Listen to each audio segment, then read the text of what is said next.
Recording in progress.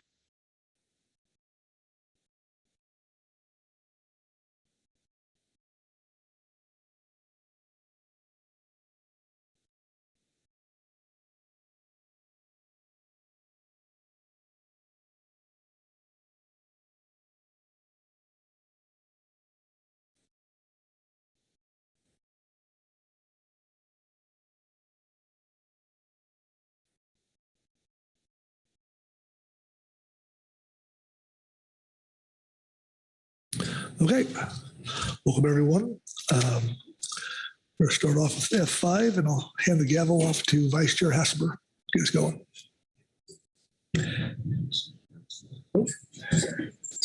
Right after announcements from Executive Director Burton. Sorry. All right, thank you, Mr. Chairman. So just as we look at the agenda for today, per usual procedure, we are prepared to flex salmon. I understand there's still some hard work going on in the background, especially in the Northwood Falcon area. So we're even prepared to take that up tomorrow if necessary and take some items earlier today, just depending on how that goes. Would also like to just recognize Sam Roush, who's joined us. Thank you, Sam, for making the trek all around the country and stopping off here on your way. So appreciate your attendance. Other than that, Mr. Chairman, I don't have any further remarks. Okay. All right. To you, Vice Chair Hasselber. Thank you, Chair Pettinger. We're going to commence or continue our action on agenda item F5. We had left that yesterday. I know it was more than 12 hours ago that we were talking about this. So I'm going to ask Todd Phillips to just summarize what we did yesterday and what's before you today to help you organize your thoughts. So Todd, please. Yes. Thank you, Mr. Vice Chair. Good morning, Council. Yes, as the Vice Chair indicated, we are in the second part here of F5. Today is your action item day. So yesterday we heard from the tribes, each one of the states. The GMT provided a large overview of their recommendations in a PowerPoint. You heard from the GAP in a very detailed report, as well as the EC. And then also took quite a few public comments. Looking to your action, though not specified on the, other than what's specified on the screen, things that do need to be considered today are the adopt preliminary preferred adjustments to routine management measures, refine the range of 2-year allocations for further analysis if needed, and identify preliminary preferred, and then refine the range of new management measures for further analysis. And then finally, providing guidance on the California stock of pullback rockfish rebuilding plan. I would say that is what is before you this morning, and I'm happy to answer any questions that you may have. All right, thanks. Just make sure first, before we get started, are there any questions regarding that? I don't see. Corey Ridings. Thanks, Mr. Vice Chair, and good morning, everybody. Thanks, Todd, for that brief overview. We left a large and weighty agenda item yesterday. There was a lot. Just wanted to say thanks again to the GMT for their extremely impressive PowerPoint presentation, as well as the GAP for their excellent report.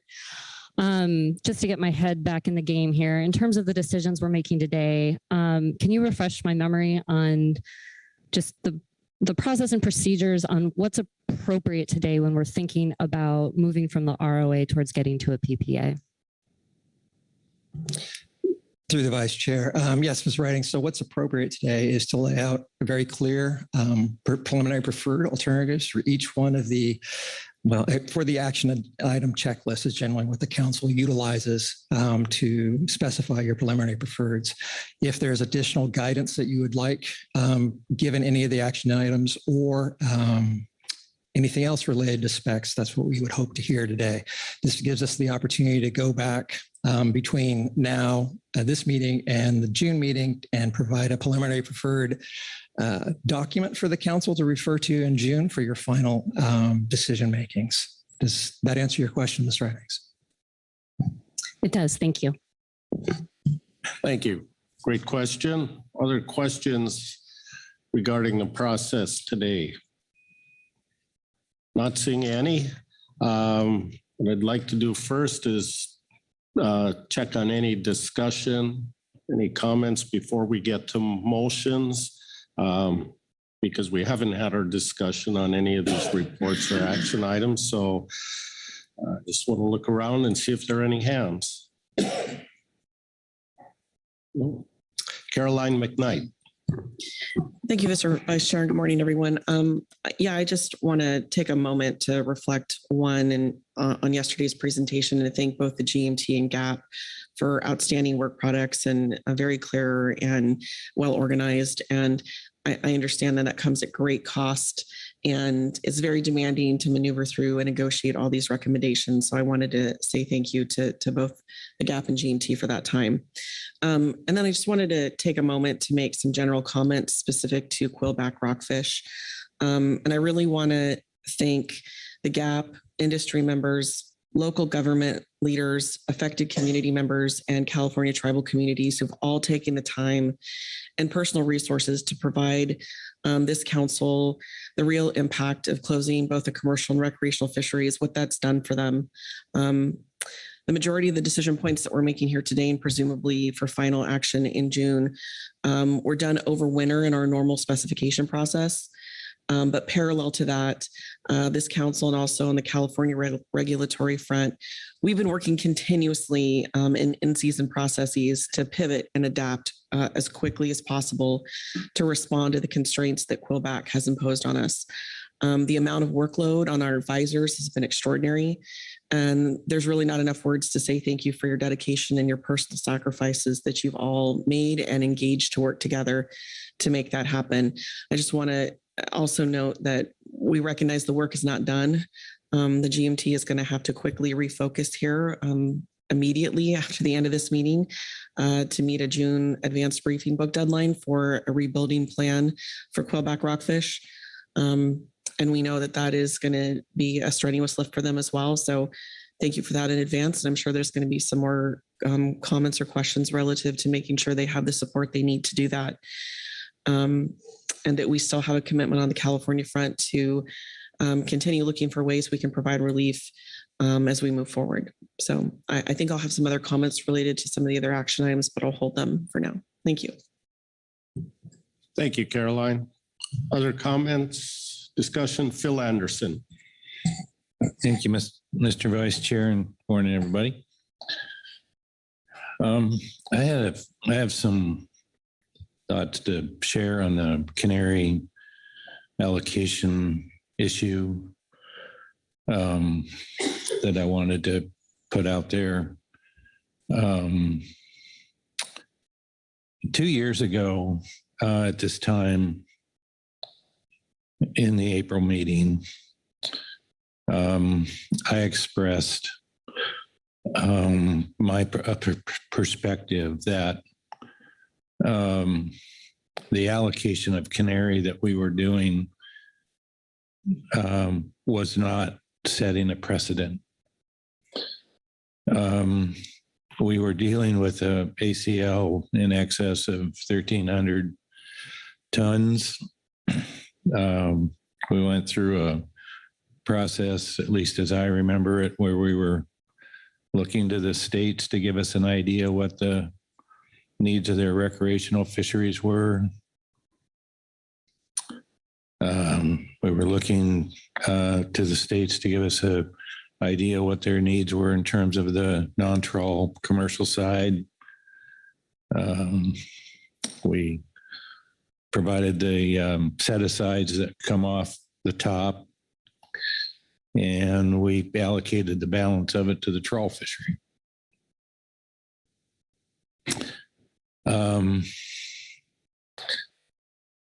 And now here we are coming up on this next biennial cycle, and we've had a significant reduction in the ACL for canary.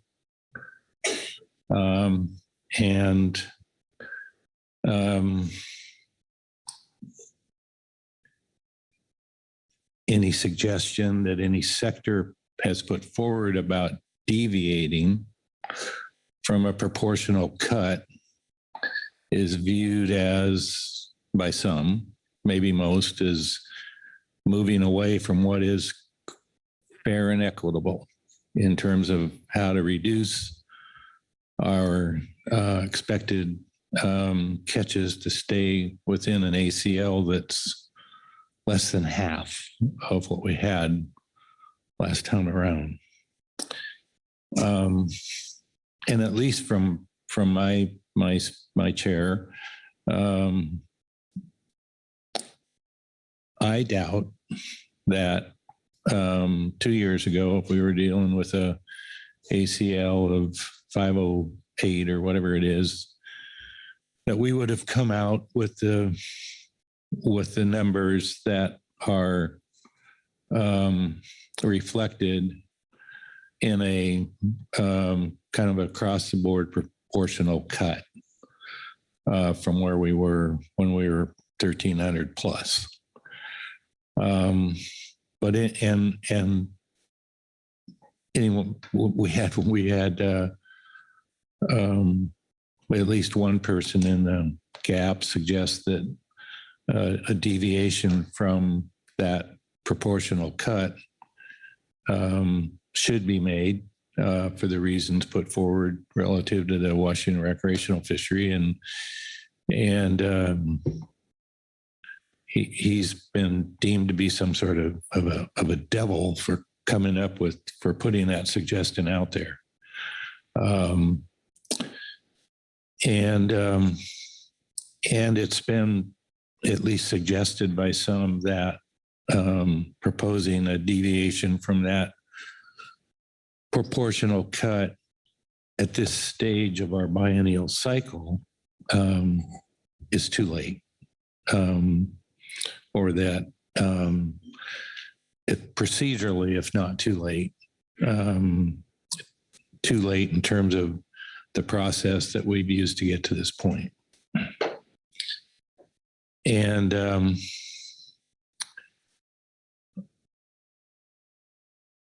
I just hope that when we do this again in another 2 years, whatever we come out with, that we remember this, and that if there are changes anticipated or want to be put out for public review that deviate from the allocations that resulted from our process 2 years ago, that there'll be an opportunity to give them a fair hearing and consideration.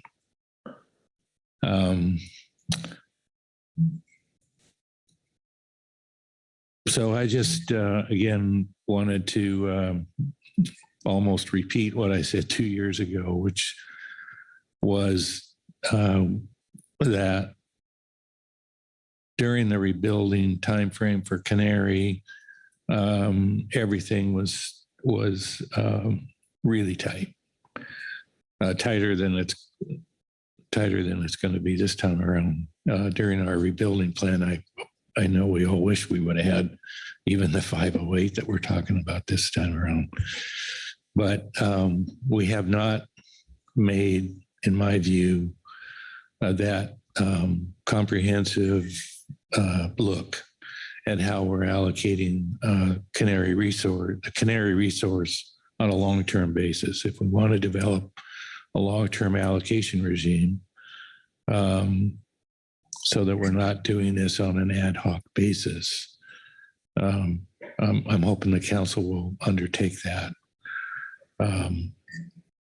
So I think I'll conclude with that and just look forward to the conversation here as we go through our deliberations and identifying our PPA. Thank you, Phil. Mark Gorelnik. Thank you, Vice Chair. I just wanted to follow up on Phil's comments. I know in the past we have treated certain stocks as inherently belonging to a particular sector, and therefore any unallocated metric tons were parked, so to speak, within that sector. I don't think that was a good idea then, and I don't think it's a good idea for us in the future. I don't think any of these stocks inherently belong to a particular sector unless they're exclusively accessed by a particular sector. Where it's a shared resource, it should be shared fairly. And if there's, if we're lucky enough to have an excess abundance, it should not be deemed to belong to any particular sector. It should be shared equally. And maybe if we had done that, then we wouldn't, the Washington recreational sector wouldn't be in the position it's in now. Bob Dooley. Thank you, Mr. Vice Chair, and good morning. Thanks, Phil, for the comments, and you too, Mark. I appreciate those. I think that every time we talk about allocations, it becomes very contentious. And I think that, you know, it's inherent in a program where we create boxes and sectors and places for fish to allocations to live and have hard fences between them. I think that if we were to treat these in a way to achieve national standard 1, to achieve on an ongoing basis, a continuing basis, optimum yield, and look at it from that perspective and have some flexibility, much like we do, have we exhibited before in set-asides to access when the set-asides are not enough to access unused fish. It seems that seems to be a better approach than to dig down for allocations and try to get those moved around, because they're always contentious, always take a lot of council time, always take a lot of agency time to achieve. When if there's fish, our goal is to get it used and to get it harvested for the benefit of the nation. And I think that we should keep an eye on that, because I think that might be an easier lift in the long term. But understanding as allocations go down, particularly as fluctuations in abundance happen, which they do and will forever, that becomes a harder task. But to try to spend a lot of time moving fish around from one sector or one area to another creates a lot of tension and a lot of heartache. And maybe there's a better way to look at these as more flexible boundaries somehow. And I'll stop there, but I think that might be a better goal for the future. Thanks. Thank you, Bob. Lynn Mattis. Thank you, Vice Chair. I agree with Mr. Anderson that the canary allocation issue is something that we need to look at. The GMT did a really good job in their report for March, trying to outline some of the trade-offs, pros and cons. They did that with unclear guidance from council, particularly myself.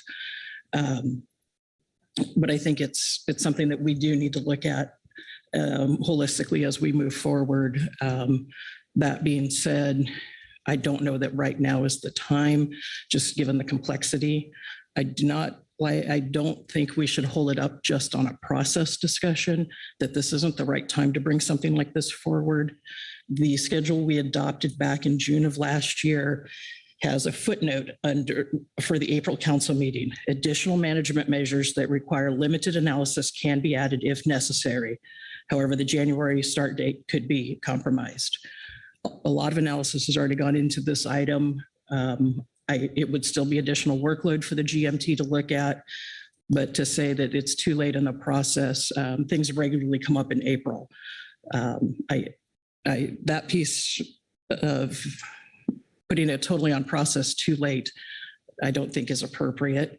However, this seems like it might be leading to a bigger picture discussion we need to have moving forward. Hopefully that made a little bit of sense. Thank you, Lynn. Chair Pettinger. Yeah,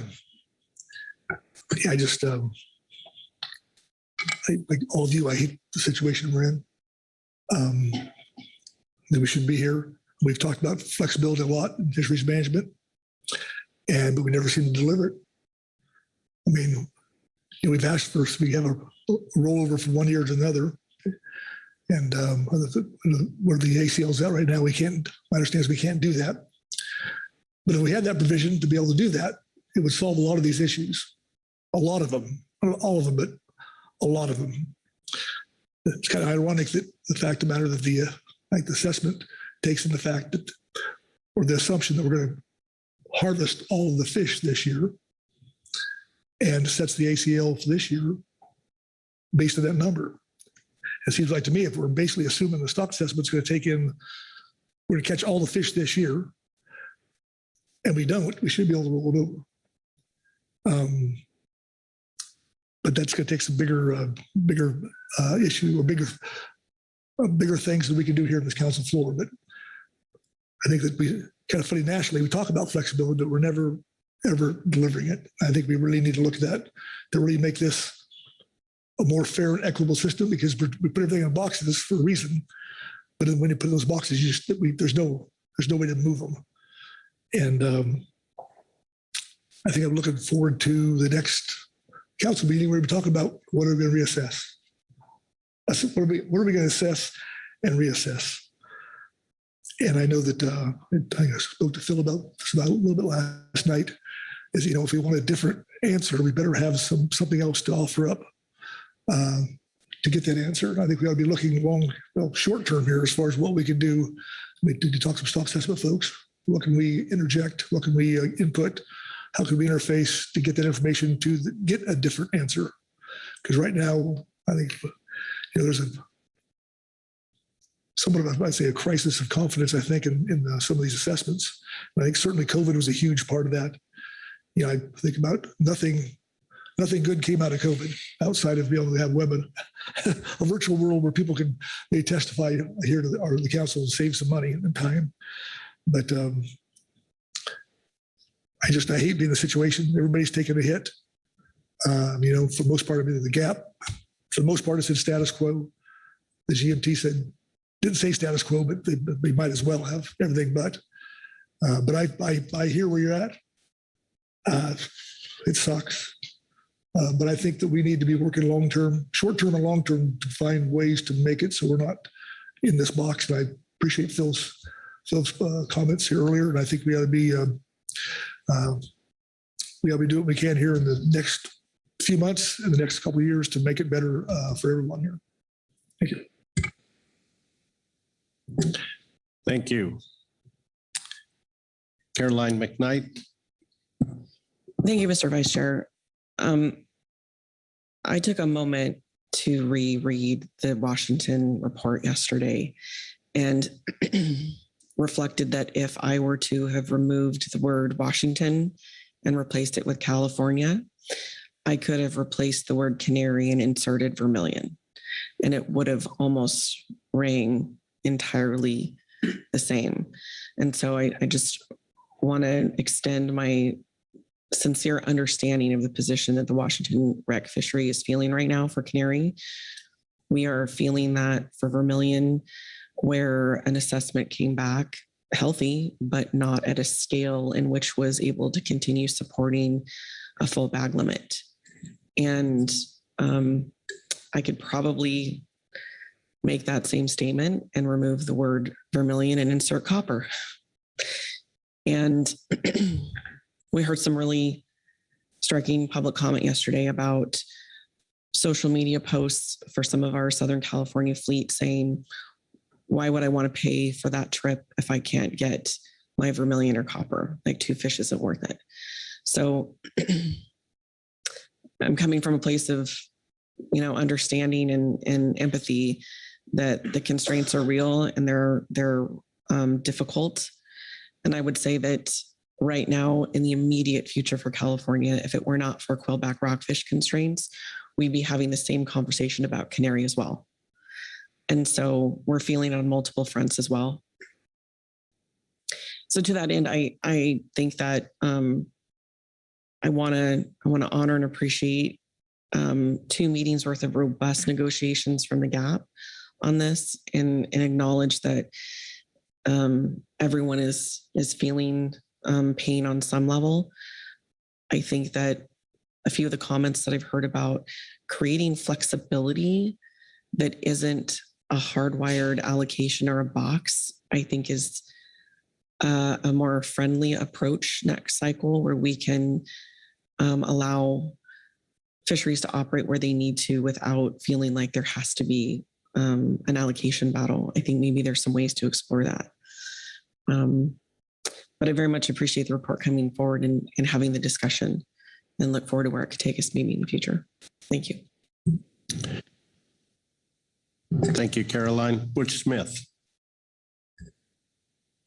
Thank you, Mr. Vice Chair. I guess more on a fisherman to fisherman's level.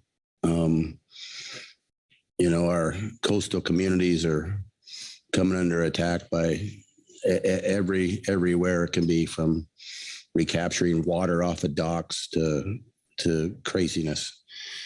But in my experience, when fishermen fold their arms and go into the corner of the room, that never works out so well. How many years are we on gear switching?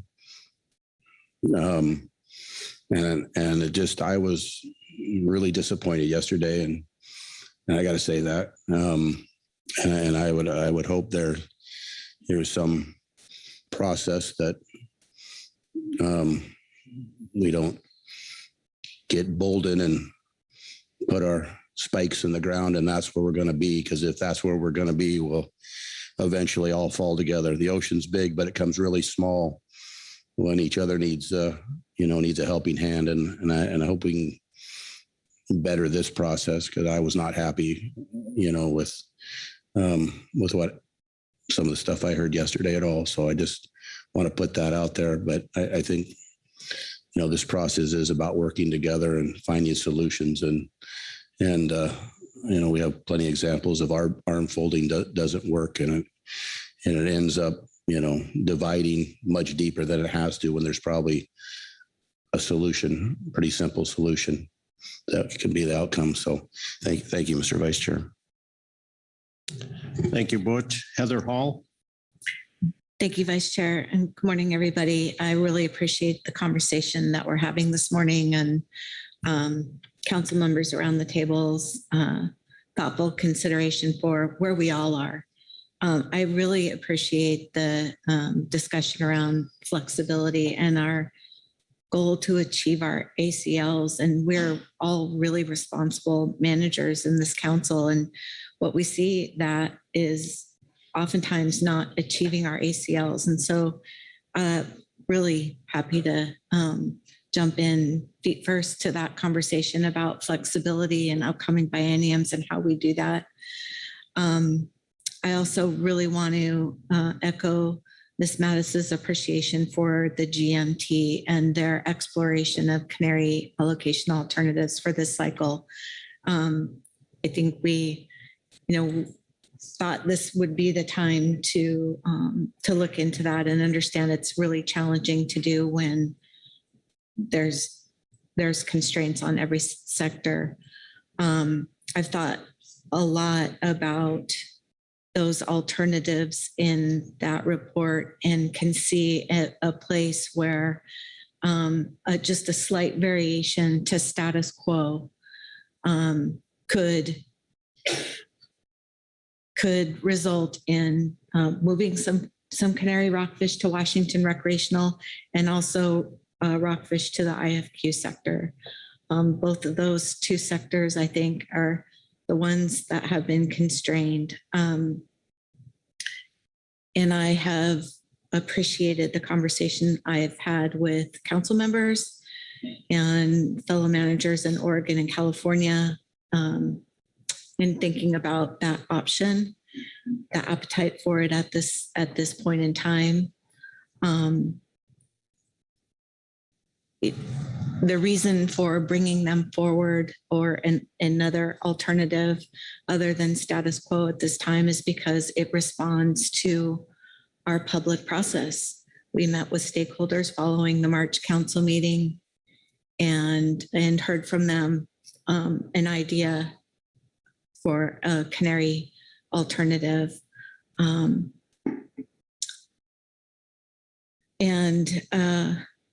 And yet I also am hearing it's too late. And so I'm really struggling with the process, and when is the right time to bring these ideas forward, and how do we do that in a way that is respectful of our public process and their input and their opportunity to respond to the analysis that we do.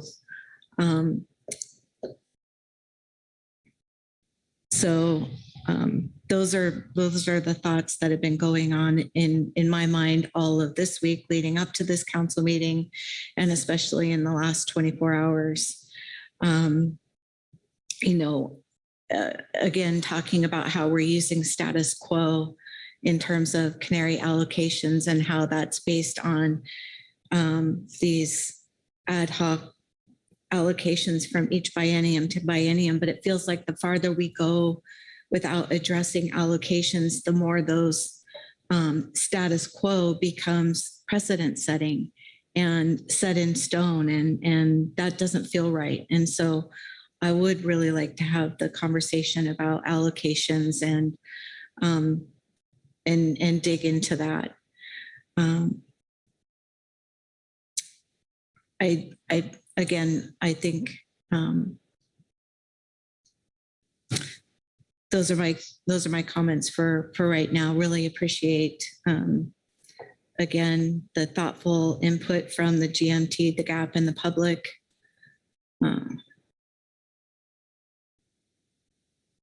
That's it. Thank you. Thank you, Heather. Mark Gorelnik. Thank you. Briefly, we should not lose sight of the fact that canary rockfish are taken not only in the trawl sector, but the trawl sector. And in the non-trawl sector, they're being distributed over hard bottom. They're not susceptible to the current fishery independent trawl survey. And so there's a lot of habitat out there with canary on it for which there's no fishery independent data collection. And therefore all of that, none of that is being included in a stock assessment. So this comes back, it's been raised obviously principally in the context of the quillback, but it really applies to all of these species for which we're not collecting any fishery independent or any meaningful amounts of fishery independent data collection. And therefore the stock assessments are not complete. And so I've beat this drum on quillback, and I'll beat it here on canary. Ask that funding be provided and staff to do a coastwide, not just California, but coastwide fishery independent data collection on hard bottom areas that are not being accessed by the trawl surveys. Thank you, Mark. Lynn Mattis. Thank you, Vice Chair. As others have been talking about flexibility, it won't address the long-term issue we're getting at, but it's my understanding the way the canary sharing is characterized, it's not a fixed harvest guideline, it's not an ACT, it is a sharing. To me, that means there's not as much teeth to it. If a level was approached, and I don't know if this is necessarily a question for NIMS or for all of us to think about, could it be handled somewhat similarly to how the 3 states deal with the nearshore rockfish complex north? When we think we're getting close to our share, then we could reach out to the other states and say, how are you doing? I may go over a little bit, I'm going to be under a little bit. Wondering if that would be possible for this biennium, so we could get through this biennium and then address it long-term. That may be a solution to get us through. I know, in Oregon, we're going to have restrictions as well, but that just may be a way to sort of a Band-Aid on a bullet hole, but it might be a way to get us through going this first biennium until we can have that bigger discussion. Keely Kent. Thank you. I'll briefly just note that I think there may be some flexibility in the canary rockfish existing allocation structure. within the HGs that are set for the states. Those are found in the footnotes to tables 1A and 2A. But the trawl, non-trawl allocation is specified in the tables 2A and 2B. And because of the tie with the shore-based IFQ program, that is very prescriptive. So there may be some flexibility sort of in that lower level between the rec shares of the states, but not all the way up through the allocation structure as it's currently set right now. Thank you. I appreciate the clarification, and I was thinking specifically within like the rec or the non-trawl sector, but it's very good to have that clarification so that we all know the playing field we're on. So thank you, Ms. Kent, and thank you, Vice Chair. Thank you. Quite a bit of discussion so far. See if there are any other overarching or specific issues to look at. Some point we'll need motions, and maybe to stimulate that, I'm going to look first to my right, Mr. Joe Oatman, see if we have any tribal motions.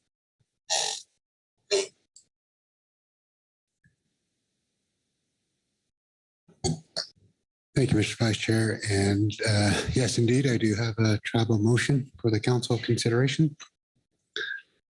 I move that the council adopt the preliminary 2025 and 2026 tribal management measures and set aside as specified in agenda item F5A, Supplemental Tribal Report 1 and Supplemental Tribal Report 2 for April 2024.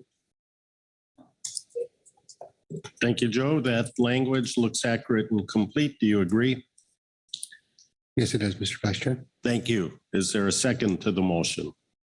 Seconded by Phil Anderson. Please speak to your motion. Yeah, thank you. So the coastal tribes and Makah tribe provided their supplemental reports as identified in the motion, Tribal Report 1 and 2, respectively, regarding their intent to harvest groundfish during the 2025 to 2026 management years. The intent of this motion is to adopt the preliminary tribal set-asides requested by the coastal tribes. This will allow the treaty tribes to continue with their groundfish fisheries to target the various stocks levels identified in Supplemental Tribal Report 1. As the council is aware, the tribes intend on continuing all of their existing groundfish fisheries for 2025 and 2026, and have developed set-aside requests which allow them to manage the expected mortality in their upcoming fisheries. Between the November 2023 meeting and late March, the tribes identified 3 species which required modification of their preliminary set-aside requests. Those species are petrale sole, yellow eye rockfish, and starry flounder. In the case of petrale sole, the tribes are requesting 290 metric tons, which is a reduction from the 350 metric tons in their previous set-aside request. Upon further review of the 2023 petrale sole stock assessment, and in light of an estimated decline in biomass due to the below average recruitment in recent years, the tribes have determined this is a value which is able to accommodate expected mortality in their groundfish fisheries while remaining responsive to stock conditions. For yellow eye rockfish, the tribes are requesting an increase in their set aside from 5 metric tons to 8 metric tons. In 2023, the tribes experienced a pronounced increase in yellow eye bycatch in their directed Pacific halibut fisheries. Following analysis over the winter, the tribes have concluded that yellow eye encounters are likely to continue to increase in frequency and volume in their directed Pacific halibut fisheries as the stock continues to rebuild. Accordingly, the tribes are increasing their set-aside requests to better accommodate this anticipated mortality. For starry flounder, the tribes are adding a set-aside request to 2 metric tons in 2025 and 2026. A tribal starry flounder set-aside of 2 metric tons was initially included in the 2007 harvest specifications following high catch events in a tribal bottom trawl fishery. Upon review of catch since 2005, the tribes have found that starry flounder is not a constraining species in fisheries coastwide, and the set aside remains a useful measure for accommodating mortality in the tribal groundfish fisheries. Thank you, Mr. Vice Chair. Thank you, Joe. Are there questions to the maker of the motion for clarification? Not seeing any questions. Discussion on the motion? Seeing no discussion, I'll call the question. All those in favor say aye. Aye. Opposed? Abstentions? Motion passes unanimously. Thank you, Joe. Anything further here? Lynn Mattis? Nothing further on the tribal motion. But if there's no further discussion, I have a motion ready to go to cover some of the next pieces to this agenda item. I believe we are ready for your motion. Okay. And I believe, yep, there we go. So in my motion, all numbers refer to supplemental revised attachment 1, the action item checklist. So using that as my roadmap. I move the council adopt the final alternatives as the preliminary preferred alternative for groundfish management measures in 25-26. Action item number 2, off the dock deductions. Adopt the preliminary set-asides for 25 and 26 as shown in Appendix 1 and Appendix 2 of Agenda Item F5A Supplemental GMT Report 3. For research, this uses the rolling 10-year maximum of research mortality to set the set-asides in 25-26, except for canary rockfish set at 10.1, cow cod set at 10, California quillback rockfish 0.1, yellow eye rockfish 2.9, and all these values are in metric tons.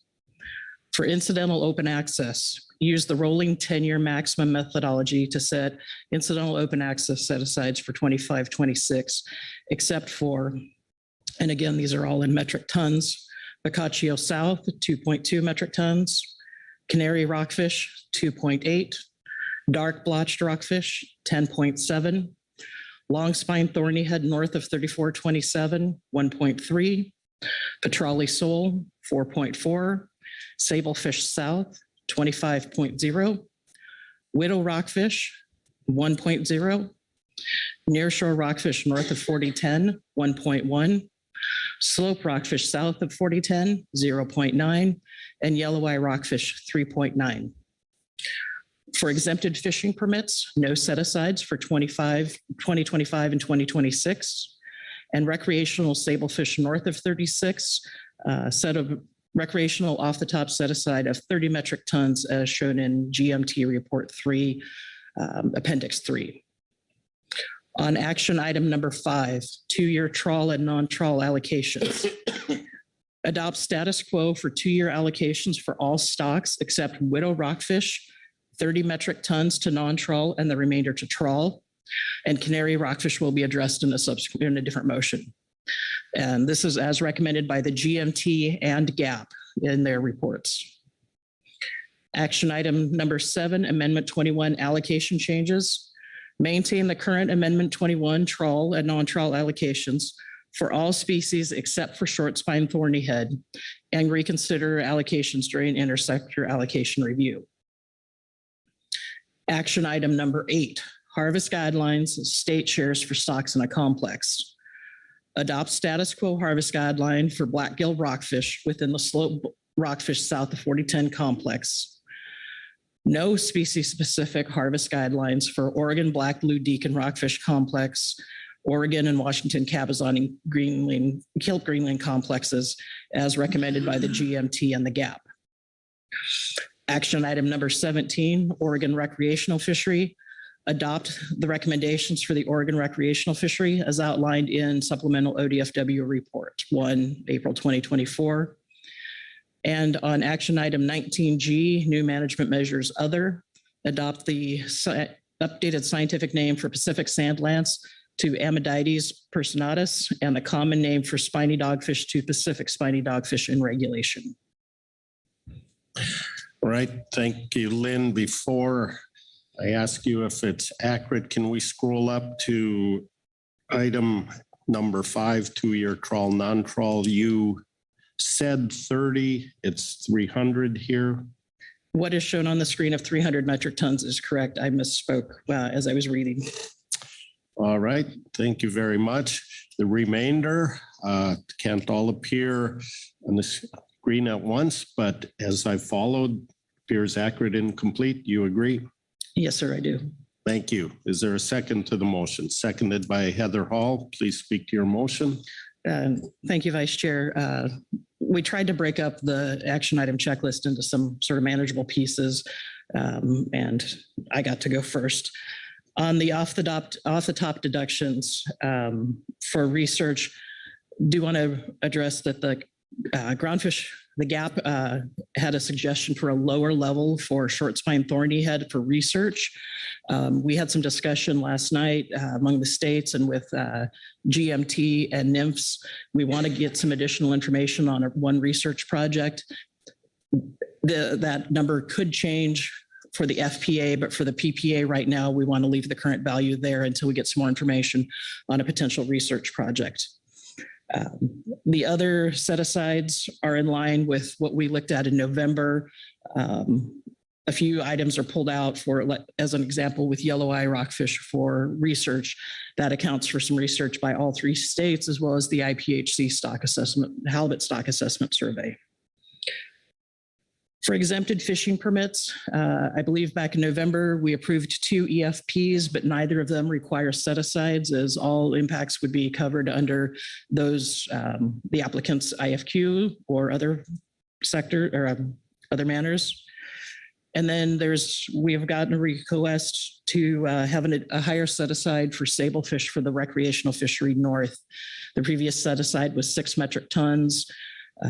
But with the influx of sablefish, anglers are running into more of them. And as we have restrictions on more of our nearshore rockfish species and canary rockfish species, this seems like a place to provide some additional opportunity with minimal, if any, impact to the other sectors at this time. On item number 5, the 2-year trawl and non-trawl allocations, both the GAP and GMT recommended status quo for all species except for widow rockfish. The current set aside for the current widow allocation is 400 metric tons for non-trawl. That was to allow for some growth in recreational and fixed gear fisheries. That growth hasn't happened as we thought it might several years ago. So it seems that there is room to shift 100 metric tons from the non-trawl back to the trawl, provide some additional fish to the trawl fishery, while still not constraining what is going on with the recreational and the commercial non-trawl fisheries. Again, this is something we can look at every couple of years, but this seems like it will accommodate the current fisheries. I mentioned canary rockfish is not included in this motion. That canary, all things dealing with canary allocations, we will deal with as a subsequent motion based on some of the discussion we've been having here. On item number 7, maintain the current Amendment 21 trawl and non-trawl allocations, except for short spine thorny head. Similarly, short spine thorny head will be dealt, all the issues pertaining to short spine thorny head will be dealt with in one motion since they cover multiple action items. It was easier, it seemed more straightforward to do it that way than try to do piecemeal with a little piece here, a little piece there. On the harvest guidelines for species within stocks, the blackgill rockfish harvest guideline is what is currently in place and was supported by the GAP and the GMT. On species-specific harvest guidelines for the Oregon Black Blue Deacon Rockfish Complex and the Oregon Cabezon Greenling complexes, we do not currently have species-specific harvest guidelines. The state of Oregon has been and will continue to manage those species, manage to the best of our ability to the species-specific contributions to those complexes. And have a pretty good track record of doing so. Therefore, it doesn't seem necessary. For the Washington Cabezon and Kelp Greenling Complex, I believe both of those stocks are Category 3 stocks. Therefore, we do not have to manage them as carefully with species-specific harvest guidelines. On item number 17, the ODFW report outlines the intention for the recreational fishery off of Oregon. It's very similar to what has been in place previously. And then I got to be the fun one to update the scientific name for sand lance and the common name for dogfish. This is administrative, doesn't involve workload, but it makes it so the regulations and the FMP match. I think that will do it as far as speaking to my motion. Thank you, Lynn. Are there questions to the maker of the motion for clarification? Not seeing any questions. Discussion on the motion? Seeing no discussion, I will call the question. All those in favor, say aye. Aye. Opposed? Abstentions? Motion passes unanimously. Thank you, Lynn. That has taken care of a chunk of the action items. Caroline McKnight. Thank you, Mr. Vice Chair. I think I'll carry on with the next batch here with the motion. Thank you. I move the council adopt the following preliminary preferred management measure alternatives following the action item checklist numbering from agenda item F5A supplemental revised attachment 1, April 2024. Action item number 1, area management. Adopt the minor revisions to the Rockfish Conservation Area waypoints as recommended in agenda item F5A supplemental CDF and W report 1, April 2024.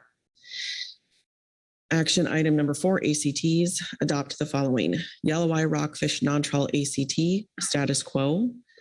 California quillback rockfish non-trawl ACT, remove the ACT. California copper rockfish statewide ACT, remove statewide ACT and establish a recreational ACT south of 3427 North Lat. Action item number 6, rebuilding overfish species allocations. Yellow eye rockfish, status quo proportions for trawl, non-trawl. California quillback rockfish, status quo, no further development. Action item number 10, adopt status quo for blackgill rockfish and slope rockfish south of 4010 North Lat, cowcod south of 4010 North Lat, boccaccio south of 4010 North Lat, nearshore rockfish complex north of 4010 North Lat sharing arrangement, yellow eye rockfish, and the Sablefish formal sharing between limited entry, fixed gear, and open access. Adopt option 2 for the Sablefish south of 36 North Lat for a 10 metric ton recreational set aside as recommended by the the GMT and agenda item F5A supplemental GMT report for April 2024. Action item number 18 for California recreational. Adopt the 2024 season structures and sub-bag limits for 25 and 26. Remove size limits for cabezon, greenling, and California scorpionfish in the California recreational fishery as described in agenda item F5A, supplemental CDF and W report 1, April 2024, and include the EC recommendations to modify filleted skin requirements as described in agenda item F5A, supplemental EC report 1, April 2024. Moving on to action item number 19, E and F. This is adopt option 2 for the federal requirement for all recreational vessels in the EEZ to have one functional descending device on board the vessel while fishing for groundfish. And adopt option 2 for the continuous vessel transit provision from agenda item F5, revised attachment 2, electronic only, April 2024. And lastly, action item number 20, remove California quillback rockfish from the minor nearshore rockfish complex as recommended by the GMT in agenda item F2A supplemental GMT report 1. Thank you. As I followed along, that language before us appeared accurate and complete. Do you agree? It does. Thank you. I will look for a second to the motion, seconded by Heather Hall. Before you speak to your motion, can I ask the people controlling the screen if you can, to the best of your abilities there, scroll through and follow along so what Caroline is speaking to is before us to refresh us. Thank you. Caroline, go ahead, speak to your motion. Thank you, Mr. Vice Chair. Yeah, starting with action item number 1 on the area management.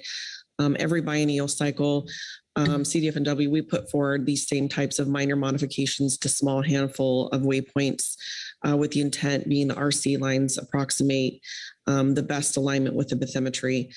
So in light of many changes that we've been making in California fisheries, making these changes really help ensure that we're providing fishing access to its maximum ability while also being enforceable and ensuring that we're not creating other lines drawing over one another. So moving on to action item number 4 with ACTs.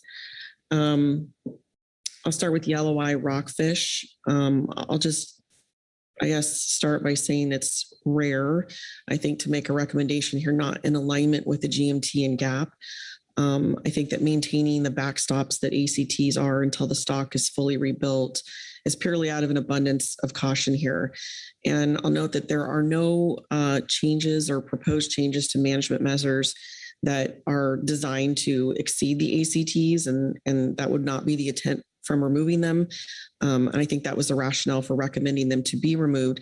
I think it's equally as fair to say keeping them is not problematic either. So that's the reason for yellow eye. For California quillback rockfish, ACT to be removed with an expected ACL of 1.5, 1.7 metric tons respectively in the upcoming biennium. I agree with the GMT's assessment that there really is no utility or realistic application for an ACT needed at this point. Moving on to California copper rockfish. This is to remove the statewide ACT and establish instead a recreational ACT south of 3427. This measure is coming really from 2 considerations. One being that the new stock definition for copper rockfish off California had 2 area assessment models that were conducted showing differential outputs. So while the totality of those assessments for the stock itself is at a healthy level, the southern model did respond with a much lower proportional biomass in that area. So as a result, the need to address that lower proportion of the biomass for this stock by utilizing ACT in that area rather than a statewide approach kind of addresses that particular conservation need. So this is starting kind of fresh with this new stock definition and the 2 area assessment models.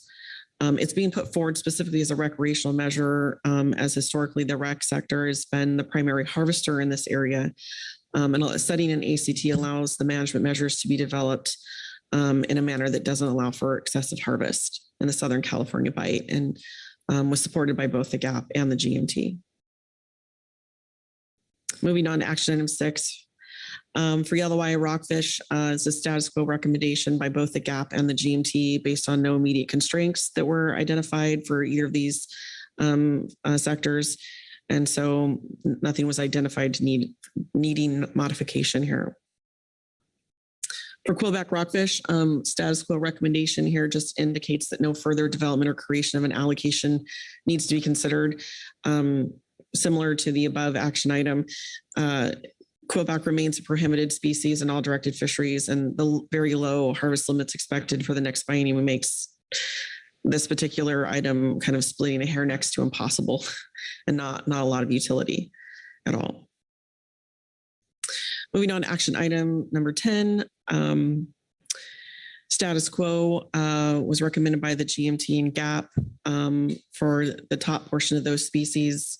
In looking through the analytical document, GMT did a very good job and robust review of whether or not modifications were needed and didn't identify any for those particular species. Similar to what was put forward by Ms. Mattis for Sablefish North, Adopting a Sablefish south of a 10 metric ton recreational set aside is really in response to this increase of incidental catch associated with the recreational fishery. That's very random and variable over the last few years. And with a very large increase in the OFL expected for the next biennium, this particular strategy seems appropriate. Moving on to action item number 18 for the California recreational fishery. These are obviously put forward from CDF&W and supported by both the GAP and the GMT. The measures really represent the best available fishing options in light of the extreme constraints that quillback rockfish has put on California fisheries north of Point Lopez. And it also takes into consideration the newest stock assessment information from copper rockfish, and also includes considerations for canary and vermilion, which are all highly attained targets and important to the recreational fishery. Removing the size limits for cabezon, greenling, and California scorpionfish is a newer measure and both supported by the GMT and GAP. There's no conservation issues associated with this, and it's really not necessary any longer. These are really old size limits that we probably should have revisited much sooner. It really does help reduce regulatory complexity. And I want to thank the EC for extending this consideration out to how it relates to the fillet requirements and make sure that we're looking comprehensively across all species to make sure that it's as streamlined as possible. Lastly, I just want to make a comment that this motion did not include the consideration of the long leader gear put forward by the GAP. I just wanted to reiterate that that was not advanced for further analysis over winter. That was part of a November decision, due in part to workload considerations and in the context of all of the work that I described earlier in my opening comments. But I think that I encourage the conversation to continue and more discussion in the future on how we can work through that. Moving on to action item 19 E and F. I'll start with the descending device requirement. This was both recommended by the GAP and the GMT, but I do want to acknowledge and speak to the EC concerns relative to the potential mismatch and how the federal rules might read compared to the existing state regulations. This is just a PPA at this point. The intent here is to give this more time for public review on an input on how the rules are or not going to conflict with one another for folks who are out on the water. I think it's important to continue this discussion and down this path as we've been talking more about federal rules only applying in the EEZ. We want to make sure that there's a benefit to having the rule everywhere so that there's no confusion, regardless of where you're fishing, that it's required. Specific to adopting the continuous transit provisions, again, supported by the GMT, GAP, and EC. Thank you to NIMS for putting this forward as an emergency regulation that has a ticking time clock on it. This is vitally important for keeping our recreational fishing opportunity for combination trips and also multi-days going. With the restructuring of our recreational seasons to have offshore only trips, this really allows business operations or angler trip planning to continue with very clear rules on how to engage in these differential fishing strategies. It's a good combination between meeting our conservation goals for groundfish while not, disproportionately stopping, strategies out there on the water to be efficient for them. Lastly, that brings me to action item number 20 for removing quillback from the minor nearshore rockfish complex. This is in line with the current overfish status determination for quillback off California. And it's essentially kind of necessary for us to pull it out of the complex and develop strategies separate from the complex in general. I think just to make sure I'm addressing everything in the action item checklist, management measure development for quillback has been undertaken in season in 2024 with the intent of these measures for both the recreational commercial fisheries to be move forward into 25 and 26 to keep in line with those low harvest specifications that we put forward or we adopted under our F2 agenda item. I heard council staff indicated that we will be seeing a draft rebuilding plan in June. So I think I'll save comments relative to FMP language or other guidance until June. I think that covers it. Thank you. Thank you, Caroline. Are there questions to the maker of the motion for clarification? I see no questions. Discussion on the motion? Seeing no discussion, I will call the question. All those in favor say aye. Aye. Opposed? Abstentions? Motion passes unanimously. Thank you, Caroline. I believe there is some more work to do here. Heather Hall. Thank you. I do have a motion.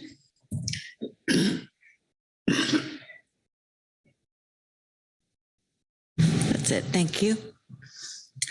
I move that the council adopt the following preliminary preferred management measure alternatives following the numbering in the action item checklist under agenda item F5A, supplemental revised attachment 1, April 2024. Action item number 9, at-sea set-asides. Adopt preliminary at-sea whiting fishery set-asides as described in table 2, agenda item F5A, supplemental gap report 1, April 2024. Action item number 11, shore-based IFQ. Adopt status quo IFQ trip limits for non-IFQ species. Action items 12 through 15, open access and limited entry fixed gear north and south of 4010. Adopt the gap recommendations as described in agenda item F5A, supplemental gap report 1, April 2024. Washington recreational, action item number 16, Washington recreational. Adopt the analysis and recommendations in supplemental WDFW report 1, April 2024. Action item 19, new management measures, commercial. 19A, create open access permit registration, adopt option 2. 19B, update electronic monitoring, discard and retention requirements, regulations, adopt option 2. 19C, create coast-wide federal sorting requirement, move this item to the groundfish workload list. And action item 19D, short spine thorny head management changes, adopt the recommendations in supplemental gap report 1, April 2024, including making it a biennial allocation species. Thank you, Heather. That language appeared accurate and complete. You agree? Yes, I do. Thank you. Thank you. Look for a second to the motion, seconded by Butch Smith. Please speak to your motion. Thank you. At-sea set-asides, the recommendation here includes adopting status quo for several species and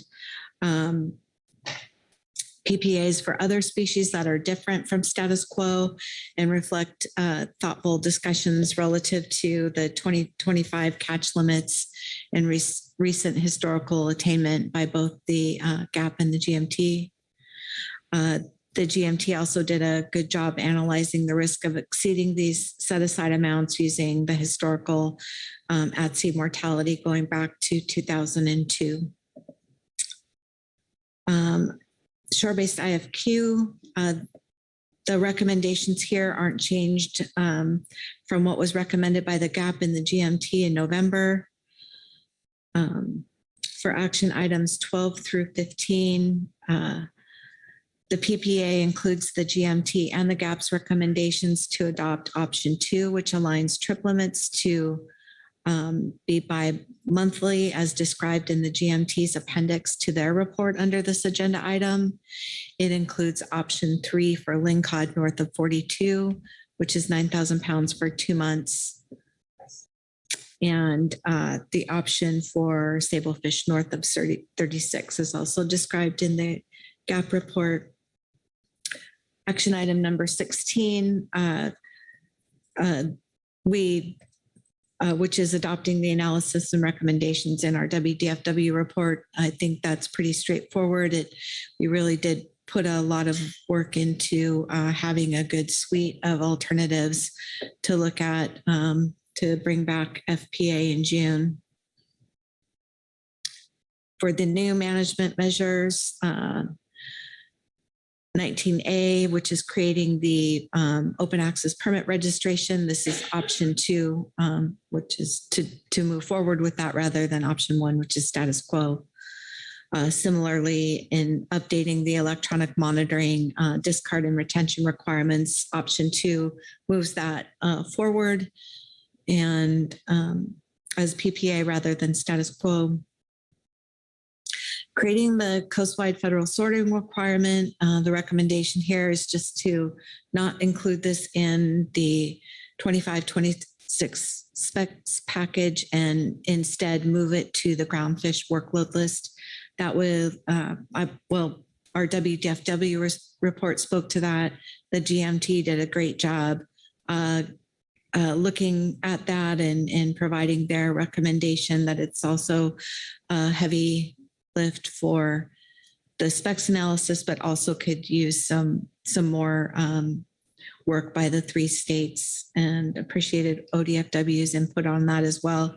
So having it in the workload list doesn't at least tease it up where we can perhaps think about it under other actions that the council is working on.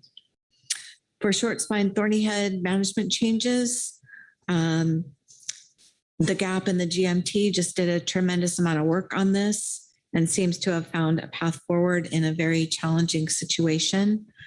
The GAP report did a nice job of laying out the decisions that are associated with this action, which starting with removing the management line, which is decision number 1, and then following from there, establishing the allocation proportions, and the GAP report selects sub option B for that, selecting the trawl, non-trawl, and the ACT to help inform the effort, the potential effort and catch north of 32. And then the non-trawl trip limits under their decision point number 2C, which is option 2, and that converts the open access trip limits from monthly to bi-monthly.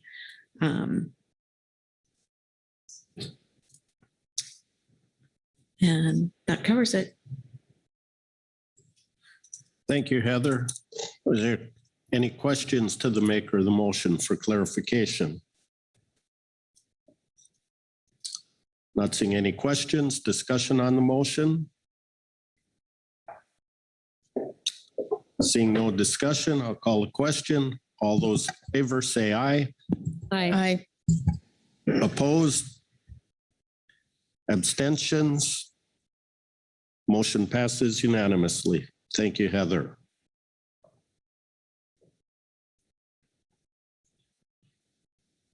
Lynn Mattis. Yeah, thank you, Vice Chair.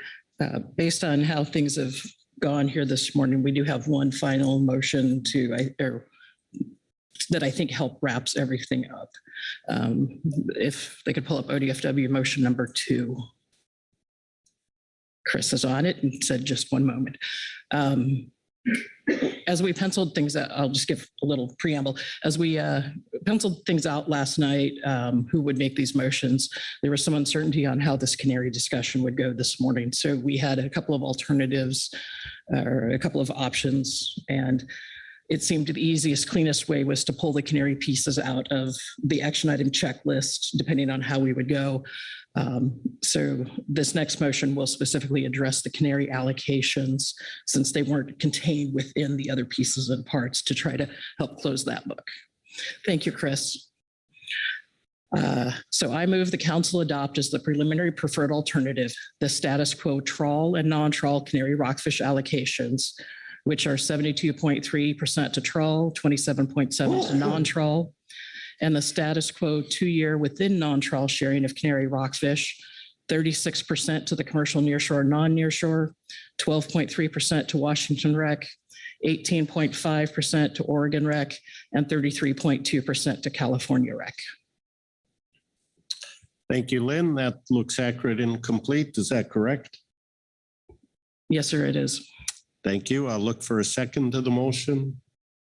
Seconded by Sharon Kiefer. Please speak to your motion. Thank you, Vice Chair. I think I sort of addressed it. This was trying to fill in some holes we had specifically left in the other action agenda items, and this should help complete that loop. I don't know that I need to say much more than that. All right. Thank you very much. Questions to the maker of the motion for clarification? Phil Anderson. Thank you, Mr. Vice Chair. Thanks for the motion.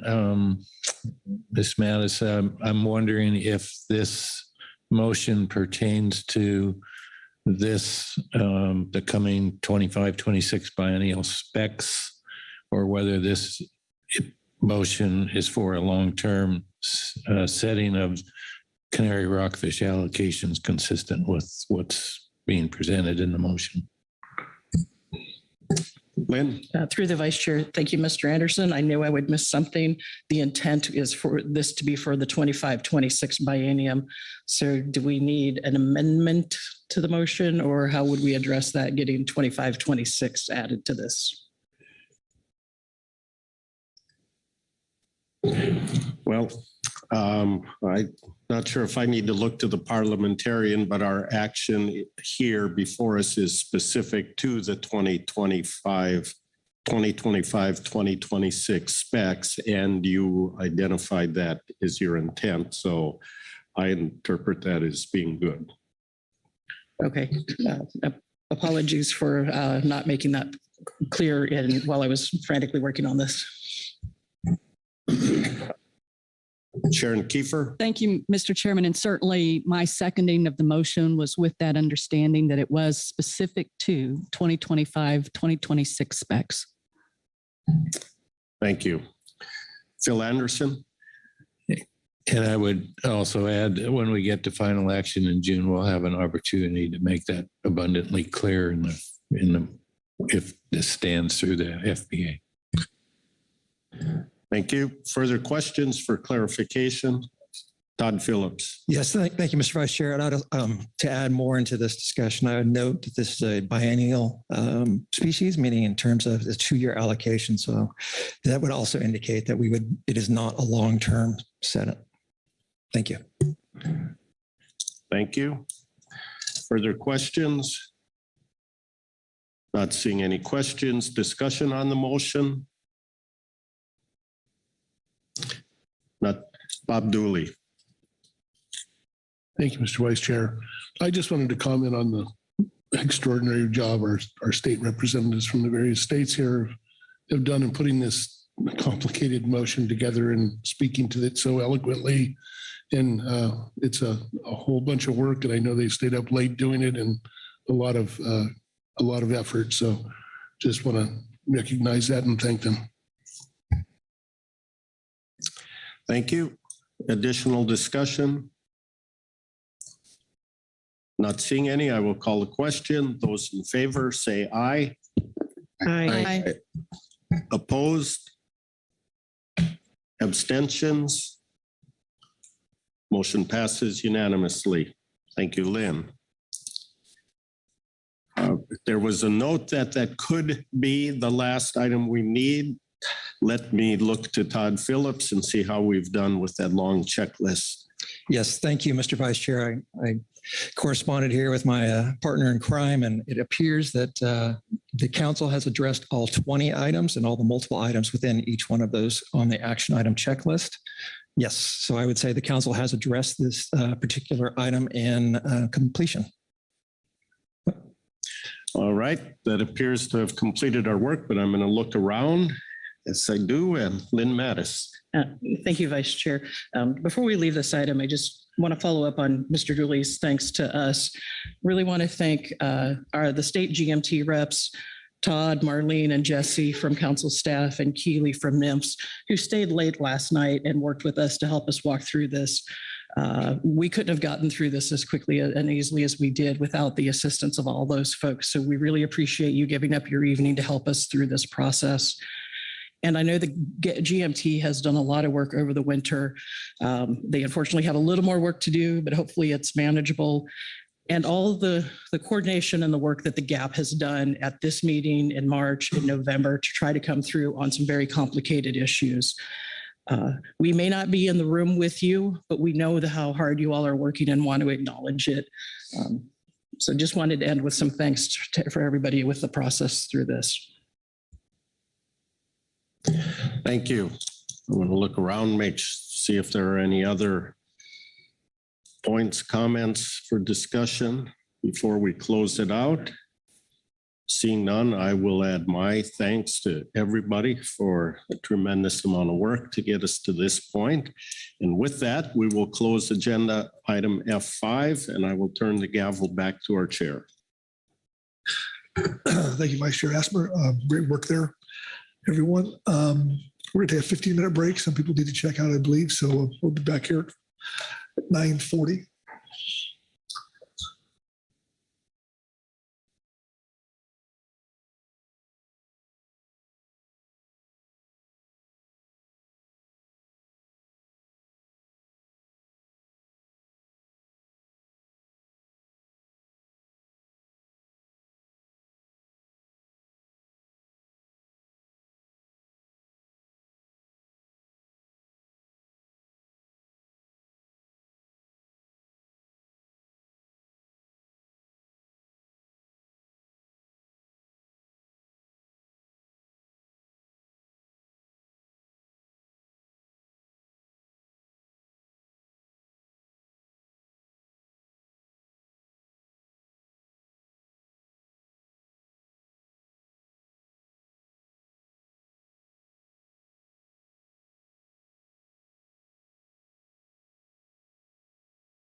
Recording stopped.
Recording in progress. Okay, if we all have a seat here, yeah, we going?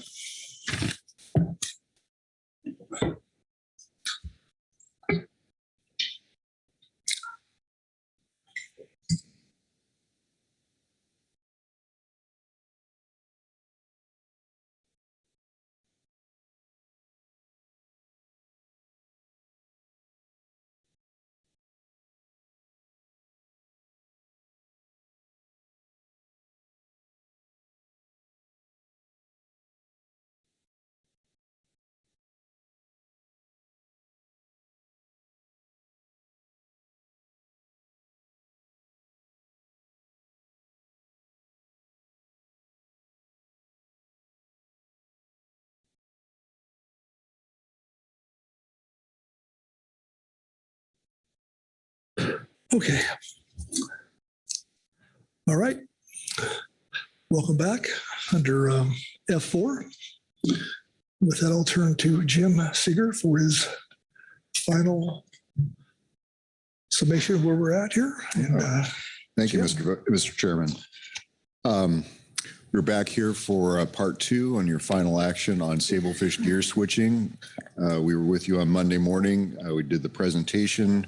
You received a NIMS report, a GAP report, and public comment. We can take, if there are any questions that have come up in the interim, we would be glad to respond to them. Otherwise, your council action is up there on the screen, and it kind of comes down to 3 parts. Adopting the final preferred alternative, adopting the FMP amendment language to go with that, and then providing any other guidance that may be needed. And in particular, we've identified the question of whether when we get the regulations drafted to bring them back to the council floor for deeming or to handle those through the executive director process. Thank you, Mr. Chairman. That completes the introduction. Okay. Thank you, Jim. All right. Any questions for Jim on this summary? Okay. Not seeing that, I'll open the floor for discussion. Okay. Well, that was quick. Phil Anderson.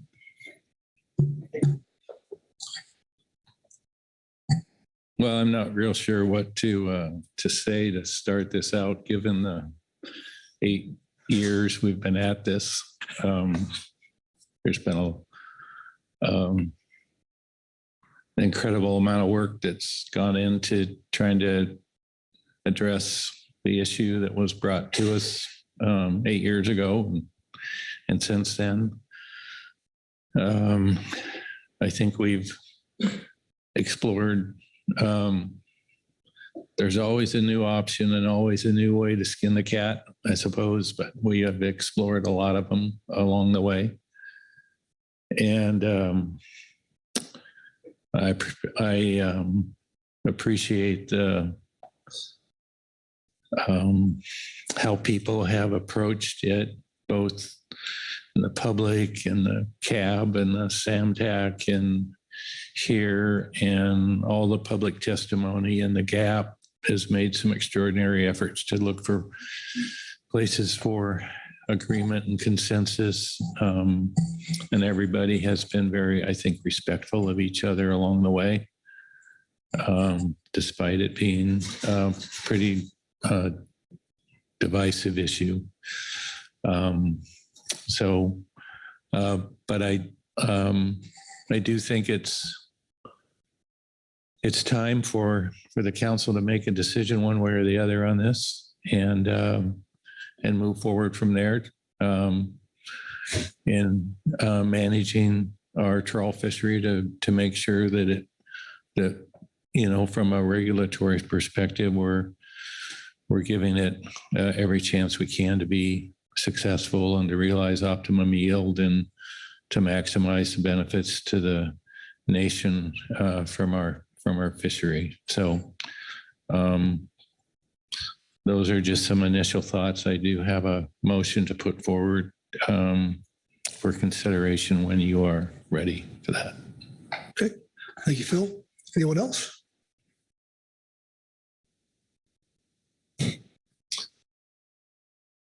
Krista, Susan? Yeah, thank you. I guess I have some thoughts that are not related necessarily to my motion, or not my motion. I don't have a motion. Don't need to scare you all like that. But how I'm going to vote on this. And I think we really need to think about whether or not whatever decision we have, one of the primary arguments is that we need to possibly positively impact a fishery 10 or 20 or 30 years from now. And that if we don't, council members are being labeled as anti-trawl or anti-community. And as I reflected on that, I was thinking, well, golly, there are a number of trawlers who are out there that are also asking for status quo or the ability to use their assets in a way that makes sense for their own business models.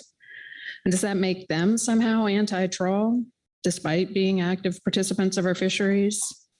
And my answer is, I don't think so. I think council members, many of us around this table, have been committed to this process for the last 8 years. We've spent millions of dollars and countless hours of our personal time trying to determine if gear switching would definitively help trawlers. We've demonstrated that we are committed to helping, and unfortunately, there is no conclusive evidence that any action under this agenda item, including status quo, will benefit trawlers. Instead, we're being asked to support a decision that is a policy call that many participants believe will harm their business. Some believe will benefit their business, and some are simply hoping that we will have a brighter future. Furthermore, I disagree that trawl is the backbone of our communities. Trawl is the backbone of some of our communities north of 36. And as this topic is focused on sablefish north of 36, I'm going to focus my comments on that geography and to bottom trawling as well. Flatfish trawlers are significant contributors to communities like Astoria, Warrenton, and Westport. But trawl processing plants are not the only type of seafood plants in most of these communities. Nor is trawl the backbone of communities like Ilwaco, Garibaldi, Brookings, Port Orford, and unfortunately, most recently, Bellingham. I'm not saying that trawl hasn't historically been integral for some processors as the backbone of their business models, but I am deeply concerned that we are using historic arguments when today's landscape has changed. And by today's landscape, I'm using the years of 2019 through 2023. During that time frame, we had 34 ports on the West Coast that were landing sablefish caught north of 36. Yet only 15 ports that were landing flatfish that were not halibut as trawl. And when I looked at ports in Oregon, these numbers shifted to 9 and 4. But what those numbers don't tell you, for example, is that Newport doesn't cut flatfish, and that gear switching participants like Gary Ripka, who opposes this action, are the backbone of the community when it comes to saving year-round processing jobs. It also doesn't tell you that Astoria Warrenton is the only community in our state that really does rely on flatfish processing jobs. The trawl fishery is an integral part of our communities, but it is a spectrum of trawl participants who make up that fabric. And we need to be mindful that the council does not make a decision based upon the idea that we will be building a future of vibrant coastal communities when a decision to limit gear switching is likely to further impact small-scale ports and the infrastructure within them adversely in favor of ports like Astoria. I absolutely agree with Jeff Lackey and my desire for robust coastal communities, but my viewpoint on how to achieve that differs.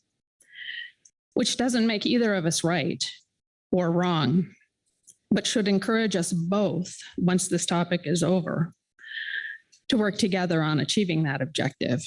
Because I also agree with him that waiting 10 years to find out if this solves the problem is too long. At times, I am a pointed advocate of the council looking at how we're spending our time to reflect today's landscape on a variety of stakeholders who are engaged in our FMPs. The men and women engaged in our fisheries, whether trawl, fixed gear, charter, rec, or any other gear type, requires a balancing act. And when you look across our FMPs, stakeholders everywhere are hurting. Yet council members aren't being accused of being anti-rec or anti-salmon. Council members on this topic need to weigh the needs of processors that cut groundfish fillets, processors that land and process sablefish and other fixed gear groundfish species, trawlers who want some level of gear switching, trawlers that want no gear switching, and fixed gear participants that don't necessarily agree on what approach we should be taking. This isn't a binary topic. There's not an all trawl category. There's not an all fixed gear category, and there's certainly not an all processor category. Now, I don't know about other council members, but I've been so focused on sablefish as the constraining metric that for me, the lead on this topic got buried. Trawlers have lost 60% of their Dover market since 2018. We don't often talk about the market in the council process, as it's not something we're tasked with. But thinking critically, the landings dropping by 60% over 5 years when the biomass is increasing definitely indicates to me that something is grossly wrong. Unfortunately, limiting sablefish does not correlate. Nor has the recent purchase price at roughly 12 cents a pound on sablefish given incentive to increase overall value of the trip for our fishermen. Fewer fish landed, however, does correlate to fewer trips, fewer jobs in processing plants, and does indicate the market share of Dover has fallen in retail and food service settings. And I 100% agree that the DTS complex, including guys like Paul, need support, but disagree that preventing gear switching will support these trawl participants. Marketing DTS complex species to claw back shelf space would. I'm also going to say I initially planned on making some pointed comments at aquaculture and imports about the loss of market share. However, curiosity got the better of me, and I looked at Widow and Yellowtail and how they were doing, because I thought, boy, if sablefish is bad and Dover is bad, what's going on with the rest of our fisheries for these guys? They are really suffering. But what I found out from the 5-year average, again, 2019 to 2023, is that we've landed about 29 million pounds annually. And that's a 670% increase in landings, which is something we should be celebrating. But it does likely have an unintended consequence to Dover sole, in that it's a wild, mild, white-flavored fish from the United States. And that ticks pretty much every selling point for Dover sole fillets. It also has a better flake texture, which makes it a more versatile product in the marketplace. I'm not advocating that we don't support rockfish EFPs or rockfish trawlers. I've supported those projects with my boating record and will continue to do so in the future. My point is that every decision we make at the council in support of trawl fishermen has not had the intended consequences we have envisioned, particularly for shoreside bottom trawlers. They've paid millions in the buyback, struggled to gain their footing with the intricacies of the ITQ program as it is today. And that makes me struggle a bit with the litany of costs being thrown out as a rationale for why some trawlers should pay less for sablefish quota when they lease it. You are literally asking the council for something that is going to cost you more money and likely mean that you will never pay less than the 3% or You'll always be paying that 3%. And the thing is that all of these decisions mean that our fisheries landscape is permanently changed. And even if we didn't have globalization, we can't go back to the good old days. And I wish there was an easy solution, but 8 years and all the resources associated with them indicate this is gone. Regardless of how we vote, I'm encouraged that we've been willing to spend the time learning in depth about some of the mechanisms connected to sablefish that could be useful in informing on other council agendas. And I am hopeful that we can find a backstop. That's why I was more than willing to vote for this moving forward at the last council meeting.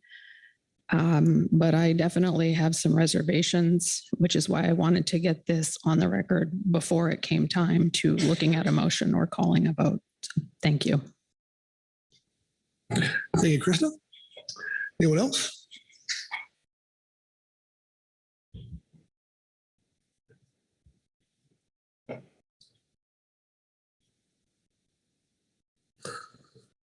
Marcia Ripko.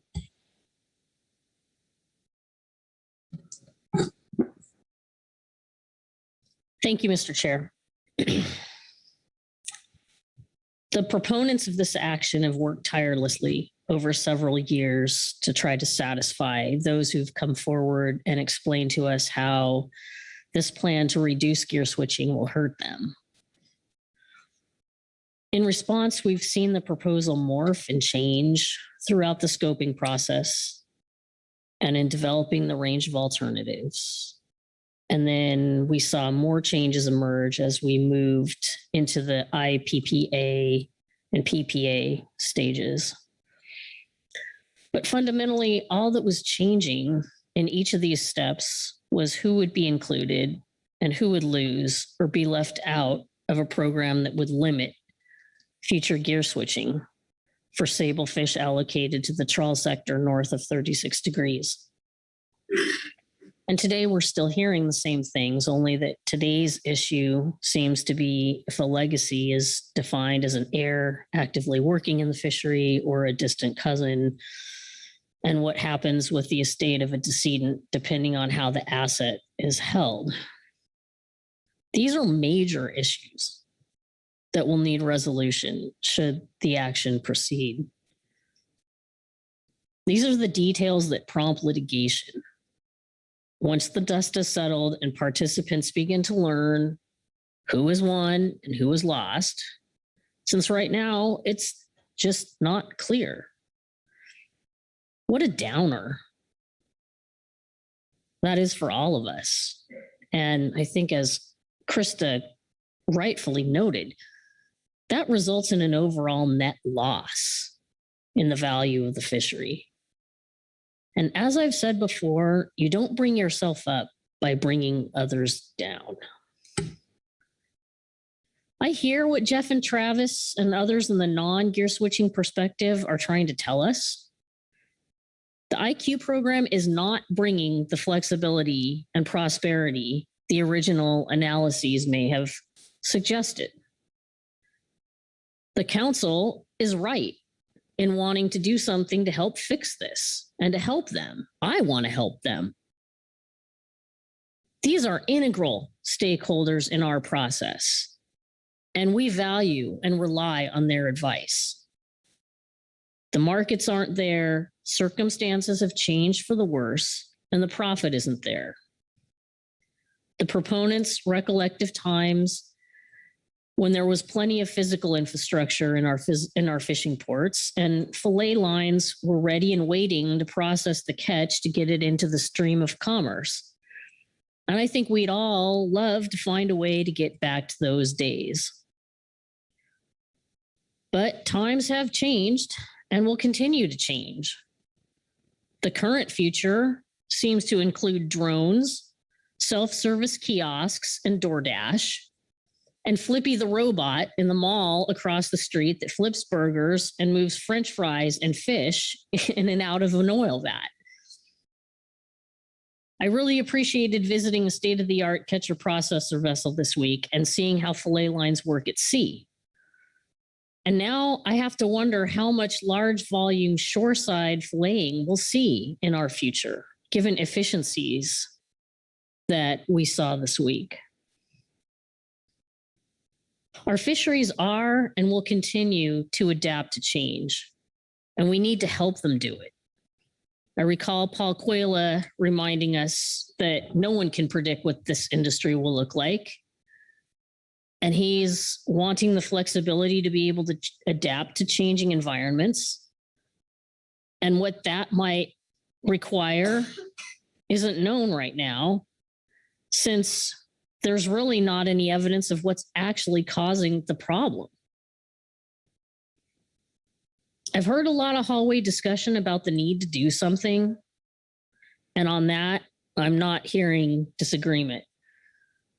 Yes, we've invested years of council staff time to build the program. And some people may believe we can't leave here without something to show for all of those efforts. I think we already have a lot to show, but we've got to play smarter and not harder. And there's just got to be an idea out there that's better than this one. I noted the comment from Bernie Burkholder that our time would have been better spent on a buyback program or a revamp of the Observer program. I'm not going to sit and spend time thinking about the what ifs, but now is when we need to think about what our best investment is to make a change or changes for the future. I want to acknowledge the idea Chris Kubiak brought to the discussion about looking at using our AMP provisions to hold back petrale and pass those pounds to harvesters and straight into their vessel accounts, and the immediate or near immediate infusion of harvesting opportunity that would stimulate. That fishing activity would likewise stimulate fish buying and processing activity. I want to thank Chris for bringing this line of thinking into the conversation. It's constructive, it's positive, and it's refreshing. What I heard Chris really saying is to suggest to the council that it consider a stimulus package rather than a series of new levies, taxes, and penalties on those that hold investments in the program. I struggle to understand why we're only looking at one alternative to save this fishery. We're here today with a rock placed at our table, and there's a suggestion we begin pushing it uphill, but I don't know if this is the right rock. It's just the only rock we've been handed. Even the proponents of a limit on gear switching say this isn't the FPA they had hoped for, and don't seem to think the proposal will actually help them, or at least not anytime soon. So before moving forward, it seems we should stop and acknowledge we've only been hearing about one possible solution to the greater problem all this time. So in my thinking, rather than approving this action today, maybe the next more prudent next step might be to schedule a holistic brainstorming session where ideas to incentivize the trawl fishery, like Chris Kubiak's, and ideas to improve utilization of quota pounds issued in the IQ program can be presented to the council and critically evaluated by our GAP. I want to give Jeff, Travis, and others similarly situated help they believe will work for them and will work quickly. But this proposal to limit gear switching isn't it. Thank you, Mr. Chair. Thank you, Marcy. Anyone else?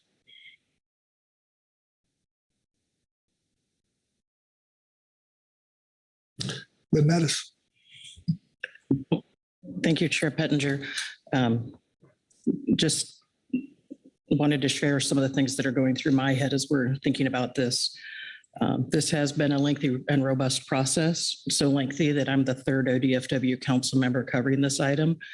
That just tells you it's been a while, and there has been a tremendous amount of work by council staff, outgoing Dr. Seeger and Ms. Dorpinghouse, as well as a lot of work by and time and effort put in by our industry members on both sides of the issue.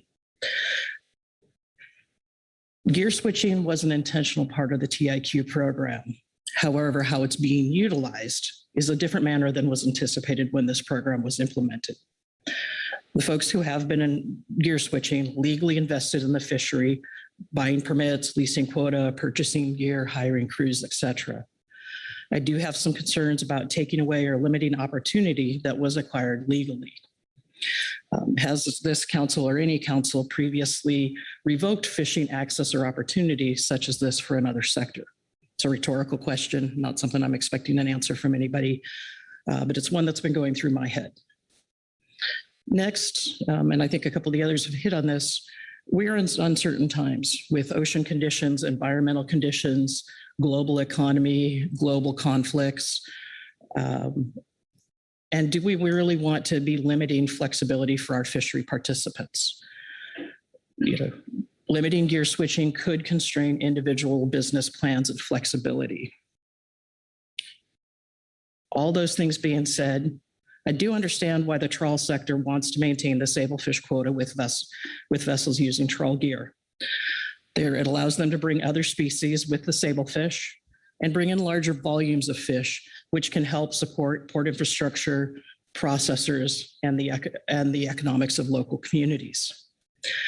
So what I've been struggling with through this process, and I think my two predecessors at our DFW have been struggling with, is how do we balance taking action or not taking action on this such that it benefits or harms as many or harms as few as possible based on the current fishery participants.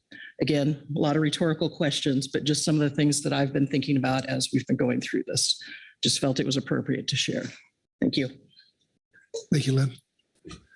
Anyone else?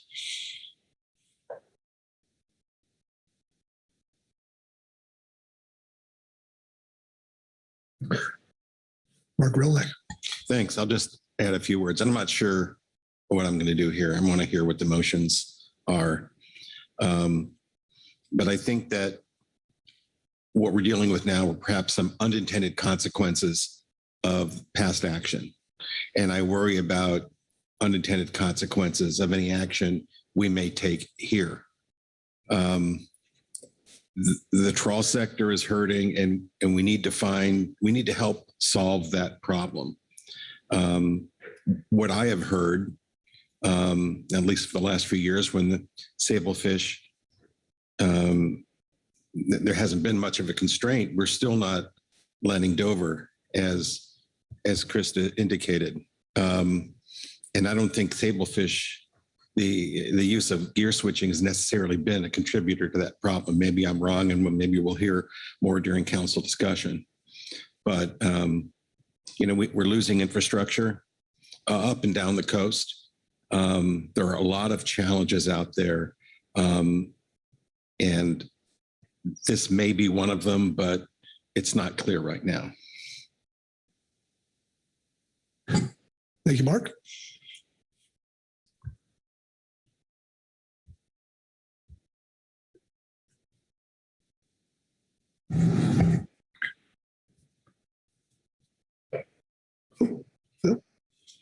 Well, I don't want to interrupt, or I'm sure we'll have lots of chances to comment on the motion or motions as they may come forward. So when you're ready, I do have one to offer. Okay. So around the room for a hand. I'm not seeing any. So. Okay. Chris, can I do motion number 1, please? Thank you.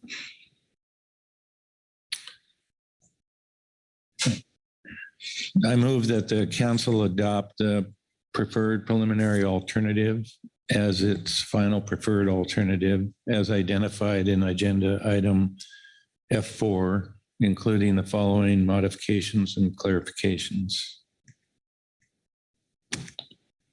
Restrictions on gear switching will be implemented north of 36 degrees north latitude, consistent with the PPA, when the north of 36 degree ACL is below 7,000 metric tons. In years when the north of 36 ACL is equal to or greater than 7,000 metric tons, no gear switching restrictions would be placed on vessels using non-trawl gear that are otherwise legally participating in the trawl sector.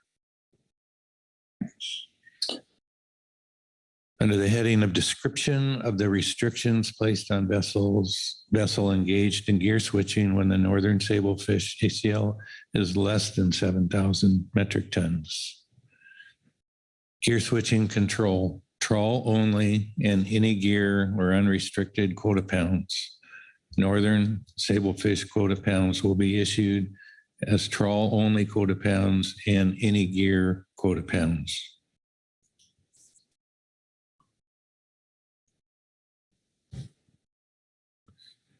The procedure for determining the amount and distribution of any gear quota pounds is upon implementation. National Marine Fisheries Service will identify legacy participants, their eligible quota share, and the standard ratio, which will apply to quota pounds issued for all other quota share based on the qualification criteria listed in the following section. Legacy participants and eligible quota share. Legacy participants will receive any gear quota pounds for their eligible northern sablefish quota share. Eligible quota share is any quota share owned by a legacy participant that does not exceed what the participant owned on the control date or the implementation date of this action, whichever is less.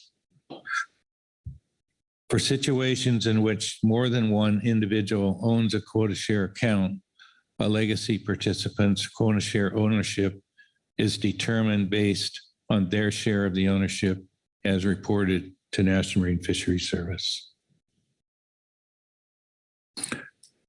For quota share owned by non-legacy participants and a legacy participant quota share that is not eligible, constant proportion of any gear quota pounds in the IFQ sector. At implementation, standard any gear and trawl only quota pound ratio will be determined such that the total amount of any gear quota pounds will equal 29%, including that issued to the legacy participants. As the legacy participants divest of their quota share, the standard any gear trawl only quota pound ratio will be applied to that quota share when quota pounds are issued to the new owner. The standard quota pound ratio will be adjusted such that the total amount of any gear quota pounds remains at 29%. Legacy participants, definition and qualification. Legacy participants are individuals or legal entities for which individual ownership interests cannot be identified through, for example, as trusts and non-governmental entities in parens that meet the qualifying criteria provided below. The designation as a legacy participant stays with the individual or entity and is not transferable. To qualify as a legacy participant, as of and since the control date, an individual must have some ownership in a trawl limited entry permit or permits that landed northern sablefish quota pounds with non-trawl gear totaling at least 30,000 pounds per year in at least 3 years between January 2011 and September 15th, 2017, the control date, and had some ownership interest in northern sablefish quota shares, any amount. Transferability and accumulation limits. As under status quo, all quota share and quota pounds would remain fully transferable and the existing quota share control limit, which third parens 3%, and annual vessel quota pound use limit 4.5%, will continue to be applied for northern sablefish as a whole without distinction by gear type.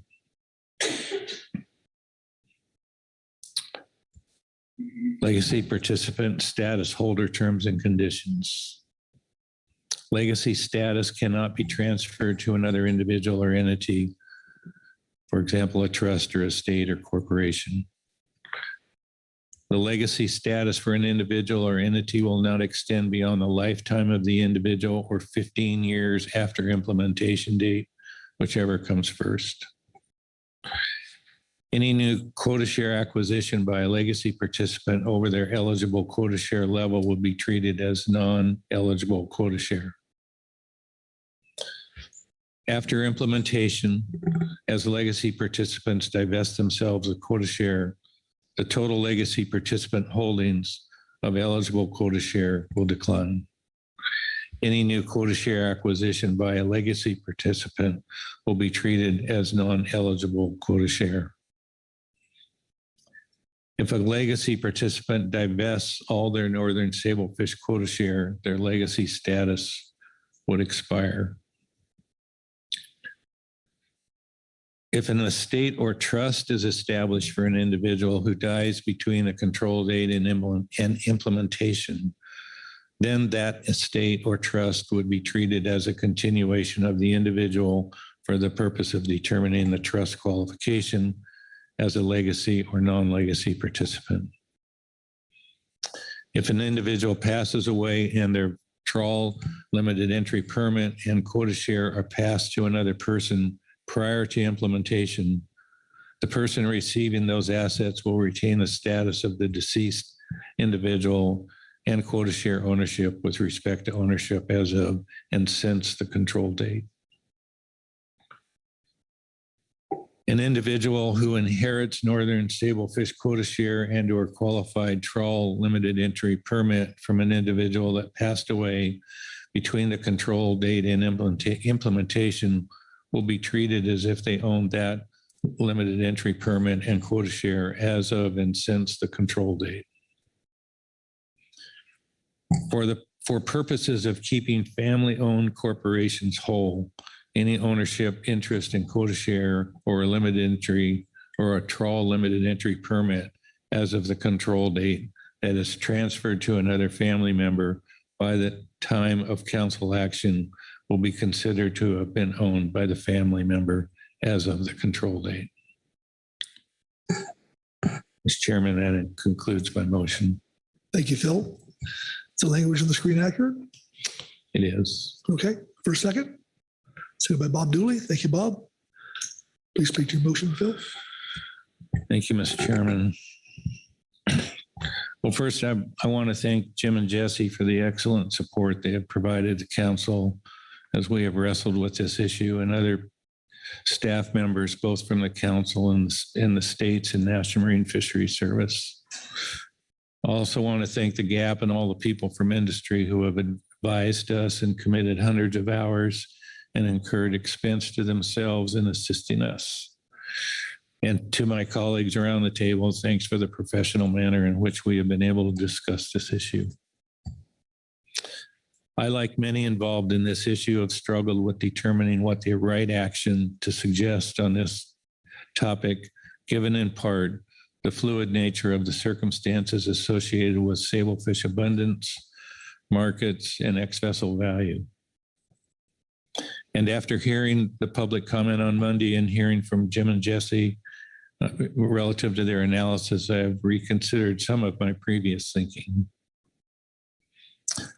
I start with the acknowledgement that our catch share plan included the ability for fishers to obtain a trawl permit and use fixed gear to take trawl sablefish.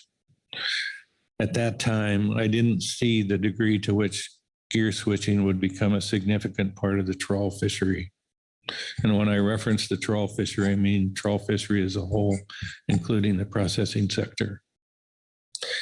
I might have advocated placing a cap on that activity, understanding that sablefish is critical for the trawl fishery, not only to access co-occurring species, but in recognition of the value of the species itself and the role it has played in the long-term financial well-being of the trawl fishery.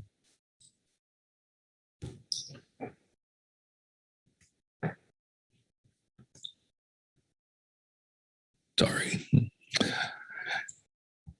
As the analysis in attachment 3 describes, the trawl fishery is facing a multitude of challenges, including weak markets, low ex-vessel prices, increasing costs, loss of infrastructure, repayment of buyback loans, and the cost of observers.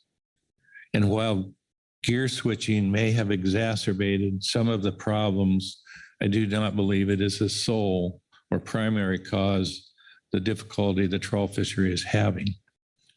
Nor do I believe that placing a limitation on gear switching will solve many of the problems plaguing the fishery. That said, I do believe that placing a limit on gear switching in years of low abundance of sablefish will help stabilize the trawl fishery, give the processing sector some stability in terms of a planning horizon as a result of their heavy reliance on sablefish to access co-occurring species, and that without it, the impacts of gear switching could adversely affect the trawl fishery as a whole.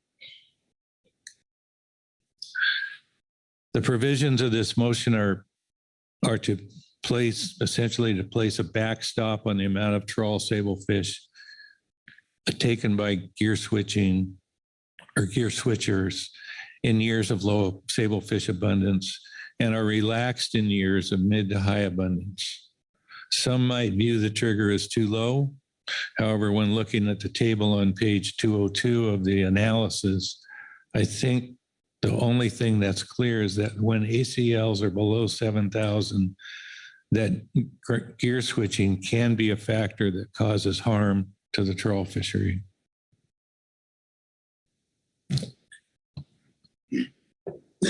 The motion was developed with the purpose and need statement in mind and the guiding principles developed by the SAMTAC.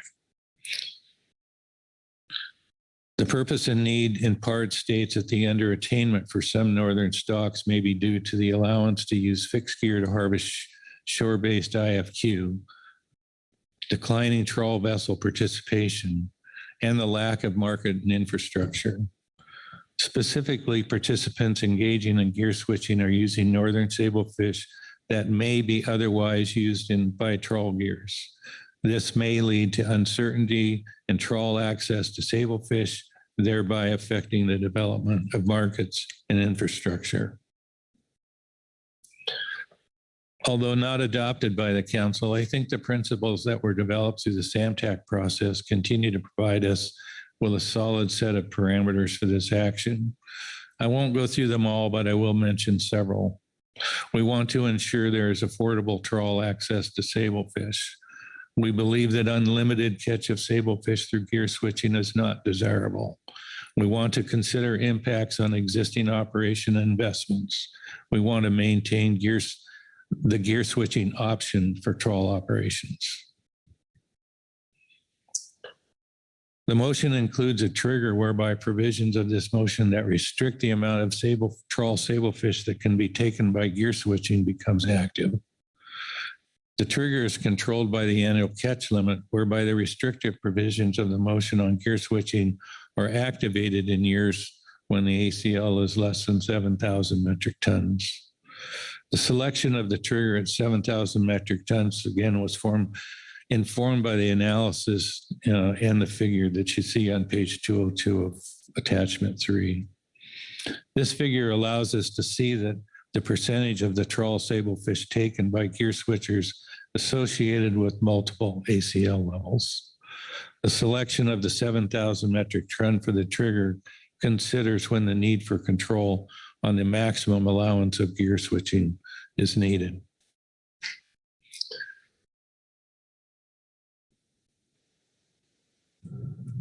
This motion acknowledges and responds to the trawl and processor interests that have voiced the importance of reserving with certainty a large portion of the trawl sablefish for use by vessels using trawl gear to access a suite of species that co-occur with sablefish. The motion respects those gear switching participants that have made significant investment in landings up to the control date by reserving their opportunity to continue at levels consistent with the control date for a period of time of up to 15 years.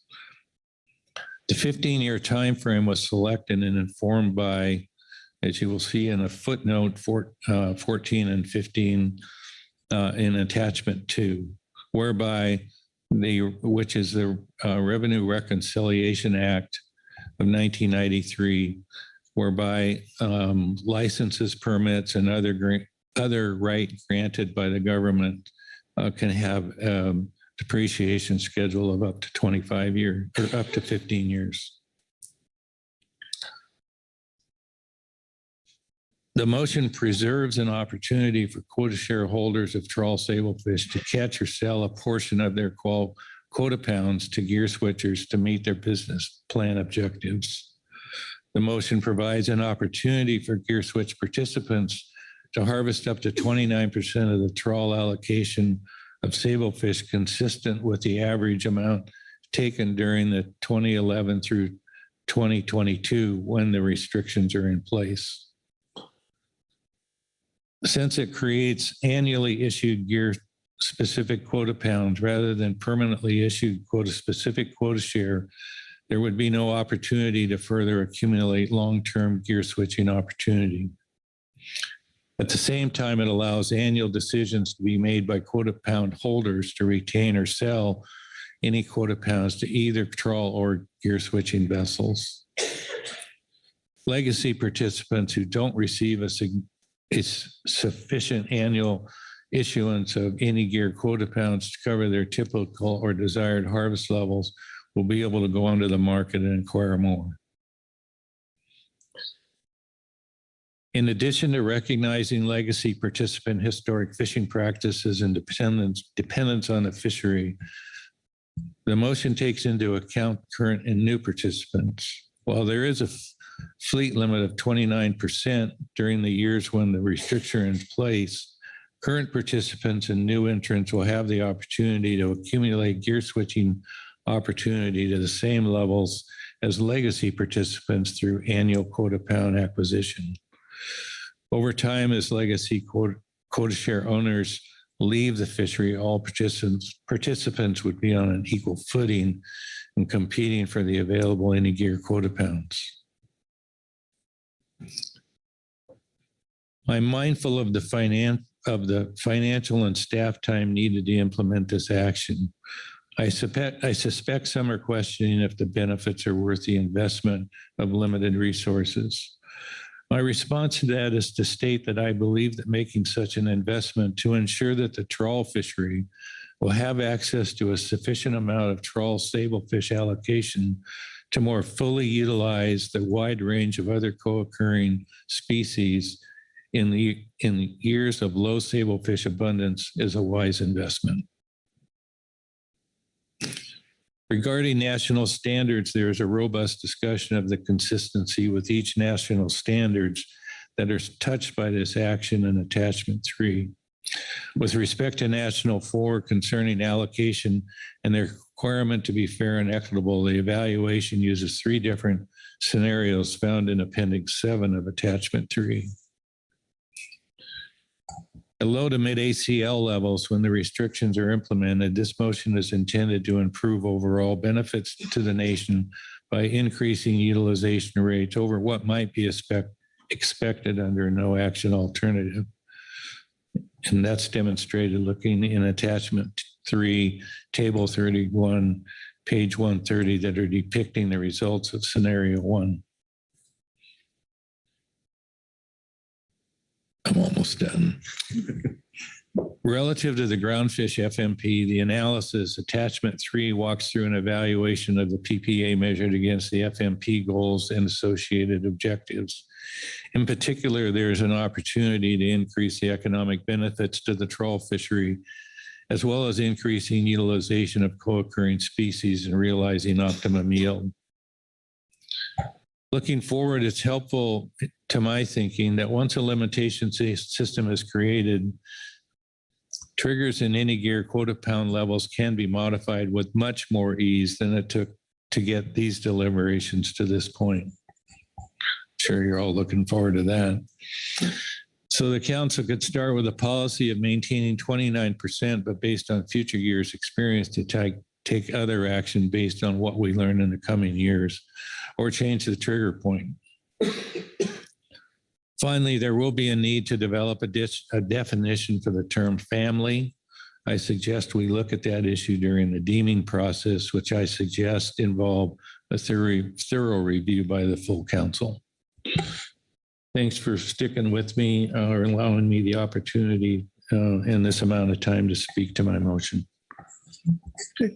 Thank you, Phil. Questions for the motion maker?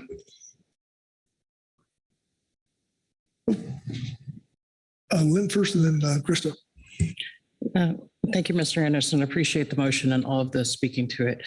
And I apologize if this is a daft question, but the term implement is used in a couple of different places, meaning what seems to mean a couple of different things. What is showing on the screen says implemented north of 36 if it's below 7,000 metric tons. But later in the motion, it references 15 years after implementation.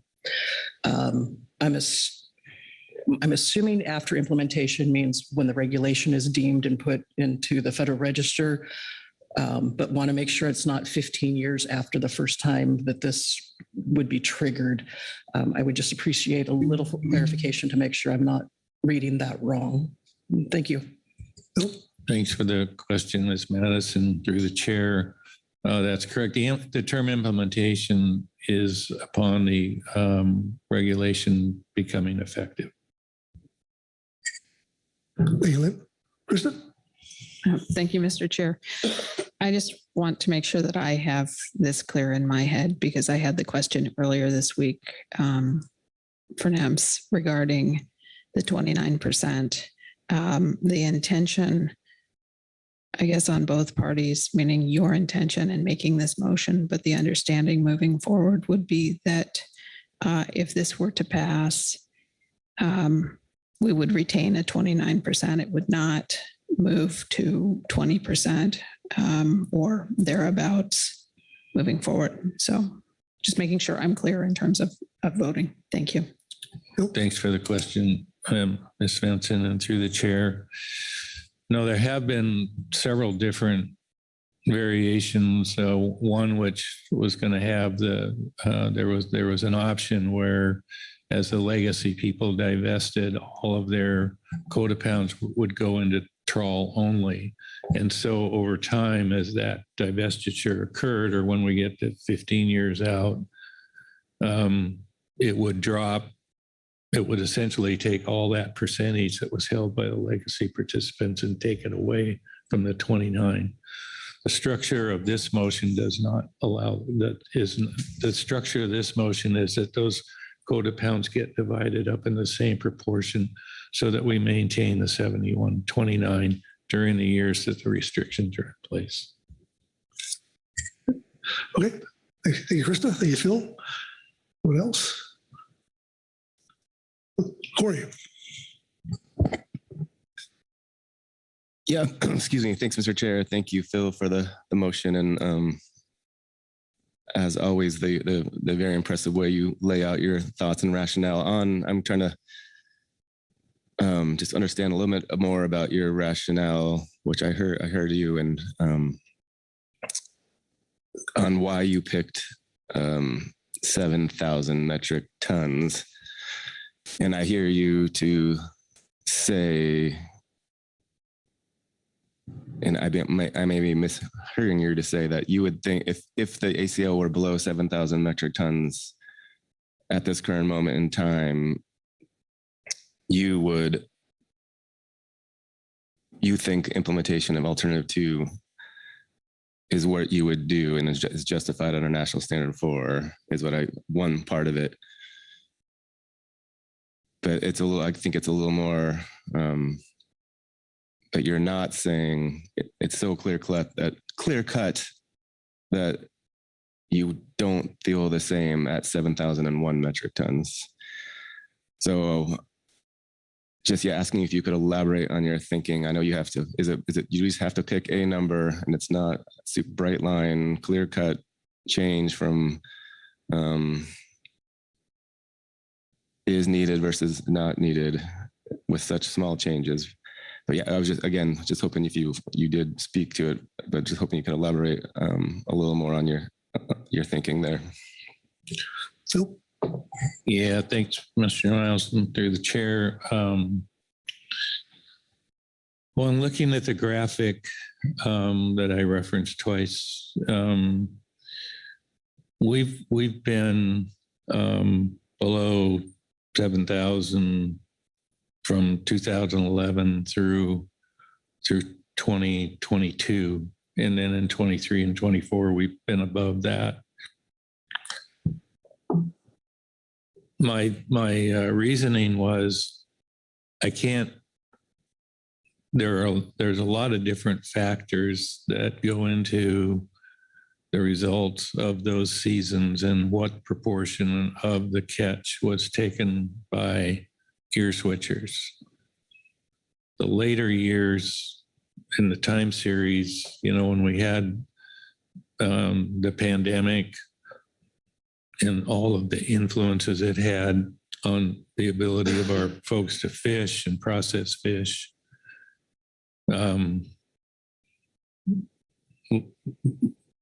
I think without question had an impact on the outcome. When I look to years prior to that, and I'm looking in years where, it's 56, 5,700, 5,200. That was back in the time frame where we had percentages that were exceeding 30% taken by gear switchers, gear switching operations.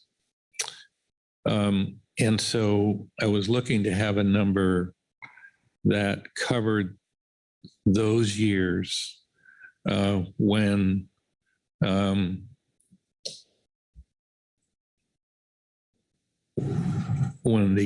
the proportion of the catch that was taken by gear switchers exceeded the 29%. Again, there are some years where those numbers were down and it didn't exceed 29%. And whether, don't know what all of the factors were that contributed to that. The other piece is the having this provision in our catch share plan for gear switching has resulted in a reallocation, if you will, from trawl gear to fixed gear. And in years where we have higher abundances, where it's not having an adverse impact on the trawl fishery, I think that's fine. It promotes utilization of the resource, national benefits to the nation, benefits to communities. But when we're down at those lower levels, that's where, that I think has been supported by our public comments, particularly it's from the processing sector, that if we don't have a degree of stability, knowing that a significant portion of the trawl's sablefish is going to be reserved for trawl gear, then there's a real apprehension to make investments to utilize co-occurring species, the species that co-occur with sablefish. So it was looking at both those things, looking at the history, versus the share of the catch that was taken by gear switchers, but also setting the number at a point where if we're above that, I don't see anything here that suggests that we need to have restrictions in place on gear switching when we're above that amount. I'm I'm hard pressed. I can't, whether it was 7,001 or 6,999 or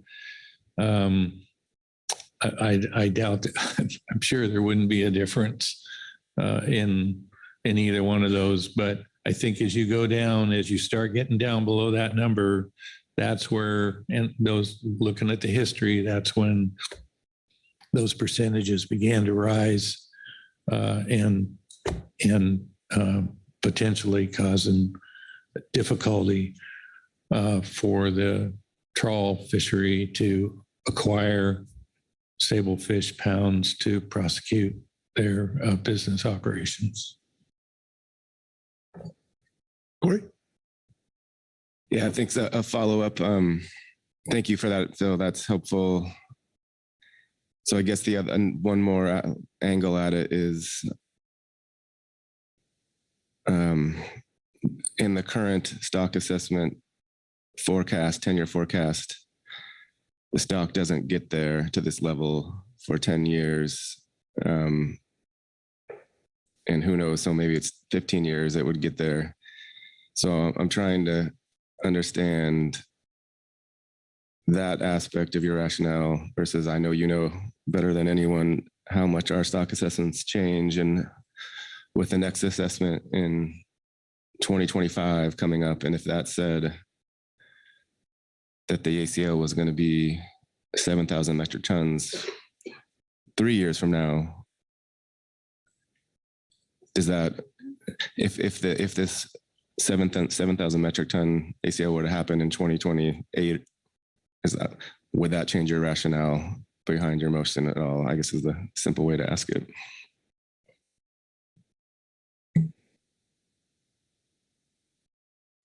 Phil? To the extent I understand the question, I don't know. It wouldn't. Because if it was 7,000 ton, the restrictions wouldn't go into place. It's got to be less. Corey? Excuse me, what if it was less than 7,000 metric tons? If you're if the question is if the stock assessment yields an and the council deliberations yield an ACL in 3 years that is less than 7,000 metric tons, then yes, the restrictions would go into place in that year. And I assume given that the life of a stock assessment generally extends for 2 or 3 or 4 years, that it would likely be in place until such time that a stock assessment and a subsequent council decision setting an ACL at 7,000 tons or above, that they would those restrictions would remain in place. And the rationale is the same as the rationale I've already provided. Okay. Thanks, Corey. Thanks, Phil. Krista, did you have? Well, I think we're still on questions. Yeah, we are. But at some point, I'd like to make an amendment. So. Okay. All right. Anyone else have questions for the motion maker? All right. I will open the floor for discussion. Can I make an amendment, please? Sure. Thank you. I'd like to amend 7,000 metric tons to 6,000 metric tons within this motion. And I will pause there. That is the only change I currently have. And see if I can get a second. Let's make sure the language is. That's what we usually do. Oh.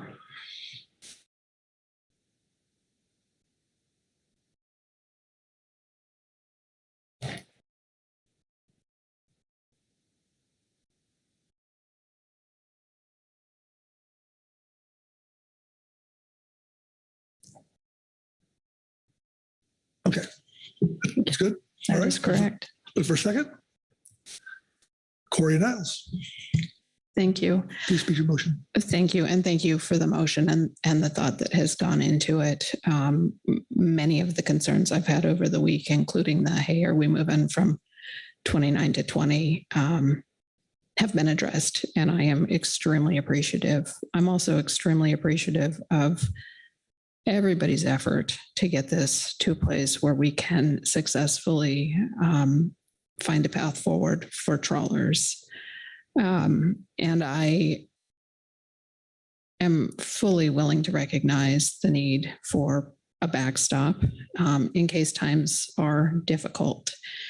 The reason that I am advocating for 6,000 metric tons instead of 7, and I realize when we get into big numbers that maybe that isn't that many, is a couple of reasons. In my understanding of a backstop, that is when times are difficult.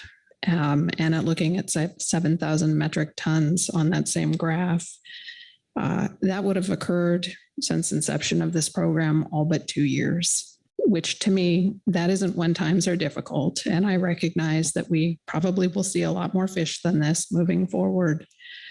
But if we don't, and we certainly have seen instances in petrale in a number of rockfish species and in other species outside of groundfish where we think we're going to have a lot more fish than we do, and we need to course correct. So I am more comfortable at looking at the historic numbers rather than big numbers moving forward. I'm also asking for 6,000 because we have heard from a range of trawlers here in the room over the course of testimony this week, and just in talking to them, there are a number of us that are asking for 10,000. But consistently, for those that have said status quo, they have said, hey, the maximum that I'm able to handle is 6. So for me, 6,000, I can probably get on board with this, but if it's 7, then I'm much more likely to be a no vote. And I also picked this originally when I was thinking this through. I would have said, hey, let's split it. Let's go with 55. That is literally half the time you are over and half the time you are under. And I am trying to be mindful of workload and not send nymphs into this year we're going to be dealing with this and next year we won't. I realize we will be dealing with this more than we would if we were looking at 7,000 metric tons. But again, it is in reflection of those that have been willing to compromise in this process and what their ask is, which is 6,000 metric ton. Thank you. Okay. Questions for the amendment maker? Or discussion on the floor, I guess. Let's go with that. So, anyone else? Corey? Sorry, did you say discussion? Yeah, thanks, Krista, for the motion. I had an amendment that I still might offer, whether this passes or not, that it gets to kind of the key issue that I'm having. First, I want to say that it's very reasonable for people to read the evidence before us differently, and based, which is uncertain, I'll say, which creates a policy decision about which way you want to fall. And so please do not interpret anything I say as people are not unreasonable for the way they read the evidence on whether this council action will have benefits that outweigh the harms and costs that it creates. And I was a bit worried when we left the November meeting that this would not be a policy discussion, but it would be a positions taken, bargaining over what the ACL level of the part of the trigger should be.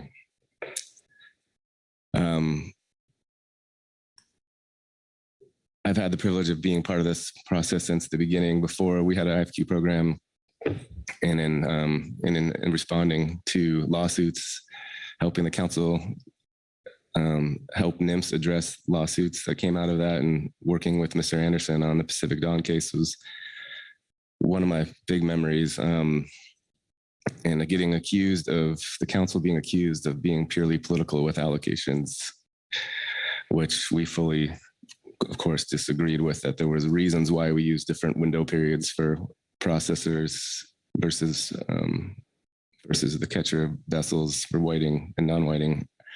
Yeah, and just by chance, someone asked us a question about the history of our whiting fish tickets, tribal fish tickets.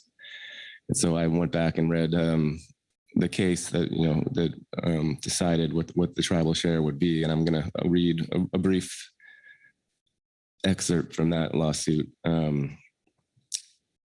where the finding of the court said this: a plain reading of the proposed NIMS rule and the undisputed history leading up to the allocation decision demonstrates that the rule was a product of pure political compromise, not reasoned scientific endeavor. Although the NIMS allocation may be eminently fair, the act requires that it be founded on science and law, not pure diplomacy. And again, I don't think that's what's going here. And Phil has a lot of rationale that's way more than that. This issue was not National Standard 4, but I think that same principle applies to National Standard 4 with economic and scientific reasoning to show that the benefits outweigh the costs. And like Krista here, I'm more likely to believe that this is needed at 6,000 than at 7,000. But as I said in November, I'm not even convinced that alternative 2 is warranted at levels below 6,000. So I'll leave it there, and if I do get to make another amendment proposal, I may continue on. But yeah, to hear what is the difference between 10,000 and 5,000, to me, and again, Mr. Anderson made a very clear vision of his reasoning and how he views the uncertainty and the effect of this. And 6,000 is closer to where my risk tolerance is than 7. And again, these are numbers that people can reasonably disagree on. Hey, Corey, anyone else? Okay. I'm not seeing any. Oh, Vice Chair Asmer. Thanks, Chair Penninger. I'm not going to support the amendment. I hear the rationale behind it. As we've heard in a lot of the discussion, this is a policy decision we have to make. And as individual council members, we have to be able to assess and interpret the 8 years of information and deliberation we've had. As Mr. Anderson spoke to his original motion, he had a rationale for choosing what he did and acknowledged that other people might believe it's higher or lower than that value. I could come up with an argument that it should be higher than the 7,000, but in listening to his rationale and the impact of what the trigger level does at that level, part of our principles, does it ensure affordable trawl access to the Sablefish quota share or quota pounds? And this identifies it at a level where to some extent you're ensuring that. And the other piece of the justification was what that leads to is certainty to the processors, to the fishers, that at levels below that trigger point, that they have access to it, that's when the restriction is put in place. And the certainty is a key part of that, because that's part of what we're looking at. Maybe I can speak more to that later, but I'm going to vote. I'm not supporting this amendment because of what I heard justifying the original level that was proposed. Thank you. Thank you, Pete. Anyone else? If not, I'm going to, okay, I'm going to call for the question. All those in favor signify by saying aye. Aye. Opposed, no? No. Roll call. I will do a roll call. Oh, I'm sorry. Maggie, did you have a question? I was going to get abstention. Okay.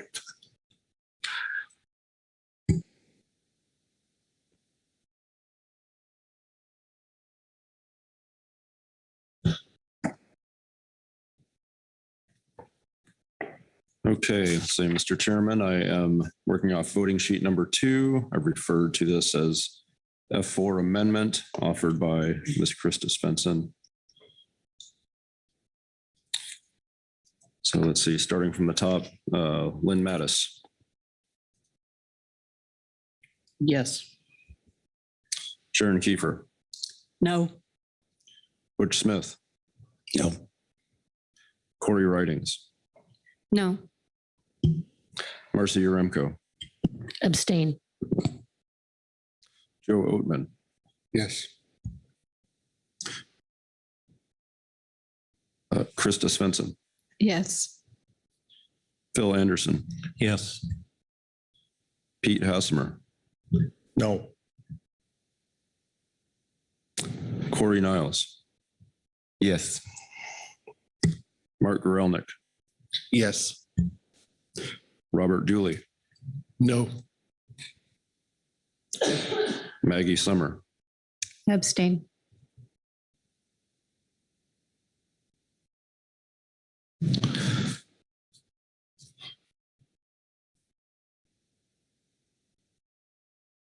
Eric.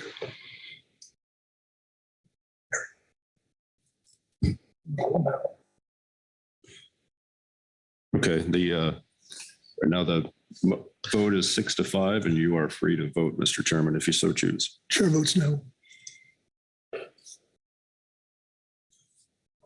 So that is a 6-6 vote. So the motion does not pass.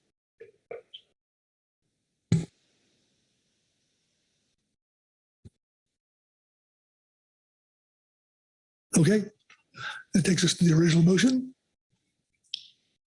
Corey Niles. Yeah, thanks, Mr. Chair. I do have an amendment that Chris or staff may hopefully have close to ready.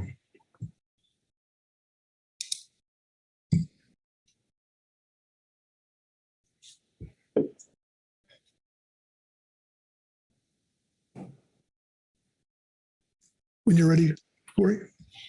And I may need your help or the parliamentarians' help on how to do this properly.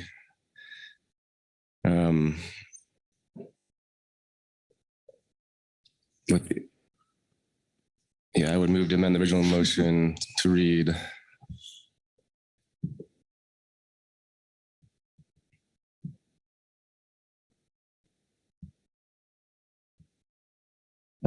Read as the following.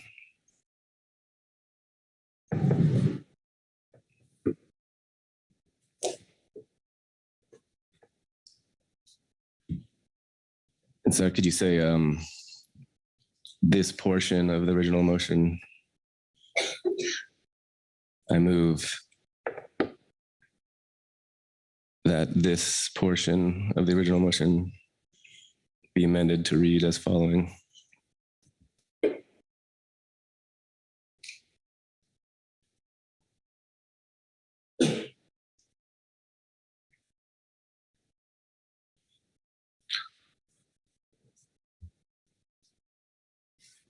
And thank you, Chris and staff. Mr. Chair, I have to admit, I don't know if I've ever done an amendment and don't know if I read the whole thing or explain it. I would read it, so it's on the record. So I move that the council adopt the preliminary preferred alternative PPA as its final preferred alternative as identified in agenda item E4, including the following modifications and clarifications. Restrictions on gear switching will be implemented and remain in effect north of 30 degrees north latitude, consistent with the PPA, if the north of 36 ACL is below 7,000 metric tons and the rolling 3-year average of fixed gear usage of quota pounds is greater than 29%, with the calculation beginning 2023 to 2025.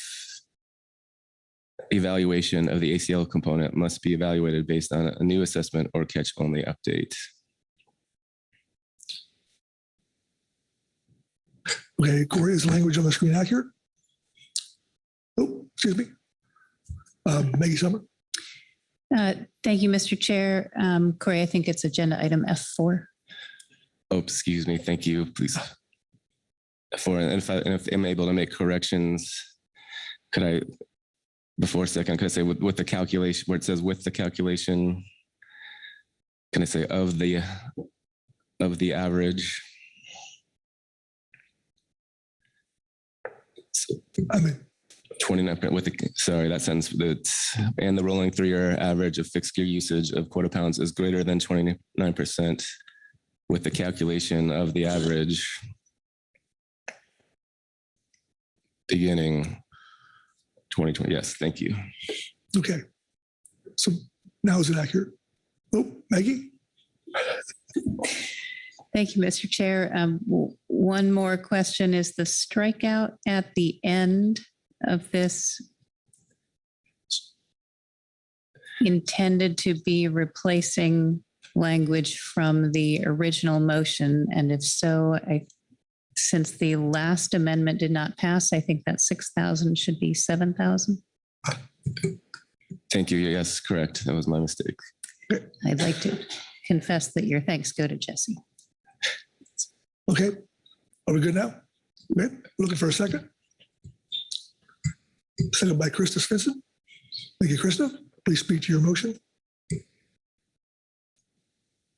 Yeah, thank you, Mr. Chair. Thank you, Krista, for the second. I'll start off by saying that this way of structuring the PPA or now the FPA really, in my mind, frees us up from worrying about that debate we just had about whether it's 6,000 or 7,000 metric tons. And I will try to explain why as concisely as possible. I think I said during question and answering of the staff presentation that this idea came up somewhat at the last minute in November in discussions with Washington delegation stakeholders and proponents of no action, admitting that, yeah, if there was no action, the council went no action, they do think there would be legitimate concern to leave it open without a control date. And in the future, that could bring in more investment. So the idea was to create something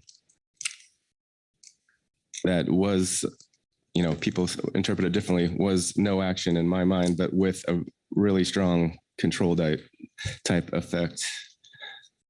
And this was a, why didn't we think of this 5 years earlier type of moment for me? Because, we all have maybe slightly different variations on the SAM tax principles. But, my goal here, what I've always seen clear evidence for a justification under National Standard 4 and elsewhere was that, yes, we should freeze the footprint and not encourage additional investment from new fixed gear boats coming in and causing a problem.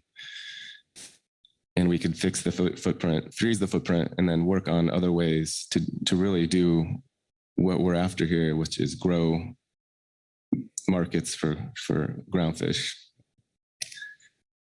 And so the way this works and does not depend just on the level of the ACL is that we have control dates, which are I would call a soft measure that deters people from investing money, time in a fishery or fishing for history, because they know that they might not, those activities are likely to not be recognized in an allocation decision. So and the problem with control dates is that they go stale eventually, and ours is pretty old as it is now. So what this idea, why it was pretty,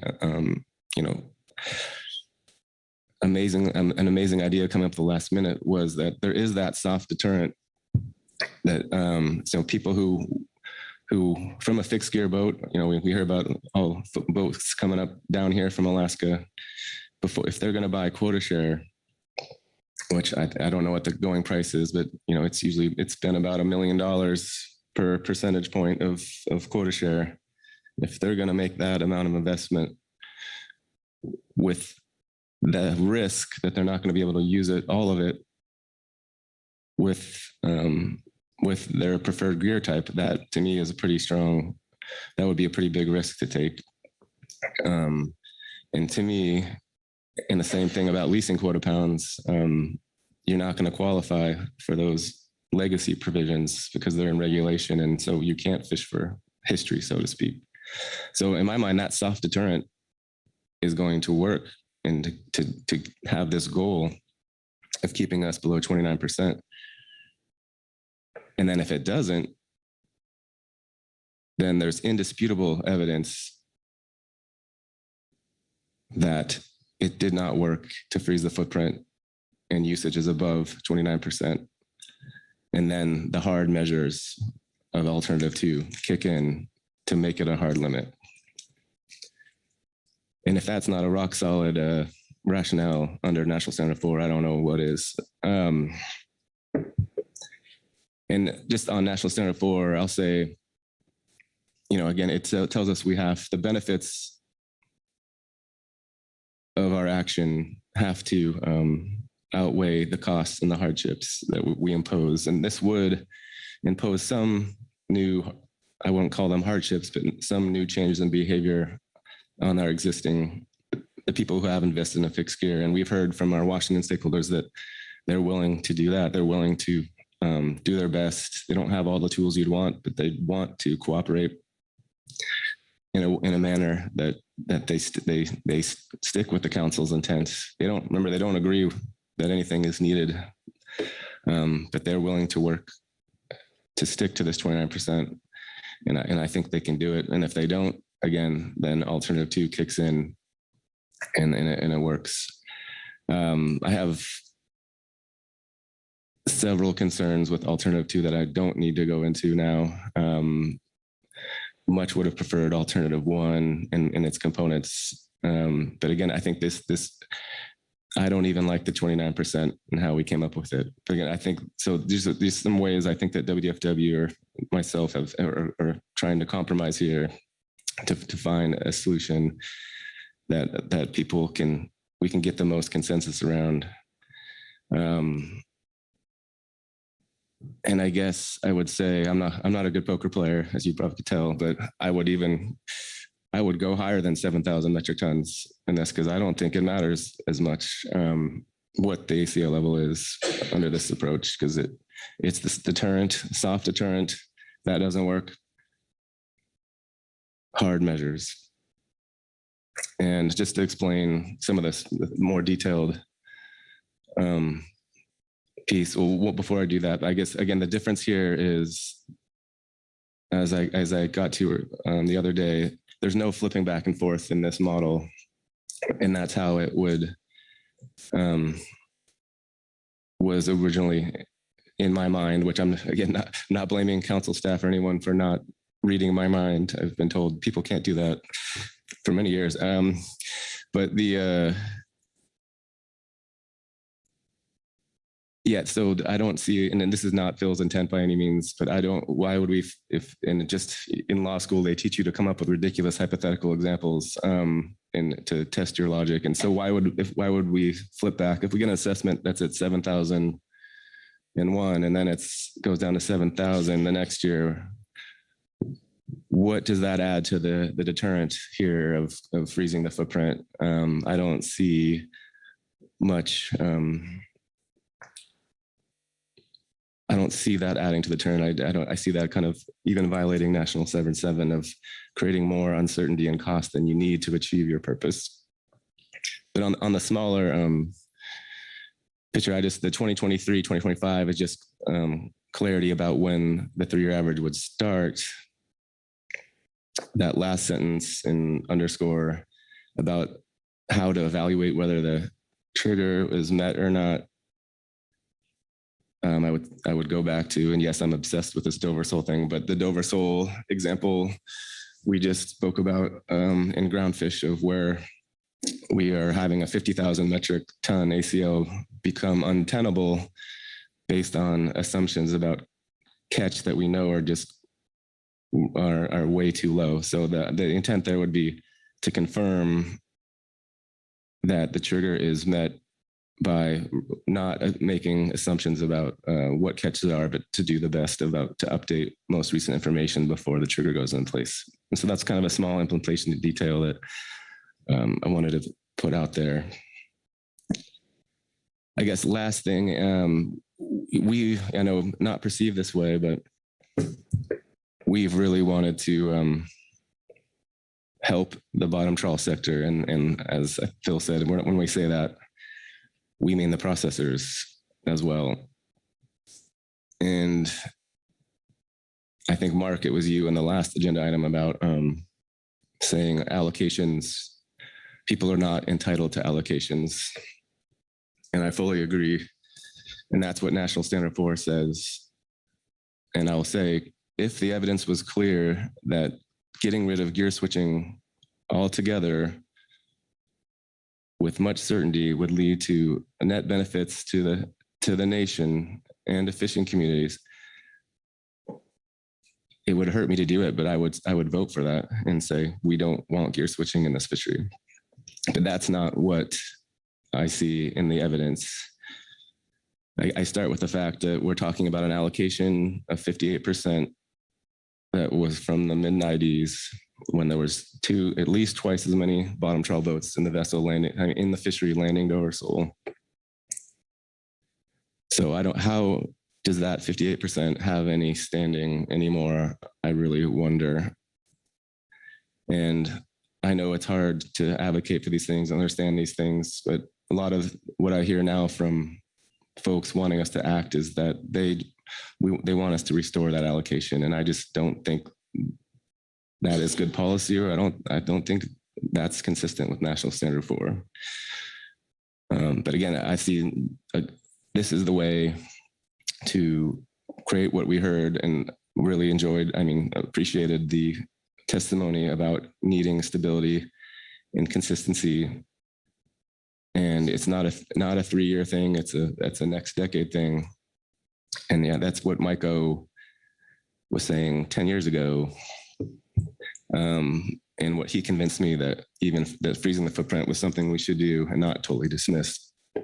And then what's been missing for me is the business case from the processors of how acting to do alternative 2 now. What is the business case, the cause and effect of us acting, and then that growing into an economic benefit, not just more utilization, but more economic benefit and more community benefit. And respectfully, that case, I haven't seen it made. I don't understand why it's not profitable to invest, or not now. And we know some businesses like Ocean Gold, we're very proud of, and we're doing their they have invested. And yes, if we restrict it more, then yes, that makes their investment better. Yet, I don't think that's our business, the council's business, to get inside the competition of processing businesses. Like I will, on this, okay, I'm lying. I'm not gonna, couple more thoughts before I stop, but we have this other idea that we need a secretary as sector integrity, which I also have issues with, because I guess, okay, well, we do have sectors, but they're to achieve certain reasons. And the amount of fish that we allocate to each sector is an entirely separate question. And I'm thinking of Ocean Gold and what we did with the IFQ program. One of the questions for the council was, should there be 3 sectors or should there be 4 sectors? And that the difference there was whether shoreside whiting IFQ and bottom trawl IFQ should be combined. And I think it went back and forth a couple of times. The final recommendation was what we have now. So we have what once were considered different sectors combined. And I think that was a good decision.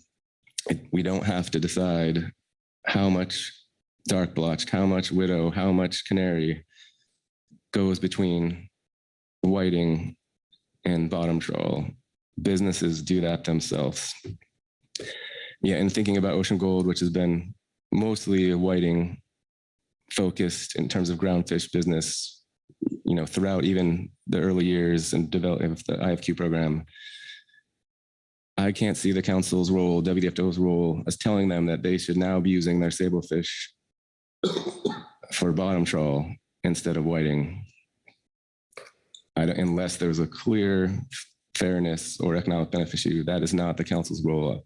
And if I can't tell them to use their sablefish for bottom trawl, then how can I tell a fixed gear business how to use theirs? How can I use Paul Quayle to use his sablefish one way? So that's just a philosophical difference. I think businesses make these decisions better. I think they're allocating the scarce bycatch between whiting and non-whiting better than we could do it through our normal process. And again, so I will kind of end with what I started with. I don't think that debate about whether it's 6,000, 7,000, 8,000 matters as much when you consider this purpose over trying to create a soft deterrent and back it up with something hard if that doesn't work.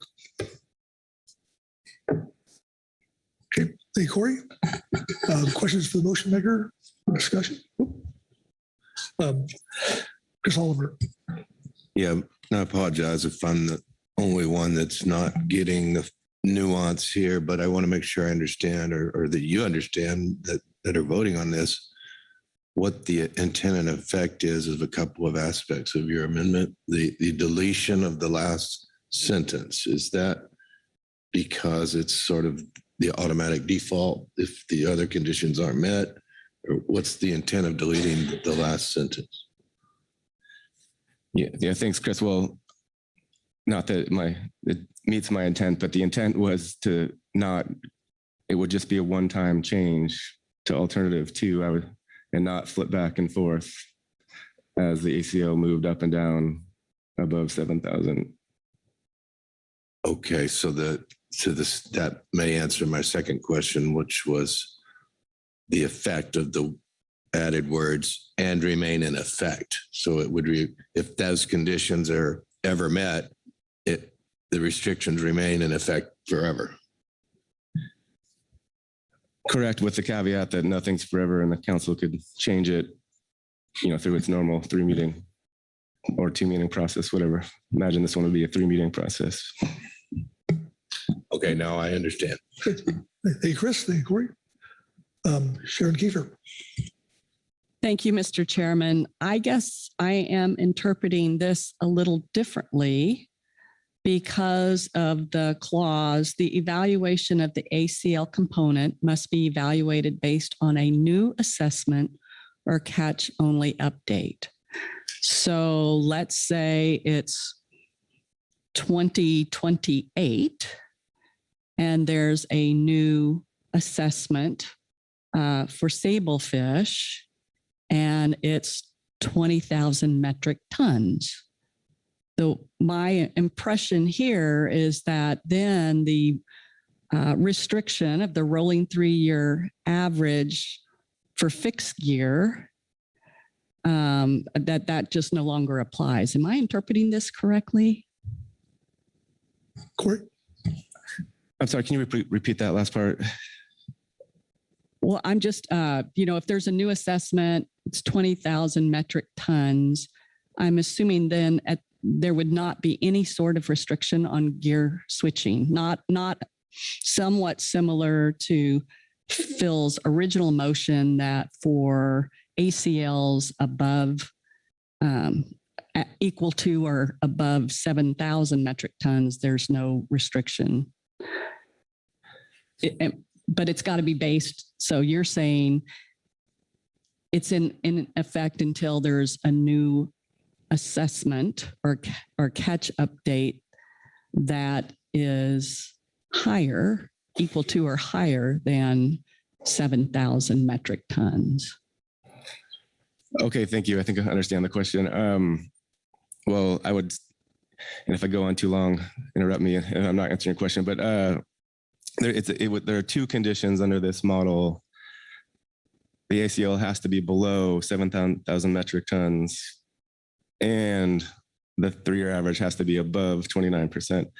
So what that sentence is meant to, and sorry, apologies for the confusion, but it's probably not even needed, but it's on the determination of whether the ACL is under 7,000 metric tons or not. So how do you make that evaluation? And we had just had the Dover sole example where just because of our process, we're saying that the ACL let's say it dropped below the trigger, for example, but that's only because we assumed in years 21 through 23 that 70,000 metric tons were caught from the stock, removed from the stock, when it was only like 12,000. So if we had all the time in the world to plug that 12,000 in instead of the 70,000, the catch only update would say that you're above 50,000 metric tons. So it's just kind of, can you please scientists confirm that we're really below 7,000 using the best available catch information at that time? I'll stop there to see if I've answered your question. Sure.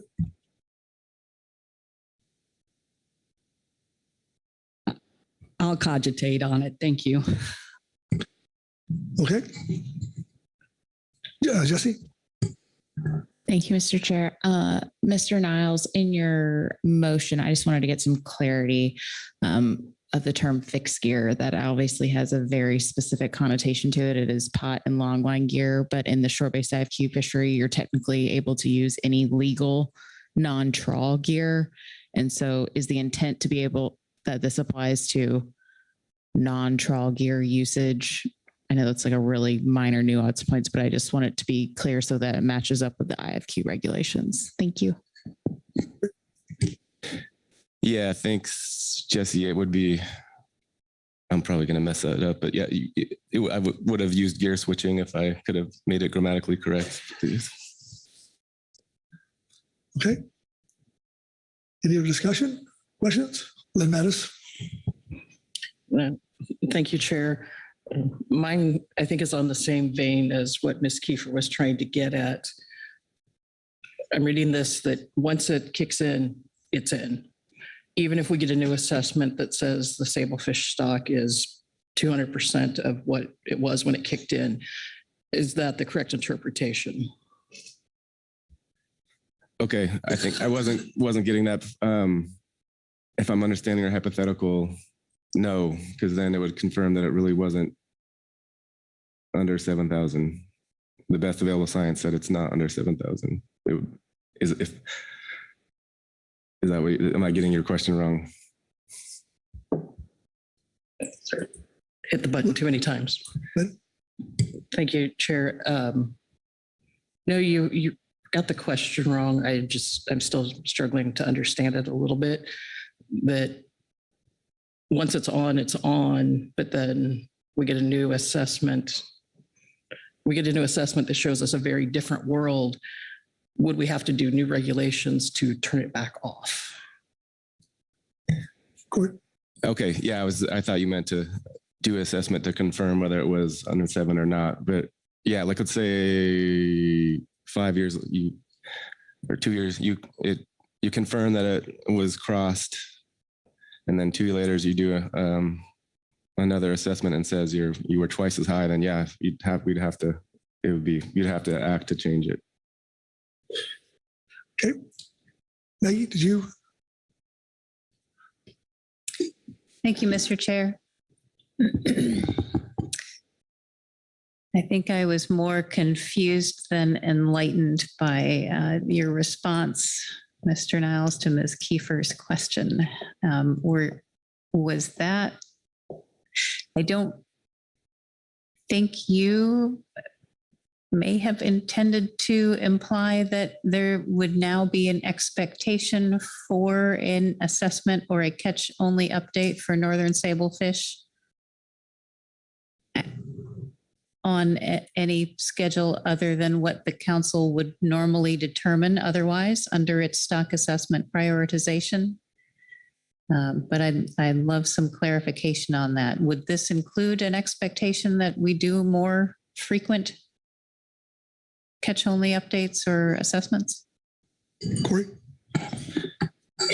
Thanks, Maggie. I'm kicking myself for including the sentence now, but the no, except, and it's hard to think of all the scenarios we could envision, but let's say it's a well-behaved type thing where we have a 10-year forecast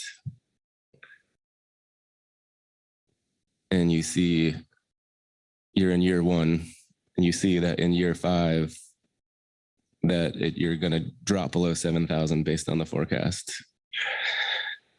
And I'm not being smart enough with my years to know if that's in the normal biennial cycle or not, but the clear signal would be there, and the council could find the best way to confirm that it really was dropping below 7,000,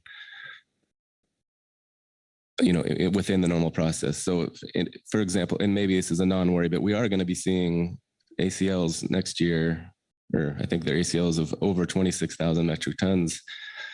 So I expect we'll be in that situation as we were with Dover Sole, where the actual catches could be way below that. And so then your forecast of what your ACLs will be way too high potentially. So, but again, I don't find this particular aspect of central to the main structure of the motion, and would happy to, if someone would strike it, if it changes their mind. It's just more of an implementation detail than not important to the effect of the main motion. Okay, Maggie? Thank you, Mr. Chair. Then I think I'll offer that should this amendment and then the main motion pass, we would be using ACL values after they are established in the final rule for our harvest specifications each biennium. So we would not be basing any determinations under this on projections. We would be using the actual ACL adopted in harvest specifications. Okay, thank you, Maggie. Yes. Thank you, Mr. Chair. I have a separate comment. I think the "and remain in effect" portion of this is a notable change from the PPA that we've been talking about and focusing on since November. The fact that this could then have a gear switching limitation in effect in some future year, unless the council acted otherwise, even with a very high Sablefish ACL level and potentially less competition for Sablefish quota, that does not seem, that seems a little bit more challenging in my mind in relation, as I think about the national standard for fair and equitable standard for allocations. And I will not be supporting this amendment for that reason. Thanks. Okay, Jim? Thank you, Mr. Chairman. Ms. Summers, on the last point you made, if I heard correctly, you mentioned that we would have a gear switching limitation in effect, even with a very high Sablefish ACL level. You're talking about the remain in effect part, because initially it would have to be both conditions, a low ACL but then the remaining in effect part. Okay, thank you. Thank you for the clarification. Yes, if it was triggered once, then forever after, until and unless the council took action to change what would then be the gear switching provisions in regulation and FMP, the limitation would continue on in effect, is my understanding. Okay, Corey? Yeah, well, thanks, Maggie. That clarification, wasn't getting what you said, but you're not saying it's out of the range of alternatives, because alternative 2 is still in the range of alternatives. So can you explain to me why flip-flopping back and forth over relatively small levels of ACLs would be consistent with National Standard 7 or with National Standard 4 in achieving the purpose we're trying to get here? How is if the purpose is to disincentivize investment,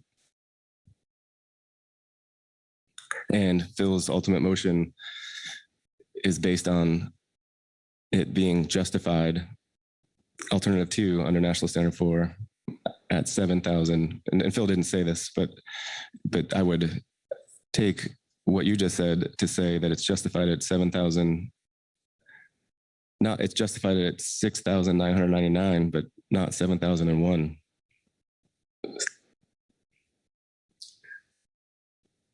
So I'm not understanding what your concerns are relative to that type of thing versus the remain in effect, which it's fully analyzed in the document, and people would have been proposing to be remain in effect all these years. Maggie, want to respond to that?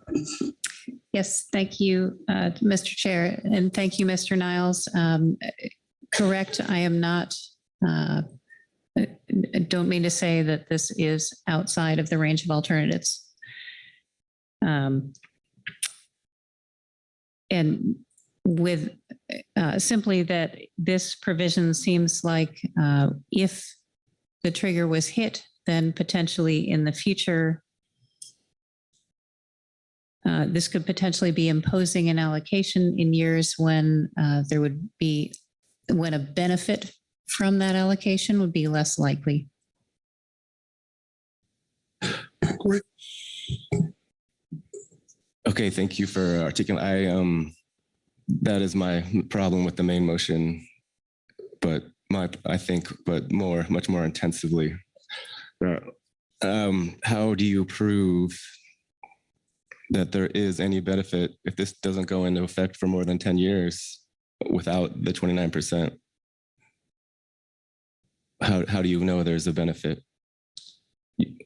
Like this is kind of I almost asked you this question, but I don't think I could have got it out of my head. Where you will be evaluating the main motion for consistency with the national standards. You're doing the regulations now, but under the current stock assessment, they won't go into effect for over 10 years, during which, or maybe never, which the benefits and costs will be completely different. So that's exactly what I can't square with my mind, and unequivocally voting for an ACL trigger without this 29% a part of it? Because I don't see how we know and especially if I don't believe the benefits outweigh the costs in current times at 7,000 metric tons. How can I legitimately say that it's going to be true 5 years from now, 10 years from now? So that's the logic, and not mean to be just explaining more of the reasoning and not understanding the concerns from National Marine Fisheries Service. Okay. Probably should ask for more analysis of this portion maybe earlier, but I mean, there's a amendment on the floor, and I'm going to go grab a case of Snickers bars if we don't get going here pretty quick. But is there anybody else have any discussion on the amendment? Vice Chair Asmer. Sorry, not really discussion. Ms. Summer had a succinct explanation why I believe she could not support that. Could I ask her to restate that as I was processing this? I just didn't catch it all. Thank you, Mr. Chair. Thank you, Mr. Vice Chair. Because this amendment could cause a gear switching limitation, an allocation of gear switching opportunity to be in effect once triggered, regardless of future circumstances, regardless of how high the future Sablefish ACL is after that. It seems like it could be imposing that allocation in years when benefits of that are less likely, because there might be less competition for Sablefish quota under a high ACL. That may have been less succinct than the first time around. Sorry. Thank you. Okay, thank you, Pete. Corey, if I could just, we're going to take a break after we vote on this amendment because it's been 2 hours, so we probably need that. So, Corey?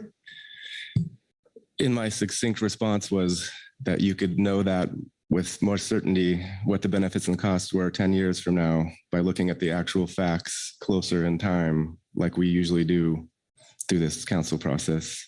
And last thing, I'll just remind folks, the GAP did not include this in their, they included this in their consensus recommendations of not having it, but I just would remind everyone that Bob Alverson later testified that it was a misunderstanding and that he would have not supported a consensus of not including it. He would have, the fixed gear part, the gear switching part would have recommended including it if he had not been under that misunderstanding. And understanding the time, Mr. Chair, I will end my comments there. Okay, thank you, Corey. Anybody else? Krista. Thank you, Mr. Chair. Sorry, but not sorry. Just out of curiosity, and this is really a question for NABS, I think, whether or not the struck language would resolve your concerns. And I feel like we're definitely wrapped around on this amendment. So just trying to get some clarity myself.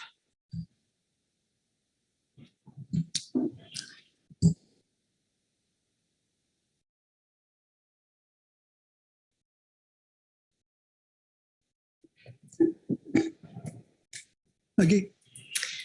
Thank you, Mr. Chair. Thank you, Ms. Fenson. I think if the struck language were included, it would conflict with the phrase "and remain in effect." But assuming that your question is, what if that was also removed? I think it would help address the concerns. Okay, thank you. Krista?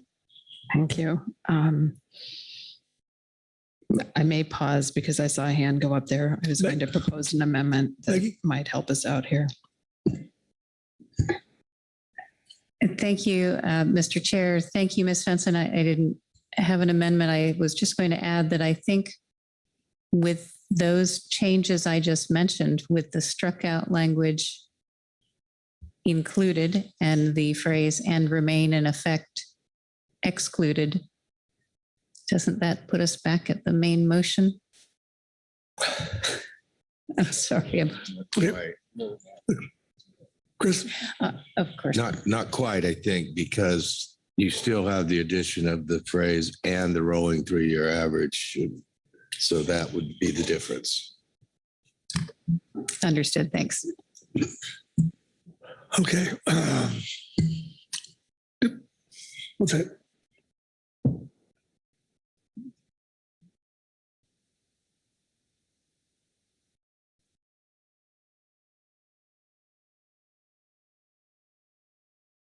Okay, we'll go to Bob, and then we're going to take a break. Okay. Is your, I'm sorry, who had their hand up? Mark. All right. On this on the language at the end there that's been struck, if we want to have a trigger one way and then be able to back off the trigger when the abundance changes, and I'm not proposing an amendment here, I think you just need to swap the if and when in the second line there. That way we would have a trigger implementing the restriction under one circumstance. And then when circumstances change, we could go back. In other words, strike the remain in effect and swap those two words. But with that, maybe we should think about how we want to proceed here over a break. I think a break right now would be good just because it's been 2 hours, I think. So let's just suspend where we're at right now, come back 10, 15 minutes. Okay. Then we'll go to lunch.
Okay, we take our seats. That's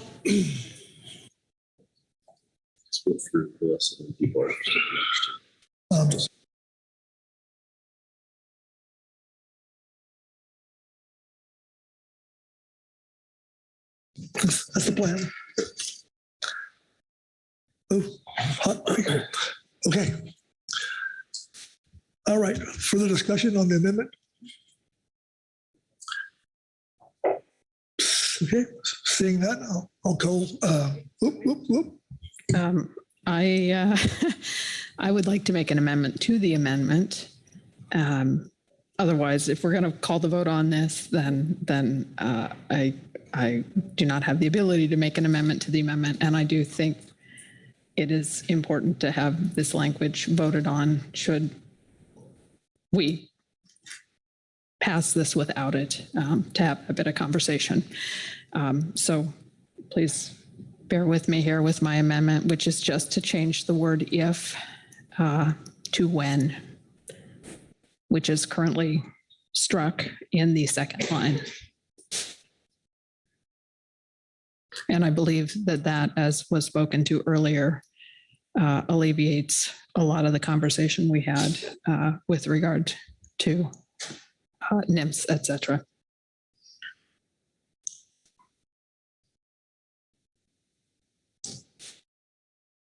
And this would be rather than unstriking other language and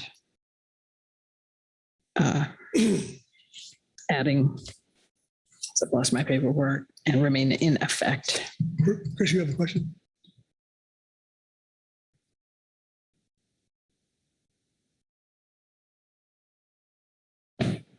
Yeah, I'm not understanding how the change to the word when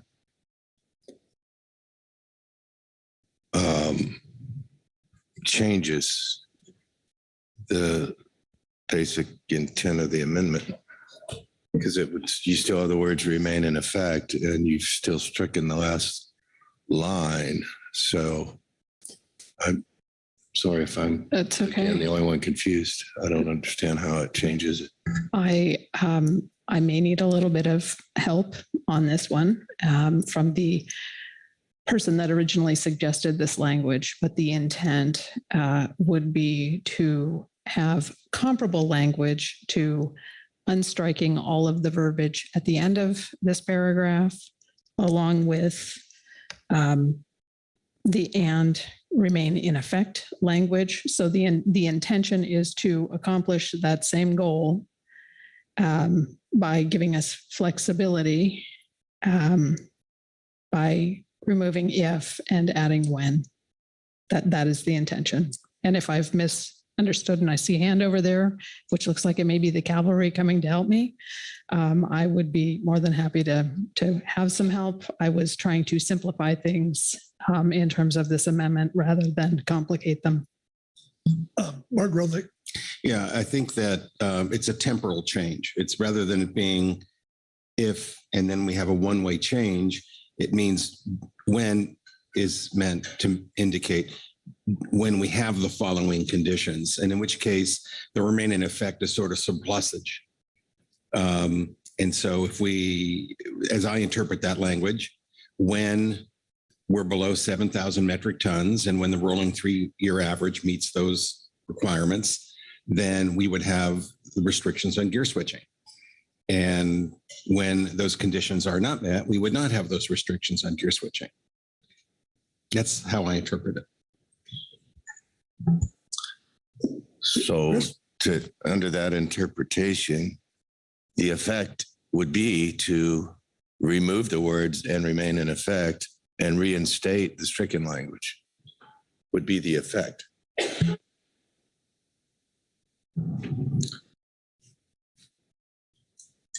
Or I think the parliamentarian has an excellent comment. Okay, well, I have not got currently a second on this one by appearance of the documentation, and I would be in favor of proposing a withdrawal of this one and a amendment to the effect that we have just discussed, which would be to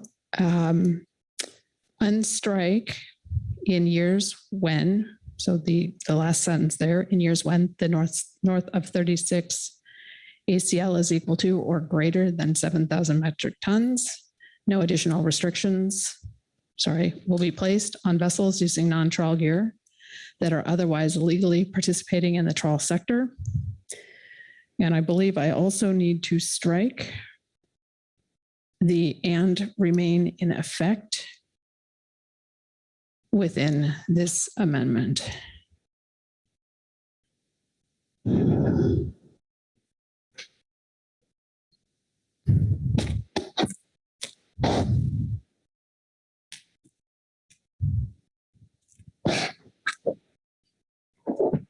And the if and when in this would go back to the original unshaded language.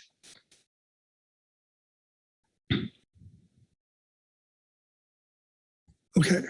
And I believe that captures the intent that I tried with my first amendment to the amendment.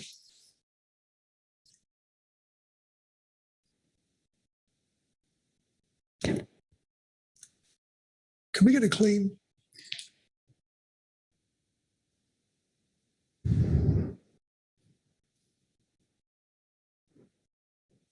Okay.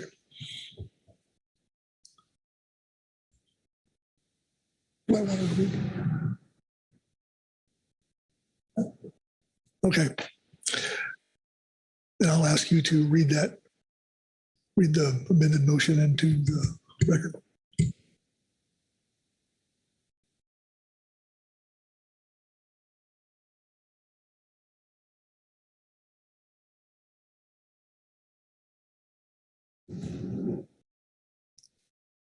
Mr. Chair, are you ready for me? Okay. So the new language would read, I move that the council adopt the preferred preliminary alternative, parentheses PPA, as its final preferred alternative as identified in agenda item F.4, including the following modifications and clarifications. Restrictions on gear switching will be implemented north of 36 degrees north, consistent with the PPA if the north of 36 ACL is below 7,000 metric tons and the rolling 3-year average of fixed gear usage of QP is greater than 29%, with the calculation, of the average beginning 2023 through 2025. The evaluation of the ACL component must be evaluated based on a new assessment or catch-only update. In years when the north of 36 ACL is equivalent to or greater than 7,000 metric tons, no additional restrictions will be placed on vessels using non-trawl gear that are otherwise legally participating in the trawl sector.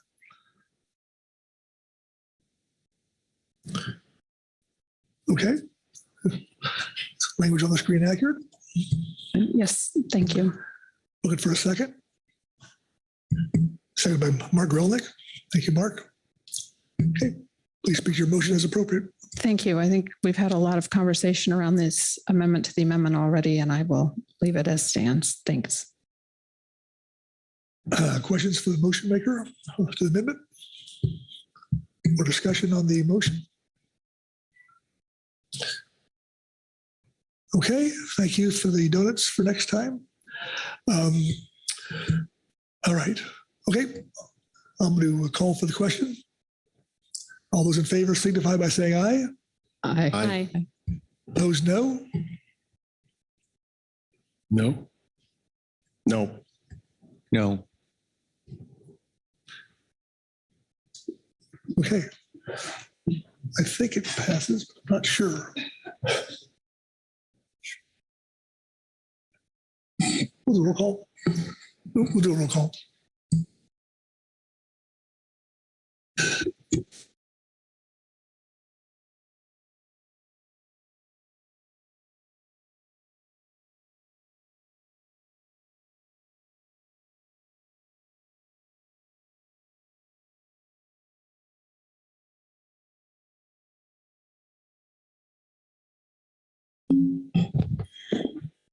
Okay, Mr. Chairman, I'm working off voting sheet 3, titled this the F4 amendment to the amendment offered by Ms. Krista Svensson. Let's see, starting from the top here, Marcia Remco, Abstain. Robert Dooley, No. Maggie Summer, Abstain. Butch Smith, No. Pete Hassemer, No. Mark Gorelnik, Yes. Corey Ridings, Yes. Corey Niles, Yes. Krista Svensson, Yes. Joe Oatman, Yes. Lynn Mattis, Yes. Phil Anderson, No. Sharon Kiefer, Yes.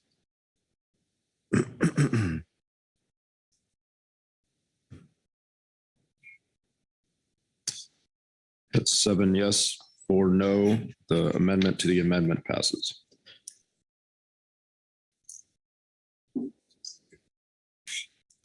Oh, Jim? Thank you, Mr. Chairman. I just wanted to confirm my interpretation of what just passed here.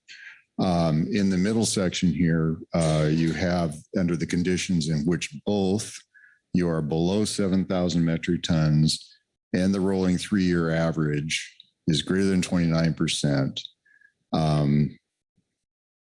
Then you are issuing the gear specific quota pounds. And then the last part talks about the 7,000 metric tons, but doesn't mention that what the status of the 29% is. However, the way I interpret that is it's sort of the inverse of it. So when it is the ACL is equal to or greater than 7,000 metric tons, or we are less than 29%, then we're going to be issuing the generic quota pounds. That's how I interpret what was there. And I see Corey's nodding. Chris? Apologize again if I'm missing the nuance, but the way that last sentence is worded, it's if it's equal to or greater than 7,000 metric tons, regardless of what the 3-year average is, there would be no additional restrictions, is the way it's literally worded now. Jesse? Thank you, Mr. Chair. Just trying to get this a little bit more clarity. It's the situation because the and statement in the first paragraph is below 7,000 and you're above 29%, but it's the situation where you're below 7,000 and you're below 29%. That is not actually specifically covered in the motion, but it is the intent that we're understanding that that anything where you're not meeting that and condition would be issued as no restrictions. Krista? Thank you. Well, as the one that made the amendment to this, that was my intent, was to provide a backstop, not to get wild here and not to belabor things. Okay. What's that?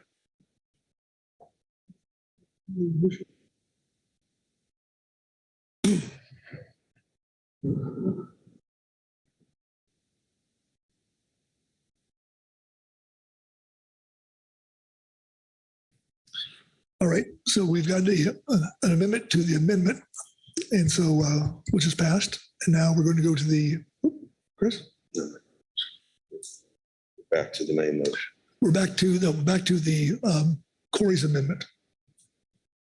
So Krista amended Corey's amendment, proposed amendment, and so now we're back to Corey's original amended motion, original amendment that's been modified as amended. Yeah. Okay. Yeah. And so okay. Effectively the 3-year rolling average for it. Okay. So with that, further discussion on the amendment to the main motion. Bob Dooley. Thank you, Mr. Chairman. I won't be voting for this. I thought we talked about this quite a bit, about the continuing cost of this program. And adding a component for a 3-year rolling average that needs to be analyzed regularly seems to be added cost that we don't need, that is taken care of by the original motion of just having a 7,000 ton metric. We were told then, at least my understanding was, this effect of this light switch, so to speak, that goes up or down, depending on the ACL, wasn't a big lift because it didn't require a lot of analysis to understand it. But it seems like when you add a 3-year rolling average, there's quite a bit in that. The cost that's going to cost continue a lot more for continuing on, and for not much benefit. The other understanding I had about having the 3-year rolling average in the original intent, I thought, was to give industry notice that this is going to happen or could happen, and then knowledge of the ACL. But the way we establish ACLs in the council process, there's ingrained a lot of notice. We all know that the Sablefish in the next biennium is going to be much higher than it is now. The ACL will be. So that notice is there. It's ingrained in the process and how we do it. So I'm really concerned about the continuing cost of the program going forward. I understand that and I think the original motion really does calculate that. And I don't think adding a rolling average, we don't get much benefit from that. So I think just the base number is what counts, whatever the ACL is. So thank you. Thank you, Bob. Further discussion? Phil Anderson. I have a question for the parliamentarian. Is making this an additional amendment to this still possible? Yes, you only have the one amendment on the floor now, so and one additional amendment is fair game. Phil? I would like to move an amendment to the amendment. In the third line of the second paragraph, strike 7,000 and replace it with 6.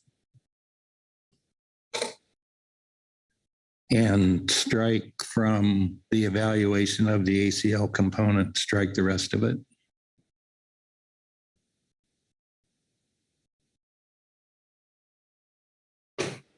So beginning with the evaluation of the ACL and on down through the balance of that paragraph, strike that language.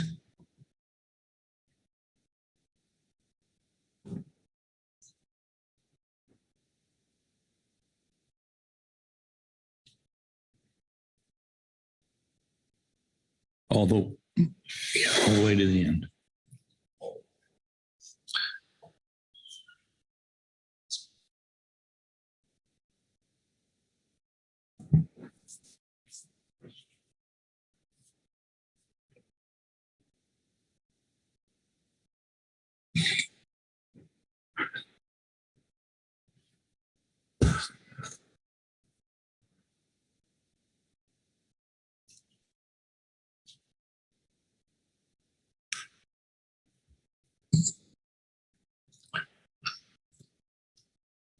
Okay.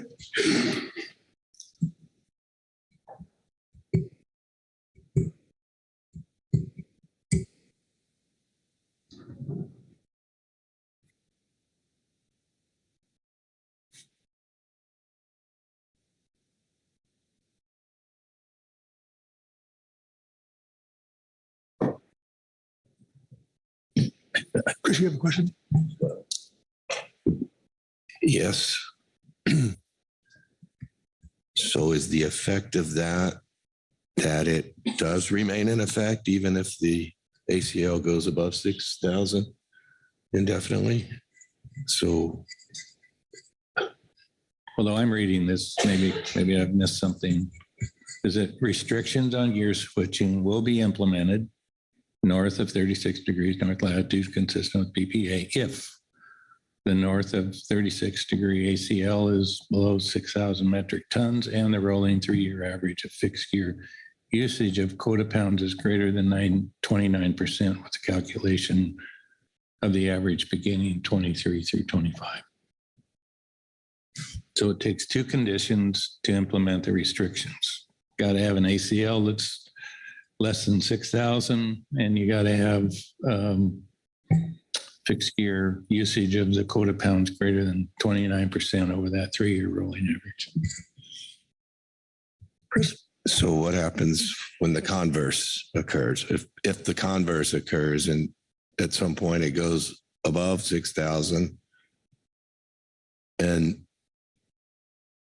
the 3-year average is not greater than 29, i.e. how long does it? When you're above 6,000 or above, and the usage is greater than 29% over that 3 calculated on the 3-year average, that's when the restrictions apply. And in the absence of that, there are no restrictions. So the last sentence is implied. Yes, it's implied, given that we're still, I may never get a second, but I haven't gotten one yet anyway. We could take that last sentence and change this 7 to 6 and add back the rolling average. If that, but to me, it's clear that the gear switching limitations go into effect when this happens. And in the absence of that happening, there are no restrictions. But if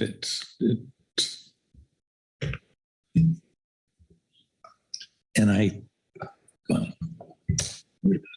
just wanted, I think it would be good that everyone is clear that that's the intent. And so the last sentence is essentially implied.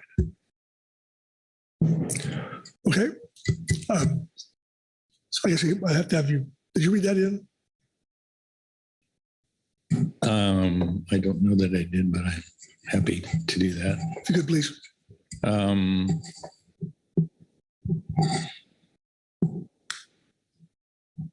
The first sentence simply spells out what the changes are. And as a result, it would read, restrictions on gear switching will be implemented north of 36 degrees north latitude consistent with the PPA.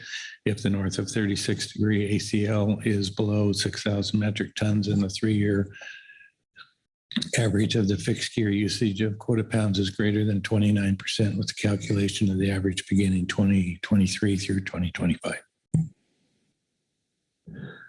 Okay, thank you. That is accurate. So, all right. Second by Mark Relnick. Okay. Questions for the motion maker?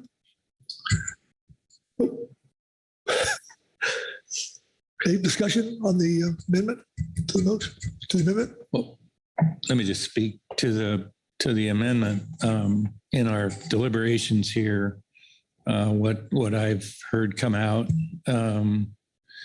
is that the percentage of trawl sablefish that's being taken with fixed gear is an important component of triggering the restrictions. And so the intent here is to add that provision to the original motion so that we have this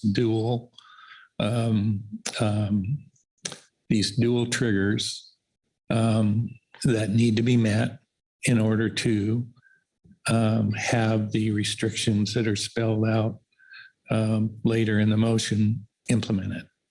And in the absence of either of those being met, there are no restrictions, no additional restrictions on vessels using non-trawl gear that are otherwise illegally participating in the trawl sector. Okay. Discussion or questions for motion maker? Any more questions? Bob? Yeah. Thank you, Mr. Chair. And thanks, Phil, for the motion. I actually have a question for Maggie, and if you can answer it, I know it's probably a lot to answer. I'm trying to understand the cost effect of the program by adding the rolling 3-year average compared to not adding, is this a significant lift ever, an ongoing cost? Or is this just another box to check? Maggie? Thank you, Mr. Chair. Thank you, Mr. Dooley. It is certainly not just another box to check. We would, we would take our role in implementing this seriously, and we would need to be, I guess, on an annual basis, calculating the rolling 3-year average usage of quota pounds.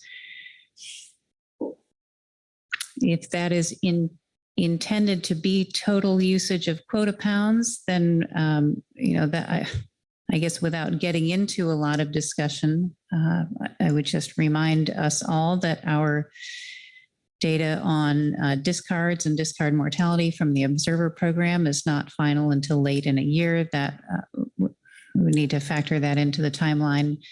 In terms of calculating the 3-year average, once we have the data, that's not a difficult task. It would also be a component that we would need to include in regulations and in notices to the public and in our explanations to make sure that everybody understands how the provisions of the program work. I don't have a quantitative answer for you on whether it is how much additional workload it would take us to implement this. Again, I would say it is not zero and not insurmountable. Thank you. Sharon Kiefer? Thank you, Mr. Chairman. And a question again for Maggie, if I may. Okay, Maggie.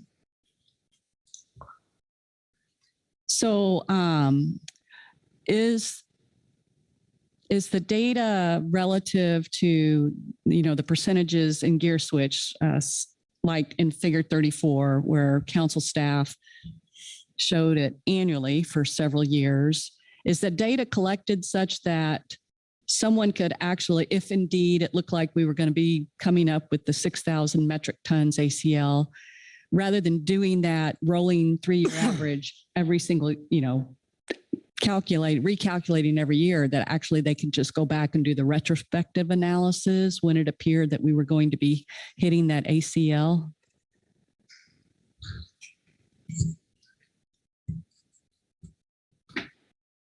Maggie? Thank you, Mr. Chair. Thank you, Ms. Kiefer.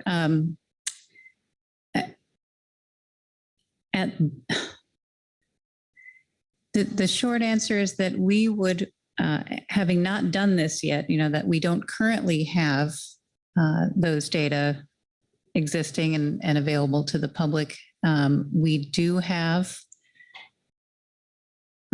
information in our publicly accessible IFQ system. I think that all I can say at this point is we would certainly want the public to be as aware as possible of what information we have, and we would look into how and when we can provide that, but we would want to make it available as soon as we can. Thank you. And if I may ask, would Mr. Seeger have anything? I mean, how did you guys do the annual analysis? You were able to do the annual analysis of the proportion in gear switch? Jesse? Mr. Chair, Ms. Kiefer. Yes. So currently we, the database that where NIMT, all of the quota pounds are tracked, and where things are QA and QC'd with the observer program, do not have gear types attached to them, which I think we speak to in our report, and also I think is in the NIMS report, is about including that into the would be required under this alternative, because we need to track to gear type. That being said, we obviously have fish tickets, and how I was able to do this was to match fish ticket records to what NIMS has. They're all aligned, and then we assigned proportionally to those fish tickets whatever minor discard was associated, given that there's not a lot of discard associated with gear switching trips. So that's how I was able to do like current year, but past year data was based on the WICOP annual groundfish mortality report. So that's our official estimate of quota pounds. So that's where those values also came from. Thank you for that clarity. Okay, thank you, Sharon. All right. Anyone else? Marcy? Thank you, Mr. Chair. Just a question related to the 29% that shows. Can someone clarify for me, please? Is that what that 29% is of? Is that of the landed catch? Is that of the mortality for the sector? Is that the total trawl allocation out of the ACL? What is the 29% metric intended to reflect? Your hand up. Yeah, thank you, Mr. Chairman. In general, the 29% number that we've been dealing with in the process and coming up with the 29% number as is 29% of the trawl allocation in a particular year. So of the amount of quota pounds issued.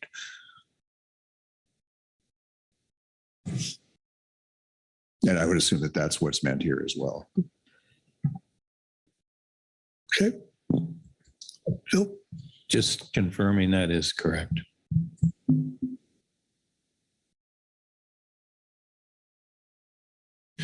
Okay. Anyone else? Maggie. Thank you, Mr. Chair. I think I'll just reiterate my point earlier about the potential lag time if the quota pound usage is including all discard mortality coming from our observer program and our electronic monitoring program. And there could be an offset, a bigger temporal offset between the time frame over which we're calculating the 3-year rolling average. And because of when that data is final and the ACL that would be the other component of this trigger. I apologize. I'm trying to think through this as I speak. I'm not sure that would necessarily be a problem, but I think the council may want to consider that. And we had some information. I know we thought about that when in Jim and Jesse's presentations, we talked about, that the 3-year rolling average would then potentially be determining whether gear switching is limited or not in year 5. So I think I'll just leave that there. Wanted to make sure that everyone was aware of that. Corey? Thanks, Mr. I've lost where we are. Are we still in questions or discussion on this? Well, there's a question about what the 29% pertains to. Okay. And that was the ACL is what we're told. No. Mr. Chairman, not ACL, but the trawl allocation, the amount of quota pounds issued for the trawl sector. Okay. I'm going to ask for some clarification on this. When we talk about the 29%, in previous discussions up through this whole process, I thought it was 29% of trawl landings was fixed gear, and the 60 or 71% was trawl landings. So this is different than what I just want to make sure we understand this at least consistent. So that's why I'm asking the question. Mr. Chairman, thank you for the question. Yes, so the 29% was established based on the 2011 through 2016. So those were those full year prior to the control date, the amount of gear switch sablefish as a percentage of the total available trawl pounds. Trawl pounds.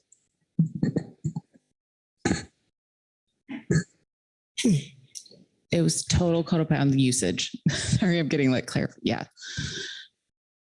Did that answer your question or maybe not? That's not useful. That's okay. I mean, that's different than I thought it was, but okay. Corey? Yeah, think we're in questions to the maker of the amendment or whoever can't. I think if this were to pass, and if the main motion were to pass, there are things in there like the definition of family that might need to be looked at in more detail through some deeming process or whatnot. So I would do to the maker of the amendment, would you consistent with there are ways of timing of these in ways of the average seems pretty simple to me. The IFQ database is even now better than it will tell you what the gear is. And I don't know that sablefish discard is all that big, so it's going to be a pretty small percentage. But would you envision, Phil, that this could come back in terms with the details under like a deeming type process on implementation? Phil? Yeah, just to confirm, not that you necessarily accepted it, that at the end of my speech about the motion, at the very end, I talked about having the deeming process include the full council and that there would be a need for a definition of family. There are a couple of them out there that are currently used in programs that will, but so a long way of saying yes to all of this is subject to deeming of the regulations that implement or whatever we approve to ensure that the intent is maintained. Okay, thank you. All right. Further discussion on the amendment to the amendment of the original motion? Okay, I'm going to call for the question. All those in favor signify by saying aye. Aye. Opposed, no. No. Abstentions? Abstain. Okay. Is that? Okay, one no vote, one abstention. That's what I got out of that.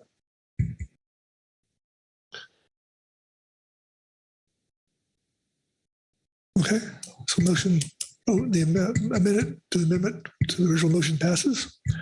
That will take us to the amended original motion. What? I believe you still need to vote on Mr. Niles' amendment. Yes. Which is essentially Mr. Anderson's original main motion with the addition of the rolling 3-year average language. Right. Okay, there you go.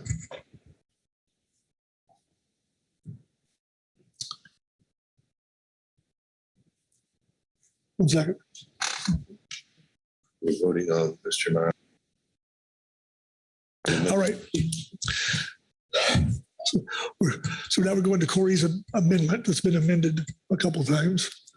So with that, further discussion? Okay, not seeing any. I'll call for the question. Oh, Maggie?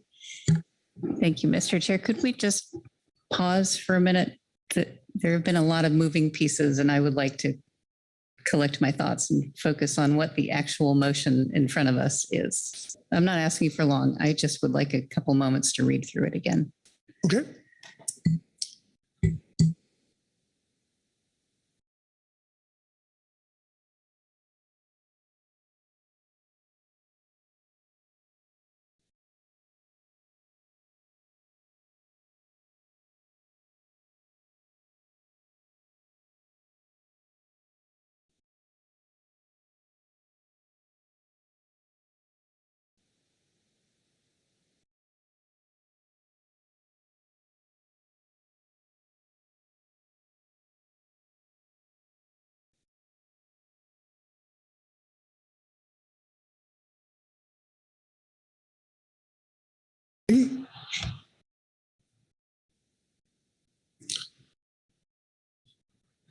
Should we just?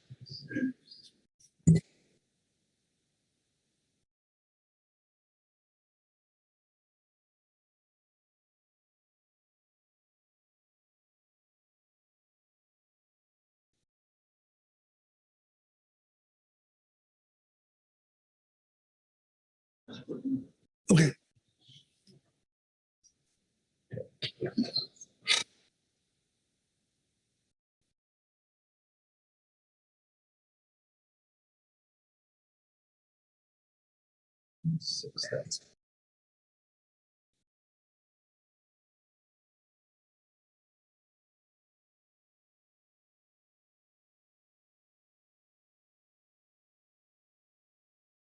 Quarries and Hamlet. And then after that, we got the.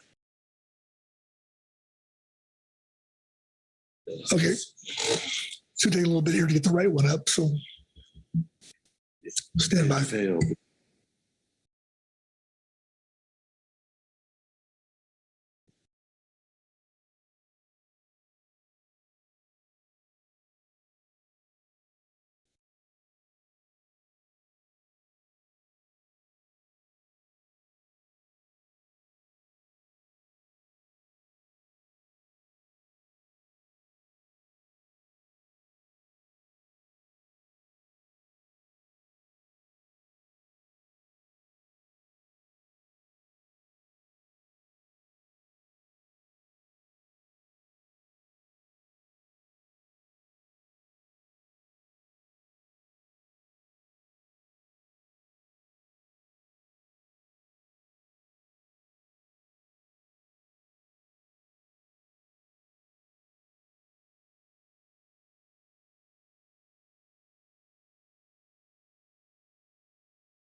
Okay, we're going to take a 10-minute break.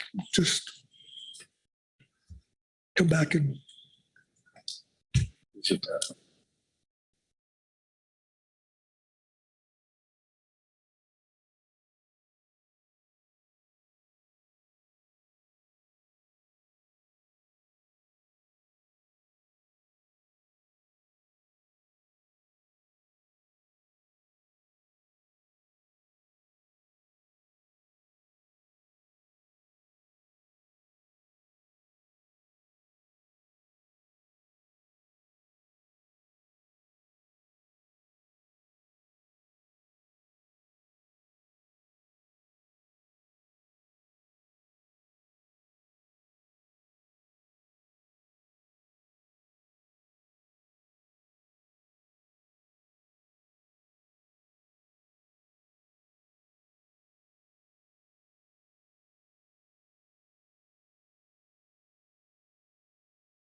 Okay, we get a chance. Let's have a seat.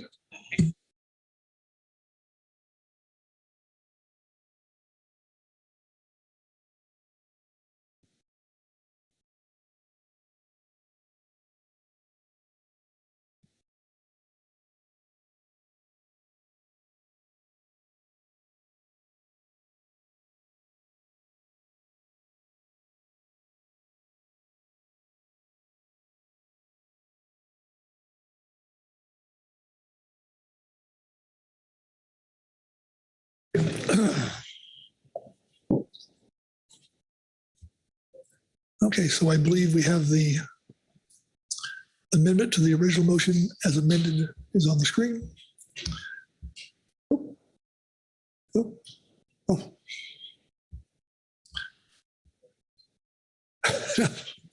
Okay. So I guess we, I say further discussion. Bill Anderson.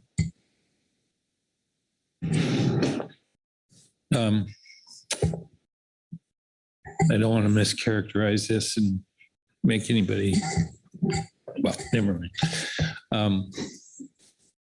On the 29% piece here that's in the amendment, and just following along the line of questions that Mr. Dooley had of Ms. Summer, I just wondered if we could just have just a little bit more discussion about that in terms of, I mean, we've got a fair amount of complexity in this already. And the more complexity we add, the more difficult it is. And they're incremental. So pulling anyone out may or may not make a big difference. But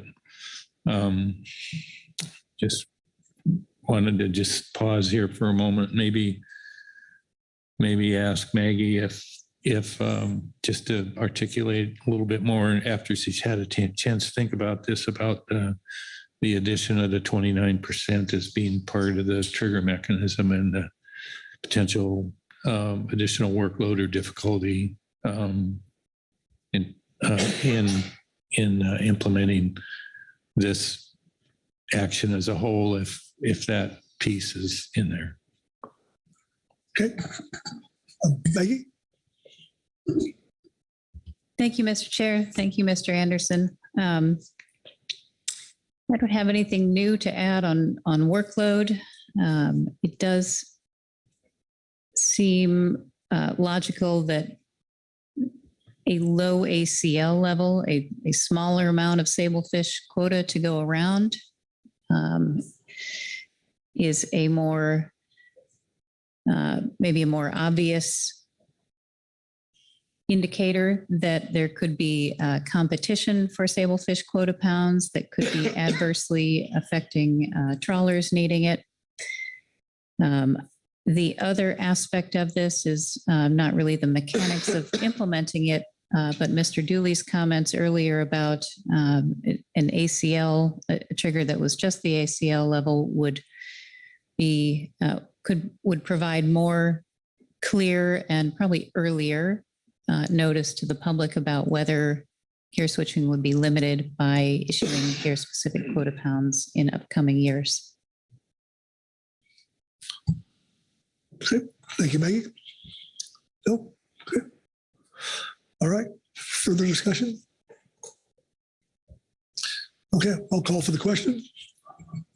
All those in favor signify by saying aye. Aye. Opposed, no?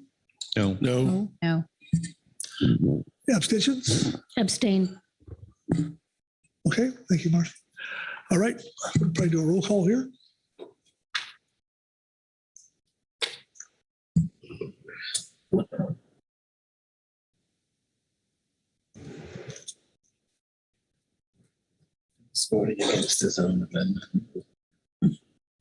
Okay, thank you, Mr. Chairman. I'll be working from voting sheet number 4. This is in regards to agenda item F4 and the amendment made by Mr. Niles.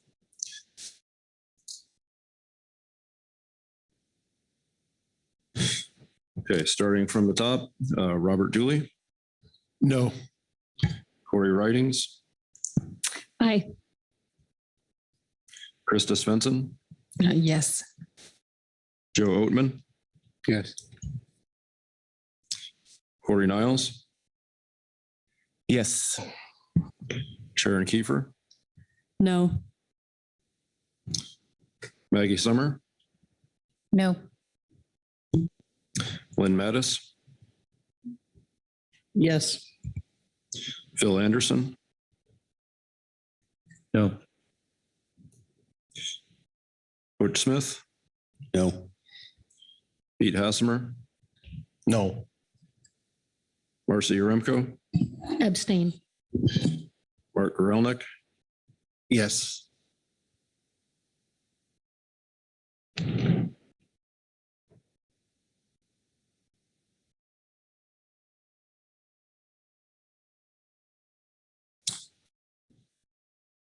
the current vote is 6-6, so it's over to you, Mr. Chairman. No. The motion fails.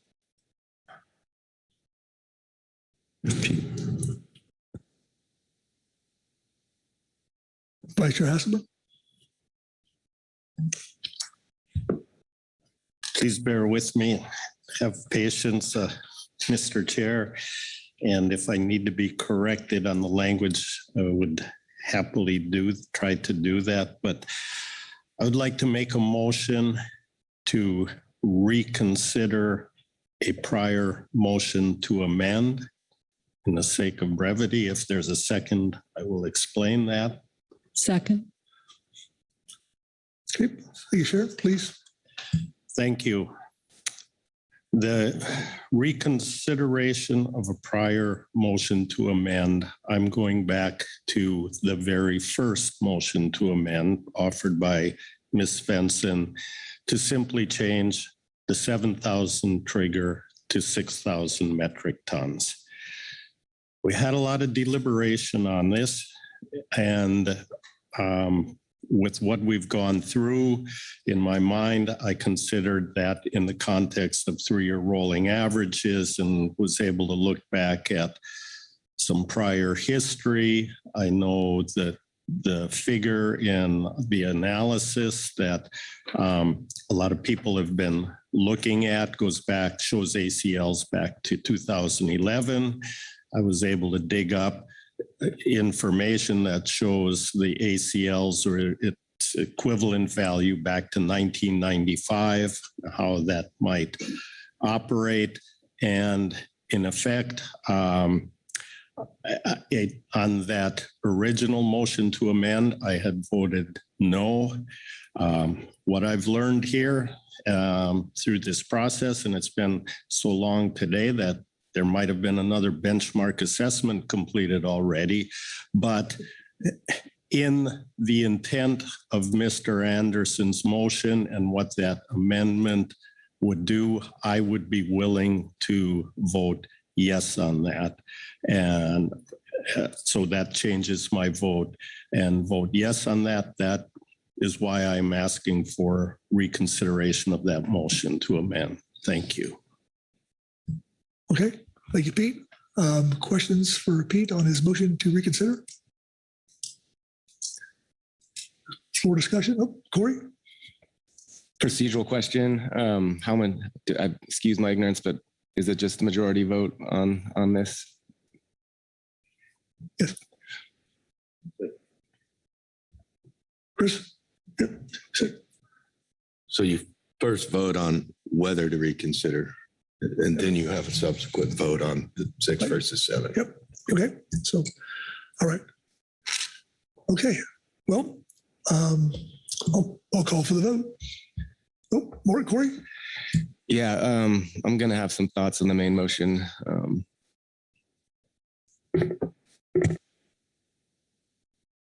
Very good. All right. I'll call for the question. All those in favor? This is the motion to reconsider. Okay. Whether to reconsider. So all those in favor signify by saying aye. Aye. Opposed, no. Abstentions? Abstain. Okay. Thank you, Marcy. All right. Motion passes with one abstention. Okay.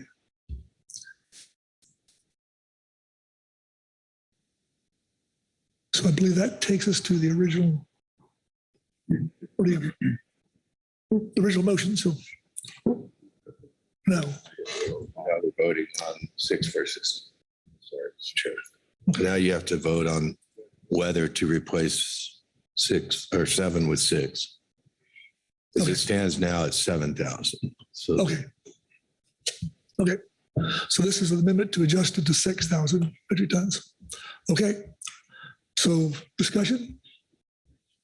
Krista Svensson? Very briefly, I just want to, since I voted in favor and lost last time, I do want to express my thanks for that. I will also say I think we saved a fair amount of time because I was considering doing a 5999 in honor of Mr. Niles's commentary today and giving a speech on rearranging deck chairs on the Titanic. So thanks to everybody for this. I hope that we will be successful this time and appreciative of the motion to reconsider. Okay. Thank you, Krista. Anyone else? I'm not seeing any. So, Maggie? Thank you, Mr. Chair. When this amendment was originally proposed, I had abstained from the motion. On listening to some of the rationale for a 6,000 number since then and considering the issue, it does strike me that there would be more likely to be demonstrable benefits of an allocation at the 6,000 metric ton level. I appreciate this coming back and I will be supporting it. Thank you, Maggie. Anyone else? Okay, I'm going to call for the question. All those in favor signify by saying aye. Aye. Aye. Opposed? No. Abstentions? Abstain. Okay. Motion passes with one no vote and one abstention. All right. That takes us to the motion, right? yeah, we're back to Mr. Anderson. Okay. Main motion. All right. That takes us to the original motion that has been amended. If I'm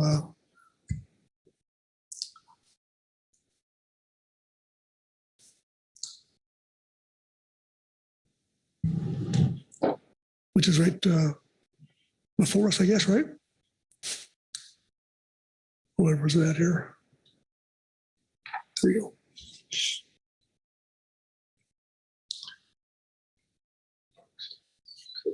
Six.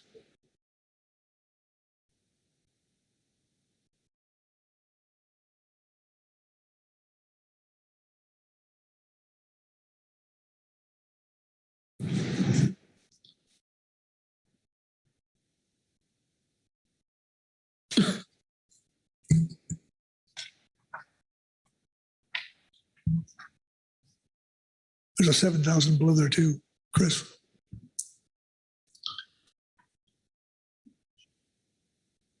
I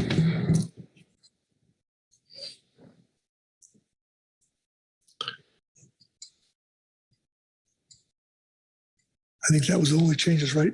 I believe at first. Okay.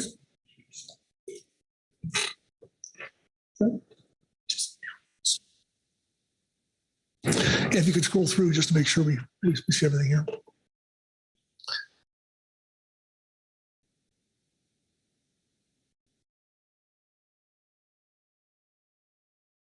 Okay.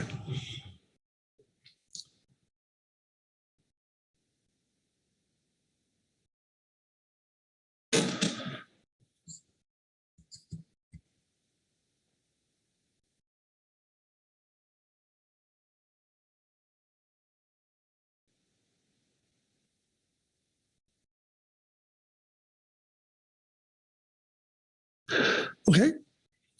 So everybody understands what we got here. Corey Ridings. Thank you, Mr. Chair. I have a substitute motion. Okay.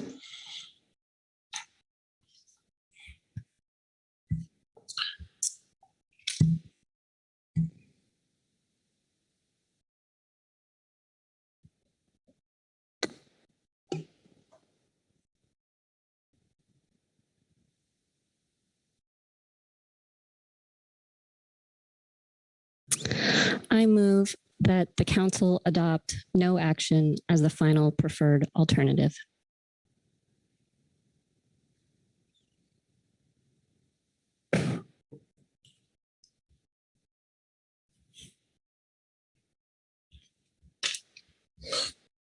Okay, Corey, is the language on the screen accurate? I don't know about the hyphen between no and action, but otherwise, yes. Okay, do we have a second? Second by Marcy Yaremko. Thank you, Marcy.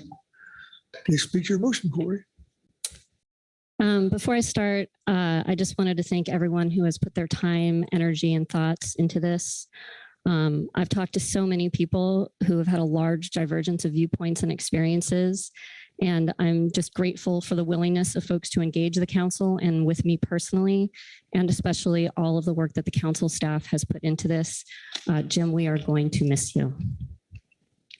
The discussions that we're having now and the confusion that we've had over the last 4 hours, I think is emblematic of the inability to understand the impacts of this motion and this issue as a whole. It's not because the people up here aren't capable, it's because the concept is so complex and we've gone so deep into trying to engineer an action over the last 8 years that we've lost what we're talking about, have totally lost transparency, and it feels like we've lost sight of the problem we were trying to solve at the outset 8 years ago. This, for me, is struggling to pass the reasonableness test. I hear that some non-gear switchers are looking for what they can get, and this makes sense. Opportunities and financial gain seem to have been far less realized than we were hoped with Amendment 20 and put into place, and the problems, pressures, and challenges that have been brought before the council by trawlers in the context of this agenda item and other agenda items are undoubtedly very real. This week has highlighted that many of the challenges are shared across the commercial fishing industry. They don't just exist for trawler or those fishing as part of the IFQ program. They exist for our entire West Coast harvester community. From what we've heard as part of this over the years, the fact that trawl isn't attaining as much fish as it would like to is driven by many factors, some that have to do with fisheries management and many that do not. Other elements of the IFQ program, including the fundamental market-based design, which is specifically subject to market forces, COVID-19, changing US consumer preferences and values, climate change, processor and retail marketing, consolidation of processing, the behavior of the quota market, the difficulties of running a small business, coastal gentrification, housing, the list goes on. We heard so much through this process about the challenges that trawl and other gear type fishermen and communities face. Ultimately, to me, the problem of underattainment by trawlers and the proposed solution of limiting gear switching just don't match. There is little evidence that limiting gear switching will address underattainment. What scant evidence there isn't enough in light of the impacts on current operations and investments of others. I don't doubt that it will benefit some trawlers and some processors based on public comment and especially GAP comments. However, it remains that fundamentally any action alternative that very likely harms a group of users in a substantial amount for the trade-off of maybe helping another group in a smaller amount isn't sound policy. To me, this does not meet national standard 4. I want to echo Mr. Niles and Mr. Hasselmer's thoughts earlier on the policy nature of this decision and making sure that our decisions are not based on compromise and politics, but are based on facts. I'm struggling because I'm looking for a reason to go for an action alternative. I'm thinking about the motion Mr. Anderson made and the amendments we've just been talking about. One is because those that I trust and respect at this council table, trawl members of the GAP, see this as the right path forward, and I trust them. And the public have shared their thoughts, opinions, and the realities that they are facing. But I just can't get there because of the evidence, testimony, and copious analysis are just not providing enough evidence. The details we've been discussing are interesting and have shed light on many aspects of the IFQ program and our groundfish fisheries in general, but they do not provide a strong enough rationale to move forward to limit gear switching. I do not see evidence that the PPA or Mr. Anderson's motion will provide meaning stability for processors. And if it did, that it would benefit trawl harvesters, who from what I've heard in public comment are the ones who really need support. As was noted in public comment at this meeting, other solutions and tools to address the problems that exist in the IFQ program exist within the program, as well as the rest of the issues this council touches. And many issues that the council does not touch, like the marketing and where the value of our fisheries are ending up. As been had noted by some groundfish fishermen, they aren't getting much more in the dock than they did 20 years ago. But I'm paying a lot more at the store, so I have a lot of questions about where that value is going and why our harvesters aren't realizing more. As I noted almost 2 years ago, I think that this isn't the right use of council and associated government resources. The council has spent a tremendous sum and time on this issue, and that has come at the detriment of other items. There's a trade-off with any council item. However, given that the time is now and it's money we can't get back, I don't see this as a reason to make the wrong decision for the sake of taking action. Status quo is just a reasonable conclusion as any other in terms of finishing discussion, and as the same obligation we have under every agenda item, that is to make the best decision we can with the information that has been provided. Gear switching was a feature, not a bug. Part of that was conservation as a goal of the program. This has not been a main point in the debate, but it would be remiss to not include this as part of the original rationale that gear switching was part of the original program design. The GAP noted this in their report. I've noted it before, and I've heard from conservation folks who consider this an important part of how the program was originally implemented. Incentives to use more selective gear types that have lower environmental impact are an important goal across all of our fisheries. I want to be clear that this isn't anti-trawl. It's simply noting that the freedom for someone to use a different gear type to catch their quota pounds or fish, whether it's a person who typically uses trawl gear or not, is a positive mechanism that promotes conservation, fisherman flexibility, and economic options. Trawlers using trawl gear do not hold up fishing communities alone. Fishermen who can fish hold up fishing communities. Ms. Svensson hit on this in her comments earlier, and I really appreciated her viewpoint on how these various trawling, non-trawling, and processing communities overlap. I have concerns about limiting gear type for the sake of limiting gear type. The intent was to increase the flexibility of gear type so that trawlers could have more options to go fishing, not less. We discussed this earlier today when struggling with allocation, that flexibility is important to support fishing businesses and to catch more fish. It's also critical when dealing with change, environmental, climate, economic, and social, all of which we're dealing with right now. The council will continue working on all the issues that impact the trawl fishery. No action and moving on from this line of inquiry doesn't change that. In fact, I hope it frees up time and resources to understand and try to identify and solve issues that are limiting trawl attainment.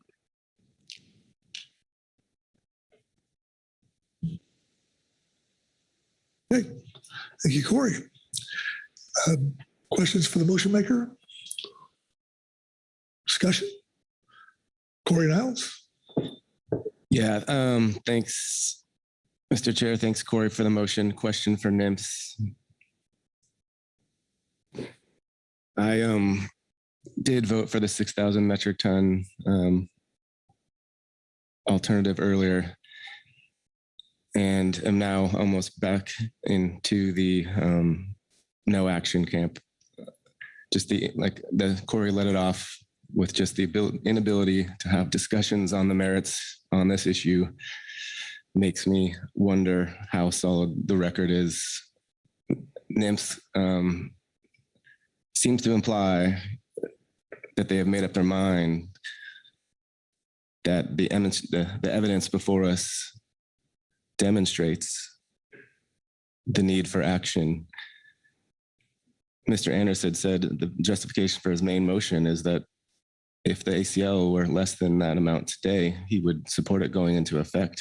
So I was wondering if the National Marine Service can expound on what demonstrable evidence they have that they think that action is warranted at this current moment in time if the ACL were below 6,000 metric tons. Maggie? Thank you, Mr. Chair. Thank you, Mr. Niles, for the question. NIPS will make a determination Once the council gives us the final recommendation, we will look at the whole of the record on this. I certainly did not mean to imply that NIMS has made up its mind or has made a determination.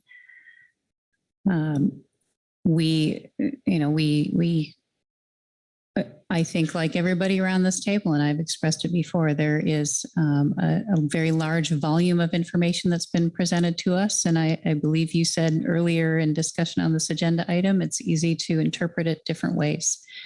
We have not made a determination.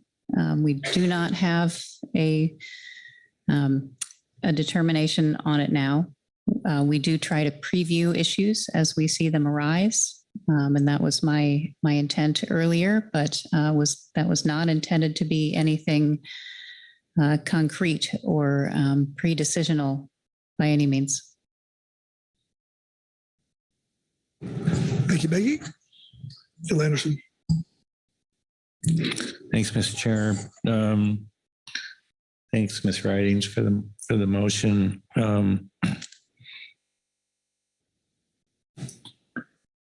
And I'm not going to go through and repeat stuff I've already said, except for 2 points.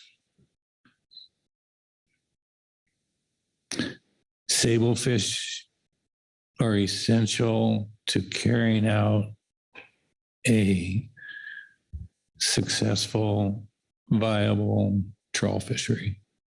It's undeniable.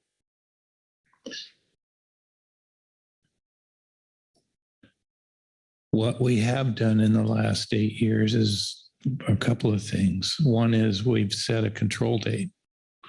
And I believe that control date had some impact on the amount of gear switching that has occurred since that time.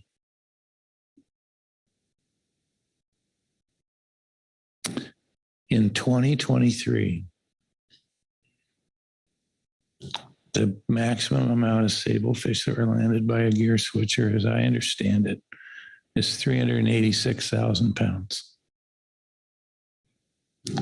An individual that was fishing in the tier program that maximized the number of tier permits they could stack, which is 3, were able to land 218,000 pounds. So I would ask you to think about, in the absence of a control date, in the absence of any action, and seeing what the type of poundage that can be landed with gear switchers utilizing trawl sablefish, and that big disparity, what you think will happen in future years, next year or the year after. And if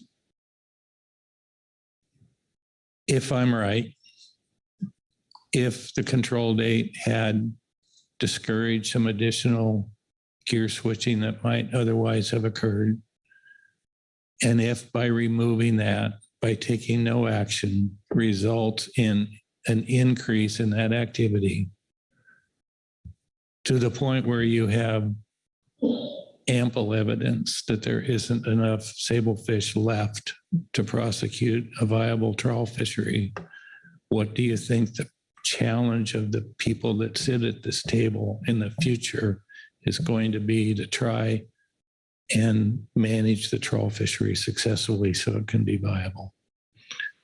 That piece, out of all the rest of it, all my sleepless nights, especially this week, thinking about what should we do? Because there are, and it was a great articulation of the points of why status quo might make sense. And I respect your opinion. I respect those. I agree with a lot of them. But walking away from this right now and turning this thing back, turning it loose again, with the potential of having the kinds of problems or greater problems that we had during the 2013 through 19 era, is something that drove me to the point where I thought we needed to take a step here in providing a cap and let some things get sorted out here before we go farther and decide what else to do. Thanks. Thank you, Phil. Further discussion? Corey? Yeah, thanks, Mr. Chair. Thank you, Phil. I'm not quite sure I'm going to vote on this yet. The thing I have not said yet that I think is very important is that I think no matter what happens today, the next step for this council, at least for this part of the fishery, should be figuring out what to do to help this sector, including by taking up some of the ideas our economists have given us, like raising the control limits so that processors might be able to secure more of their own quota. On that, Mr. Anderson was representing our department during, again, development of Amendment 20, and he, was not a fan of this idea, but he voted for the allocation of quota directly to the whiting processors. And I'll admit now, I think I was wrong, and that was a great idea. So there's other ways we can be doing this. And I'm going to keep it concise because I know everyone's hungry, but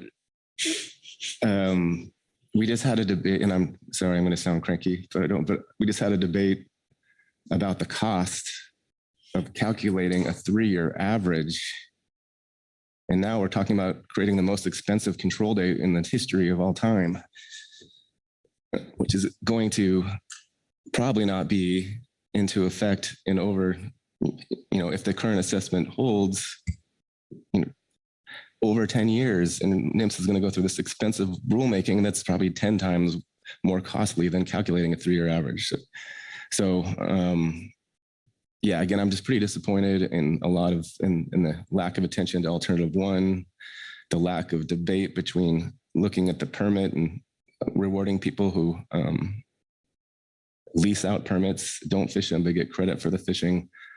Totally understand. I think Phil is right. And not leaving the door wide open. I'm going to stop myself from saying anything else, and we're not really sure how I'm going to vote on this. Okay. Anyone else? Marcy. Thank you, Mr. Chair. I just want to make clear that in voting yes for the motion on the screen, in no way am I intending to imply that this is where this discussion ends. I want to reiterate my earlier remarks and convey how important it is that we do something to improve the utilization of the quota pounds that are issued, particularly for the trawl fleet of this IQ program. And I do think there are a number of innovative ideas that we just have yet to explore.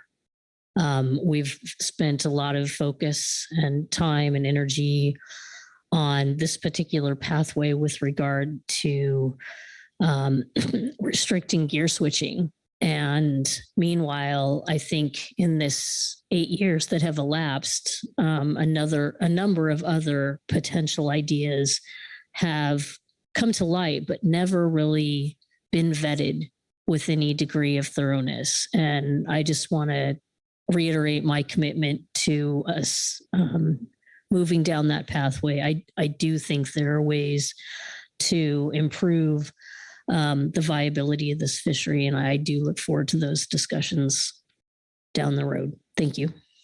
Thank you, Marcy. Anyone else? Krista. Thank you, Mr. Chair. I will be supporting the motion. I think if I were from industry and I were a fixed gear person who was likely to be sunsetted out if the other original motion were to pass, I would want somebody up here voting for what I had worked to protect. And I think I have reiterated over the course of time my concerns around what we are doing moving forward. I'm not going to go rehash all of those. I did have a comment regardless of any motion that came forward, and my concern around the fact that this really does nothing to retain trawl quota for trawlers. Somehow in the mix, we've forgotten that fixed gear people own slightly less than 12% of quota share. And that means any fish taken out of the water and attributed to them is being leased to them. This motion, or any motion, is not going to do anything to put a backstop on the prevention of quota ownership from transferring out of the trawl sector. And it's not going to prevent any other users, and I've spoken to that on a number of occasions in the past as well, on wreaking havoc for trawlers by outcompeting them for lease prices in the future should they choose to engage in this space. I will, if this motion fails, vote likely in favor of the original. I am extremely appreciative of the time and effort and willingness of people to work for finding a compromise. And I do think we need to find a path forward. But again, if I were out there and had advocated the entire time for status quo as a participant within the trawl sector as it stands today, and no one spoke up for me, I would be pretty brokenhearted. So I will be supporting the motion. Thank you. Great. Thanks, Krista. Anyone else? Bob Dooley. Thank you, Mr. Chairman. I won't be supporting this. I've worked through this since it started, since the first 5-year review and the community outreach meetings, and heard the concern about this, worked through the CAB, through the SAMTAC, through all of it. And it's been, it been keeping my eye on the part of how do you justify this and what is the threat and all of those types of things. And I've come to the conclusion that really the last meeting that we did address this really addressed exactly where the concern lies. That trigger is what really swayed me to say that this is it doing exactly what needs to be done. When the quota drops to below, at this point, 6,000, history shows us that sablefish is in short supply, not only in the trawl sector, but in other sectors as well. So the demand for that is up, and typically the market is up during those times, which means the value of it is up, and the district value between the sectors is up. So the competition to maintain that quota in the trawl sector is threatened. We have a control date right now that's had a huge effect on people engaging in the sector in making those investments with fixed gear in the trawl sector. It is a trawl sector. If we didn't care about sectors, I guess we'd have just one big sector, recreation, commercial, everybody just one big pie. But that's not how it is.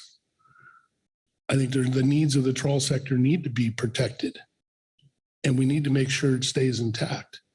And the time that is when it drops to low levels. That's when the protection needs to be had. And it was genius, I think, to have a trigger. Never surprised it took us 8 years to come up with a trigger, but that was the genius of it, I think, in my mind. So here we are, and we're at the cusp of making a decision. I'm a little disappointed that a motion to adopt no action is this is the fifth time we've had this motion before us after all this time. And that's no justification for not having it, but it's just surprising to me. I do respect any council member's right to do that, but that's surprised me. I'm going to vote against this, no doubt. And I think that we do need to make sure that at low levels that we protect the trawl sector. However, the alternative or the opposite of that is true too. And I've heard from trawlers say, hey, when the quota is way up, we might, the original intent was to have gear switching because trawlers were afraid that they wouldn't be able to get their sable out of the water with trawl, with just if with the constraints of maybe not enough Dover, maybe not enough DTS in general, or other species even, we're seeing that now, might not be able to get that out of the water. So they're in favor of no limits on it at the high levels, but boy, at that low level needs that protection. So I won't be voting for this, and I definitely would support Phil's motion ultimately. Thank you. Thank you, Bob. Okay. Anyone else? Not seeing any hands. I'm going to call for the question. All those in favor signify by saying aye. Aye.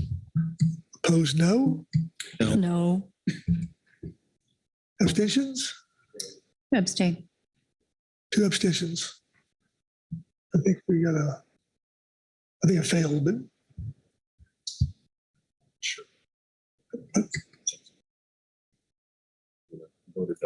who voted no? Who voted yes, I should say.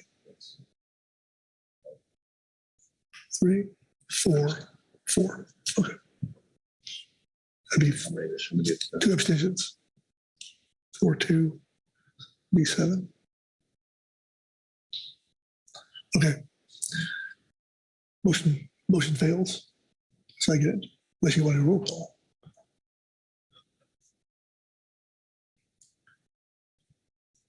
Sure. Mr. Chairman, I request a roll call vote. Okay.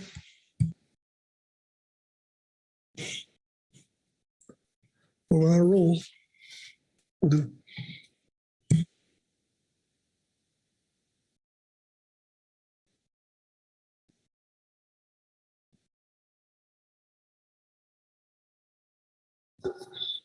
Okay, Mr. Chairman, I'll be working off voting sheet number 5 regarding an F4 substitute motion made by Mr. Corey Ridings.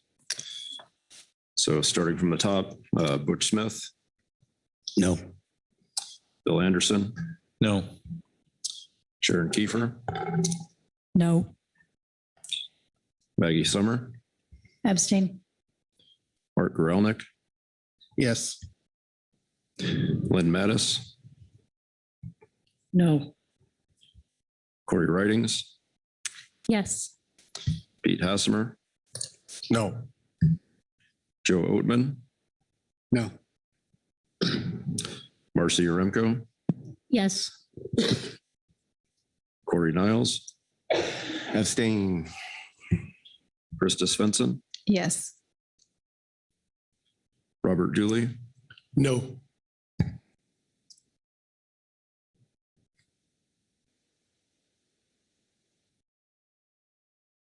That is 4 yes, 7 no. So the substitute motion fails.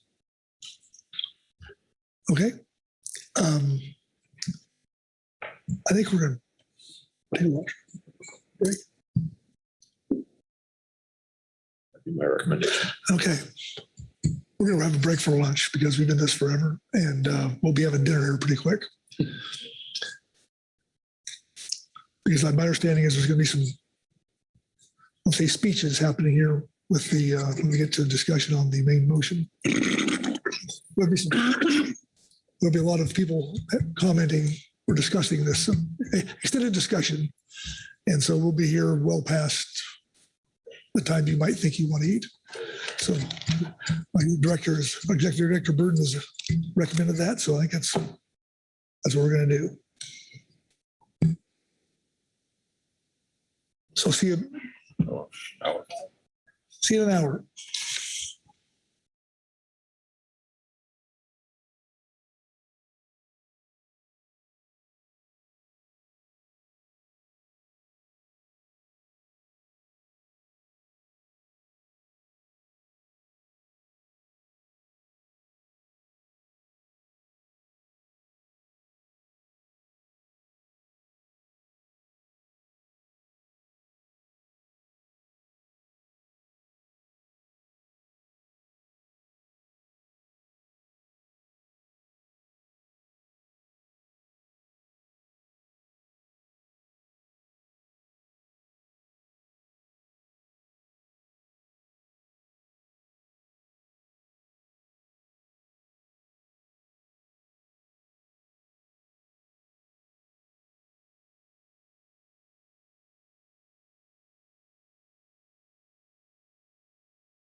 Recording stopped.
Recording in progress.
Okay, welcome back, everyone. I hope the lunch helped out by golly in our process moving forward. With that, we're to the main motion that's as amended, and that's what's before us. And there we go. And so, with that, I guess I will open the floor up for any discussion on that as needed. Lynn Mattis. Thank you, Chair Pettinger. I think we've all had a difficult day thinking about this. A colleague who's been listening online texted me at lunch saying, "Man, you paused a long time on your last vote." And I did. It took I was struggling with whether to vote for no action or to continue on this pathway. While this ACL trigger may not be the perfect option, I don't think there is a perfect option, but this seems to strike a balance for both participants in this fishery. It does provide some assurance for availability of the quota for trawl vessels when and if sablefish ACLs get low enough to be limiting. It also provides some assurances, at least for the next few years, for those who have legally invested in the gear switching before the control date. The one piece that has concerned me is the 15-year sunset date. That gets back to the sort of rhetorical question I asked earlier about has a council ever granted privileges and then taken them away? But I was reminded just as we were coming back from lunch that 15 years out is a long ways. A lot can change in those 15 years with our stock, with our markets, with everything. I still have that concern, trying to put it in terms that I could relate to a little bit more. I'm not going to do this quite as elegantly as Michelle Conrad did with the water rights, but thinking about my family's farm, if we've been harvesting corn off of it for years, and now the county comes in and says, in 15 years, we're only going to allow you to plant corn on part of it. The rest you have to plant soybeans because that's what your neighbors are going to do. That would be a struggle for the family if we weren't allowed to farm the land as we wanted to. It's not the perfect analogy, but that is a thought. How would my family react in that situation? And I know we've got a number of families who are going to be thinking of that. I'm not going to hold up the motion over this. I just wanted to speak to that piece, that this sunset date could have impact on some of our fishing families, the people who have invested in this fishery. But again, a lot could change in those 15 years. It'll be a year or two before things get implemented, and then another 15 years down the road. Therefore, given everything that we've heard today, the various amendments to motions and amendments to amendments, I will be supporting the main motion. Thank you. Okay, thank you, Lynn. Anyone else? Corey. Thanks, Lynn. You make me think back to Michelle's comments now, and I don't think she talked about reserving any water for fish, but maybe be wrong there. Yeah, I guess I have a question for the National Marine Fisheries Service. I haven't been doing this as long as a lot of you, but I've been through a couple of times where NIMS came back to the council and said, we didn't like your rationale to come back under National Standard 7 a couple times, thinking the drift gill net situation, where this even happened after a proposed rule was issued. I'm still really wondering about National Standard 4 here. And if you follow the rationale that went through the discussion in this motions, I'm not gonna pick it apart right now. But basically, folks gave up something that was much more protective of trawl, based on this idea about costs. And it's making very little sense to me and it's feeling like a political compromise more than science. So my question, NIMS, is what is your process from here? Maggie, you said you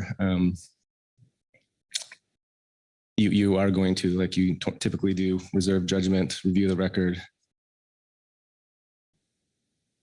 and just decide on the consistency with the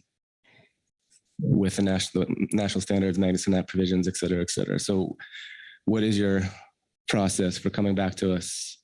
And I'm thinking about whether this is worth the work and the cost. Agreeing with Phil is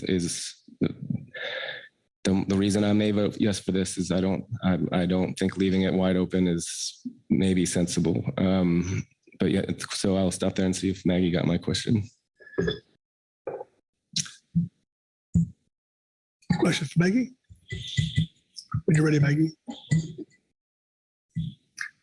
Thank you, Mr. Chair. Thank you, Mr. Niles, for the question. We, as I said, we would take the council's final recommendation on this. If it is for this action, we would then go through the process of reviewing the action. We would take the recommendations here, as well as what is probably coming later in this agenda item on an FMP amendment language. And we would go through our normal rulemaking process. And so it's really at the point we would put those out, put out the FMP amendment as a proposed rule. We would consider public input we receive on the proposed rule, and then we would make our final determination at that point. We have 30 days after the close of public comments on the FMP amendment to make that decision.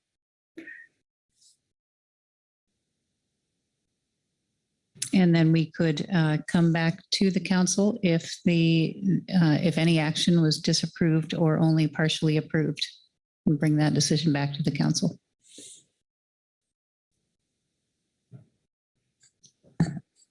Corey.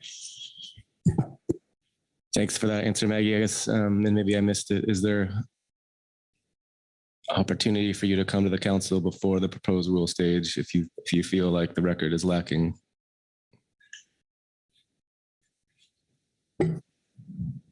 Maggie? Thank you, Mr. Chair. Thank you, Mr. Niles. I think no. I think once the council takes final action, then we evaluate that action and the record based on it. And as I said, comments heard during public comment. We will then let the council know the formal decision. Thank you, Maggie. Anyone else? Corey. Yeah, I'll keep it brief.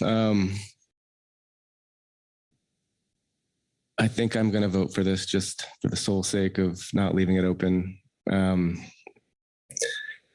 In my mind, and I'm going back to if this is, please don't let this happen. But if the next assessment comes back in 2025 and tells us we're going to be below 6,000 in 2027, I don't think there's enough evidence to support action.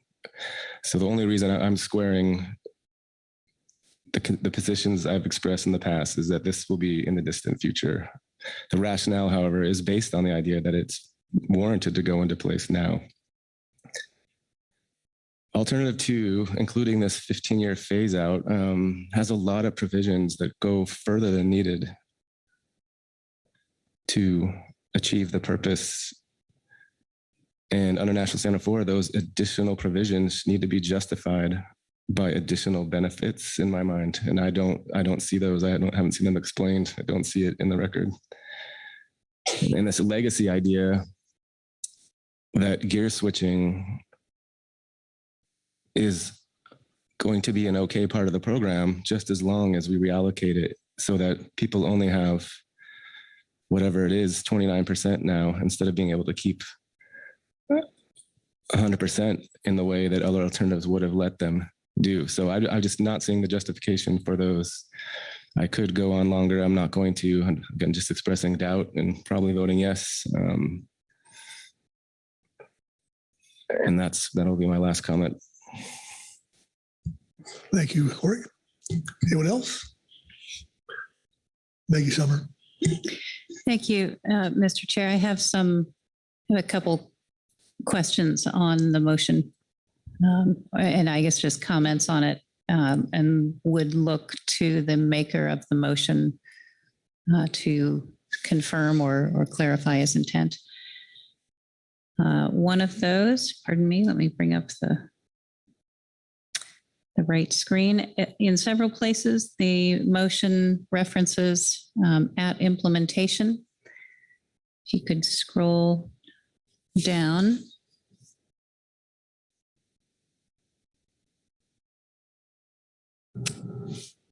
Keep scrolling, and I'm looking for legacy participants and eligible quota share. There we go. There are several places. I'll just use this as an example. Eligible quota share is that owned by a legacy participant, et cetera, on the control date or the implementation date. I think there was some clarification of Mr. Anderson's intent when the motion was originally put forward, but I just wanted to clarify that we would, at this point, we are viewing that the implementation date would be the date of final rule publication. Just wanted to let people know that in case you have any comments you want to provide on that. And then if I may continue on for a couple others, in that same paragraph, or pardon me, same section, legacy participants and eligible quota share, in the second paragraph, it refers to participants' quota share ownership is determined based on their share as reported to NIMS. We do collect ownership information, but only down to the 2% level. We don't we don't collect information on ownership shares less than 2%. I don't know if that would be the case here, but I just wanted to make it clear that we would provide an opportunity for quota share owners, if there are any in that situation, to provide us with that information and supporting documentation, so they would not be excluded from this.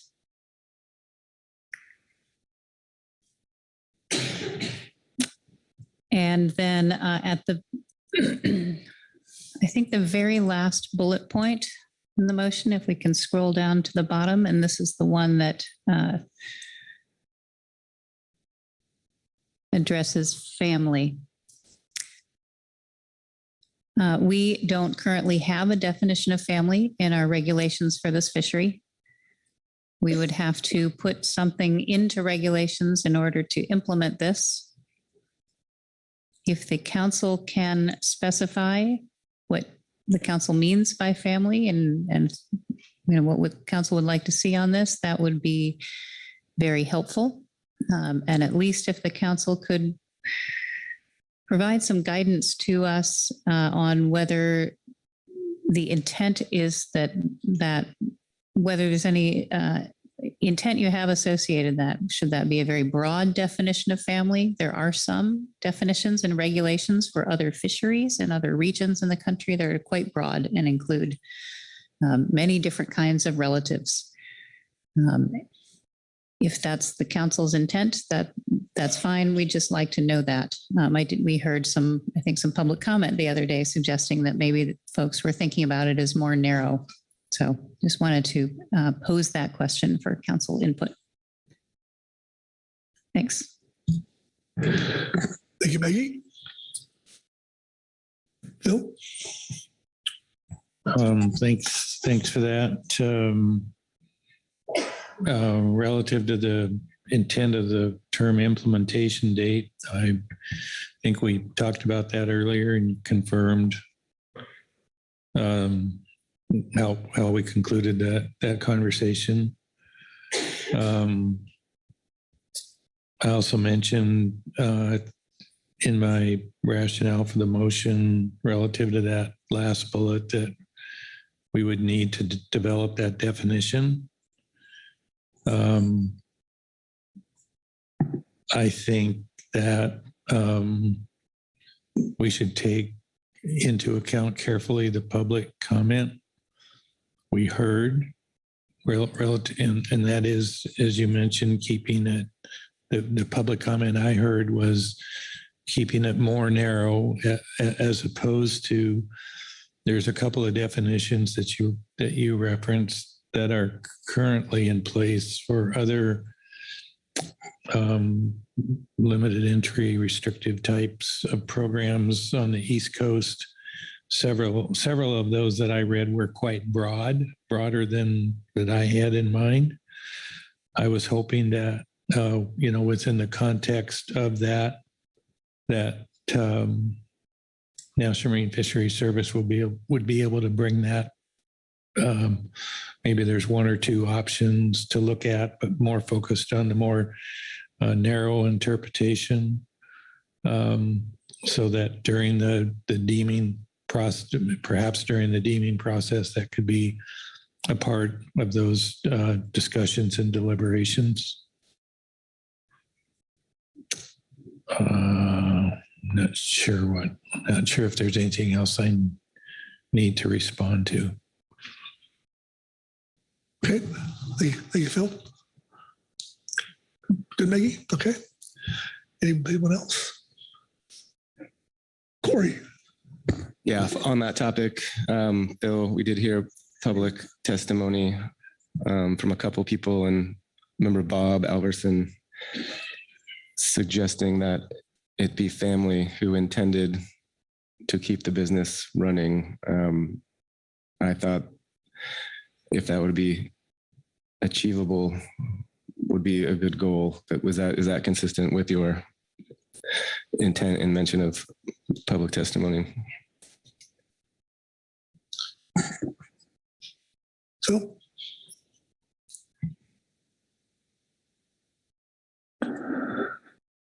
I think it's a qualified yes. There was I'd have to go back and look at the record. I recall some specific suggestions in terms of the circle that would be included in a definition of family. What I heard sounded reasonable to me. Overlay that with Bob Alverson's comments. I think as long as it's in keeping with that kind of perspective, I mean, keeping it running could get pretty broader than I'm thinking, but I guess that's all I could say at this point. Thank you, Phil. Bob Dooley. Thank you, Mr. Chairman. Just a question, Phil, for clarification here. I know people have been wondering where this is going to, families particularly been wondering how this is going to be handled. There was a reluctance to do any ownership change prior to this action because it might jeopardize if they transfer to a family member prior to this, after the control date, they could possibly lose it all. So, but the family provisions here, but it also makes reference to by the time of council action, which means if we have action today, that's the end of it. And if somebody, they would have not been able to tell what this was until today. And it doesn't give them any time to make those provisions. And if they'd have done it preemptively, they might have lost everything. They might have lost that provision. So I'm curious if that was your intent, or is that something you thought about?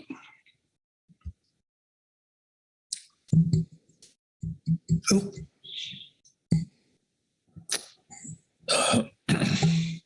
Well, what's in the motion was my intent. I have obviously consulted with Dr. Seeger and Ms. Dorbinghouse along the way. And this was a relatively late addition to the motion based on the public testimony that we heard.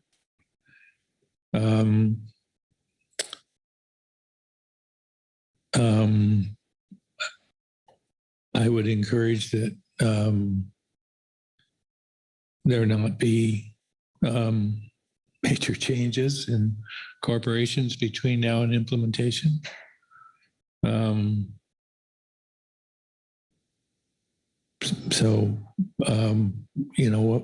What was in the motion is what I intended. Bob? Yeah, I get that, and I agree with that. But I'm really pointing out the point of council action is today, potentially. We do vote on this. Is that, and so after today, if someone changes it to a family, they don't fall in that bracket. The family-owned provision that's contained in this motion pertains to the activities that have taken place during the development and consideration in this issue up until the action is taken. And if that is today, then that is today. Thanks, Bob. Thank you, Phil. Okay, anyone else? Maggie Summers. Thank you, Mr. Chair. Two comments on this now. One is that I heard the discussion of family members who intend to keep the business running, but we have no way of determining intent of family members, and we would not. I don't see any way that we could use that as a criterion in this. The second comment is, I guess similarly, I am interpreting the introductory phrase to this for purposes of keeping family-owned corporations whole as just explaining, part of the rationale for this item, but the actionable part of this, in my view, is any ownership interest in quota share or a trawl limit entry permit on the control date transferred to another family by April 10th, 2024 would be considered to have been owned by that family member on the control date. Okay, thank you, Maggie. Corey. Thanks, Maggie. Yeah, and not choosing my words carefully. And I think it was Bob. It was during the GAP report that he might have said it, but it's not intent, but ways of there are subjective laws and all that. But just would ask National Marine Fisheries Service and staff to think about. I think because Phil has interest in quota share, crawl, LEP, you could add vessel account, vessel in there. So yeah, not trying to read people's minds, but looking for evidence that they're not just owned, probably to not own just quota share is probably the way I think Bob might have said it and live in Arizona and not own a vessel or a permit.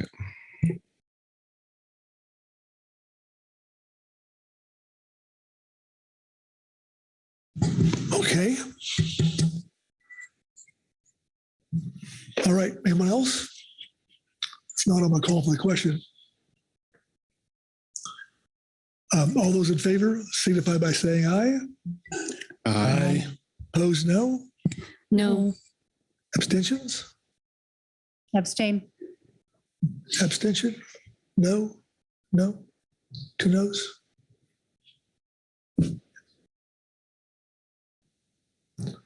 Okay. All right. Looks to be the motion passes unanimously, or not unanimously, but with a vote of 2 against and 1 abstention. Okay.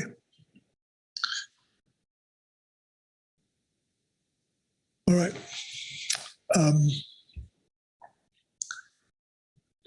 Phil, did you have something? Okay, please. If you're ready. Yeah. Because I think the next thing on our checklist has to do with the FMP amendment. So motion number 2, please.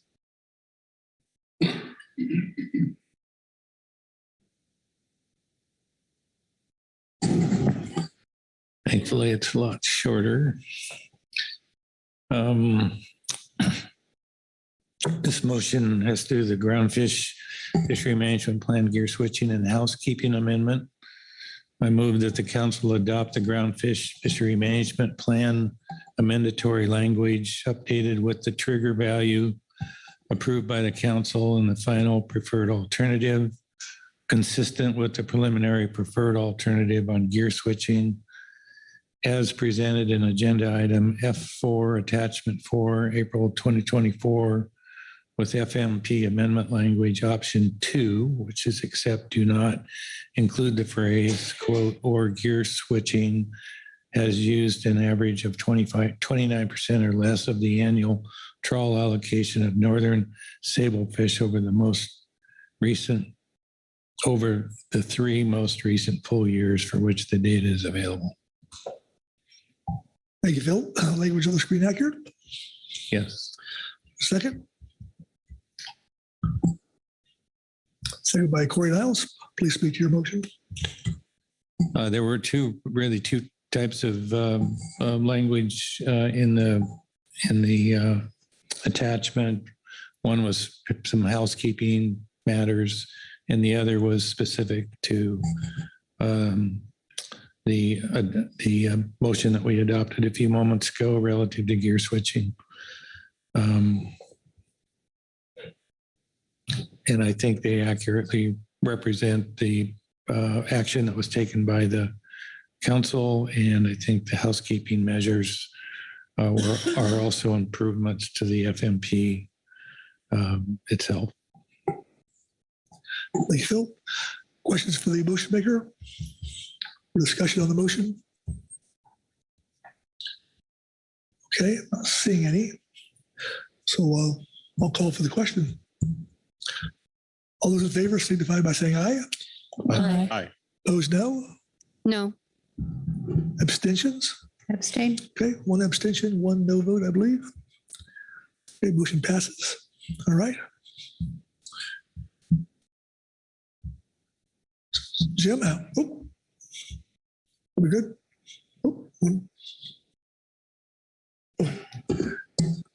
Maggie? Thank you, Mr. Chair. I just like to make a comment and remind everyone while we have been, some of us have been looking at quite a lot of detailed numbers in the analysis provided by Jim and Jesse. Those are certainly preliminary and subject to change. We will go through, as we are implementing this, we will be, I guess, making sure we redo all those numbers, have everything right. And just wanted to put everybody on notice that it's possible there could be some changes from what we've seen here. They've done our best. We'll do our best. But okay. They were just preliminary to this time. Okay, very good. Executive Director Burton. Well, I believe we are coming to the end of this agenda item. Maybe look at Jim and Jesse just to be sure. Jim? Thank you, Mr. Chairman. Yes, I can give you a summary of what you've done. We had three things to do. One was the final preferred alternative. The second was the FMP amendment language. And then the third one was providing other guidance as appropriate. On that last category, which what we had identified was a question about whether to bring this back to the council for deeming. When Mr. Anderson spoke to his original motion, and particularly around the language of family, and then around the discussion that we just had, it sounded to me like I could infer that your intent is to bring the regulations back here for deeming. And I just want to confirm that. Getting a nod.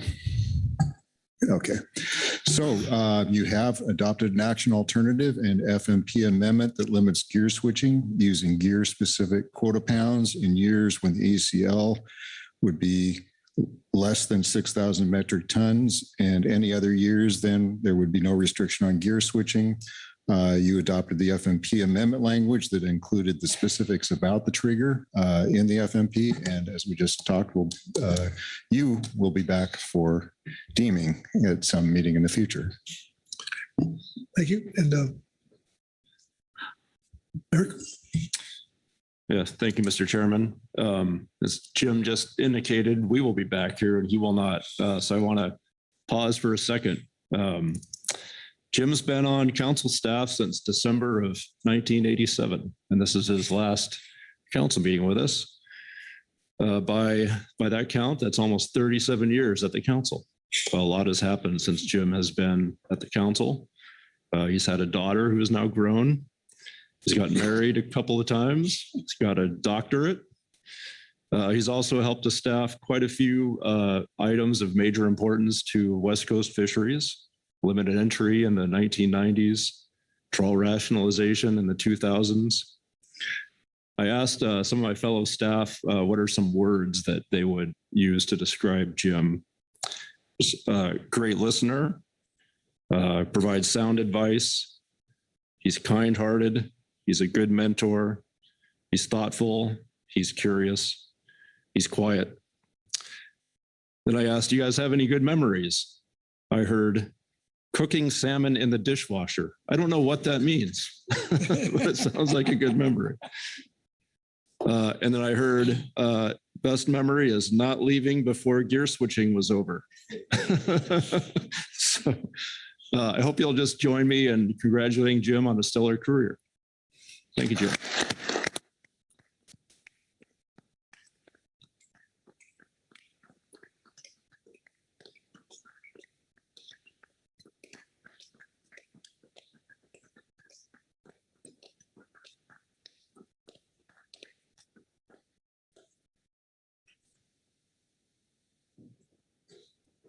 If I may, Mr. Chairman. Please. Thank you. That was quite heartwarming. And I'd just like to say, I think this process, it's been an honor to serve this process that I think is chock full of people with good-hearted people that are doing good work. And I just appreciate the opportunity to have done meaningful work for the council, the communities, and the resource over all these years. So thank you. Thank you, Jim. Okay. With that, that takes care of F4. And let's take a couple of break. Yeah, okay. We'll take a 5-minute break to figure out where we're at here. And see you in 5 minutes.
Okay, welcome back from that short break, and I'll turn the gavel over to Vice Chair Hassemer to take us through E6.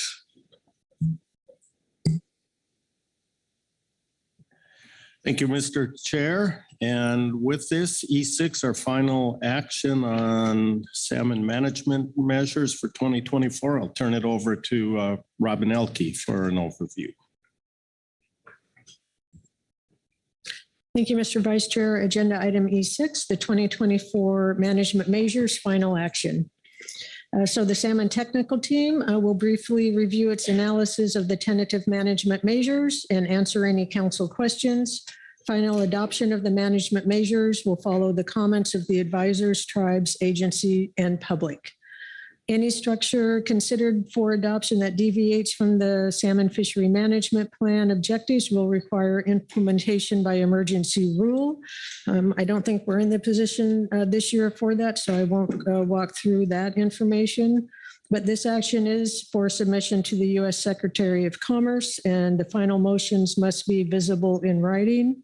To avoid unnecessary delay and confusion in proposing final regulations, minor edits may be made to the STT analysis and other documents provided by staff. Council members should be prepared to provide a written motion. So your action under this agenda item is just to adopt the final treaty Indian troll, non-Indian commercial and recreational ocean salmon fishery management measures for submission to the U.S. Secretary of Commerce. You do have some reference material as well. We have the supplemental STT report, and then also reports from our agencies, tribes, and advisory bodies, as well as some public comment. And so that concludes my summary of agenda item E6. Thank you, Robin. I'll look around, see if there are any questions on the process, the order of business here before we proceed. Not seeing any questions, then we have a couple of reports to go through. And let me go down here. First, we have some tribal reports. I'll turn to Joe Oatman. Thank you, Mr. Chair. I'd like to invite up members from the Columbia River Treaty Tribe to provide their statement.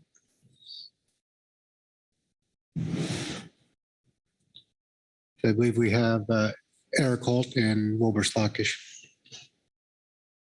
I almost said good morning, gentlemen. Good afternoon. Welcome. Tatala, Iyum Tamaluk, next to Grizzly Bear Line. Good afternoon, everybody, here at the Pacific Fishery Management Council. It's a privilege and honor to come here today to offer some words on behalf of the Columbia River Treaty Tribes.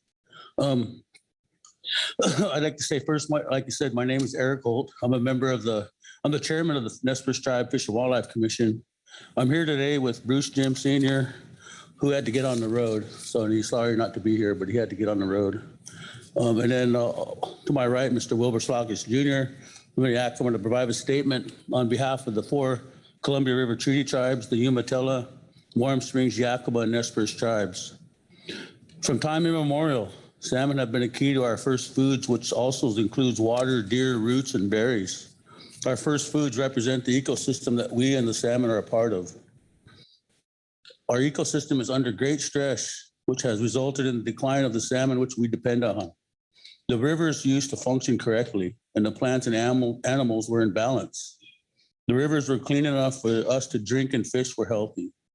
As development occurred and dams were built, the flows were altered and spawning grounds were destroyed.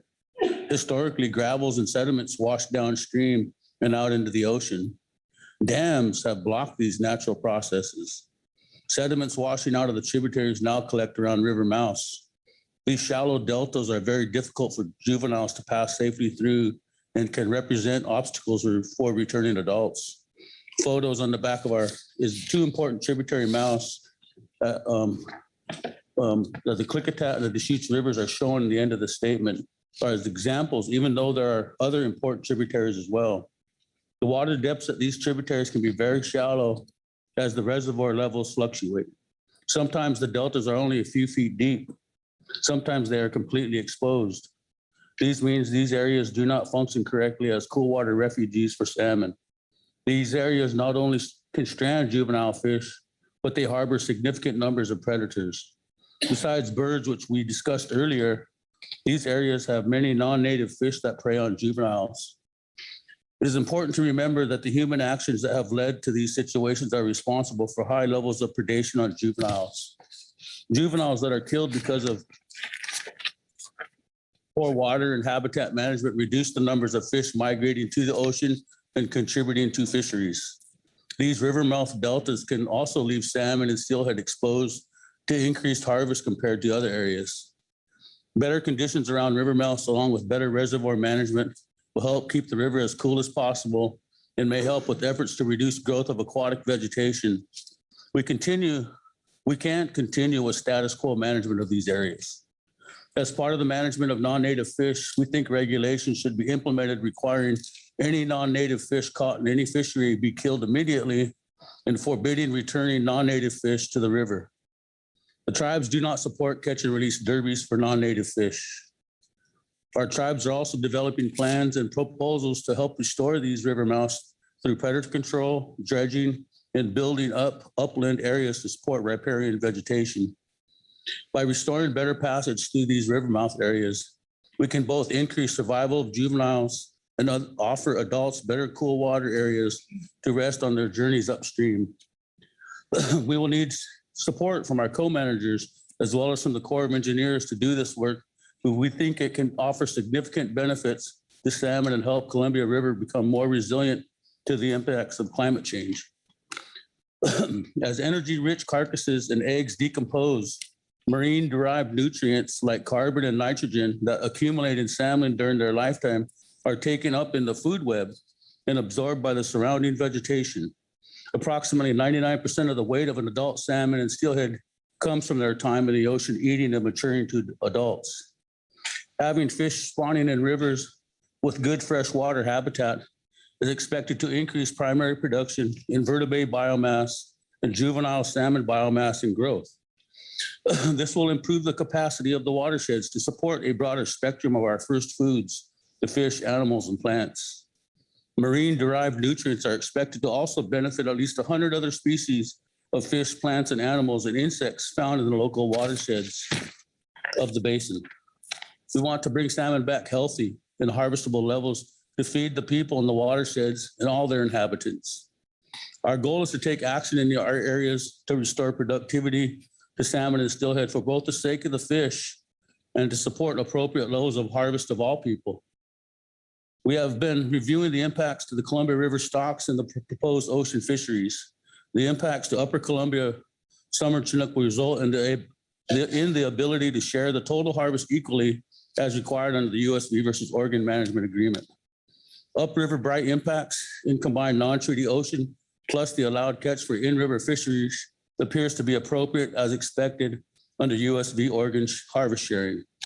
It appears that the BPH stock should have a high enough return to meet its escapement needs after fisheries, but we do remain cautious about depending on the BPH forecast accuracy. Thank you. And I appreciate the time to offer today. And I'll offer Mr. Slockus a time. Thank you. Yes, that is part of the reason I always mention the circle. And now I couldn't put it into the words that I wanted to. But now that was my reasoning of saying the circle, because that circle expands out into the vegetation, into the other animals, whether they're bears or cougars or these salmon provide that nutrients. And when they consume the carcasses and also the eagles and all of the other birds that eat these fish, spread those nutrients around. And we don't have enough fish to maintain the balance that prior to these dams and stuff afforded to the natural world of their living. So habitat is very important because the habitat is the health of my people. If that habitat is unhealthy, we're unhealthy. And if we're unhealthy, then we need to really fix it. Because my people never had a lot of the diseases that are prevalent now. Because the environment was pristine and clean, and the water and all of the animals. And all of the animals have a role in our world. So that much I say, and I hope you understand my prior statements of talking about the circle, how they are. That was my meaning, but I couldn't put it into the appropriate words yet. I had to study it and ask advice of what it was, what I was saying, and that's what they understood. So I hope you understand. Salmon is life not only for us, but life for all of the other living plants and birds and eagles and not the cormorants and terns. They're no good.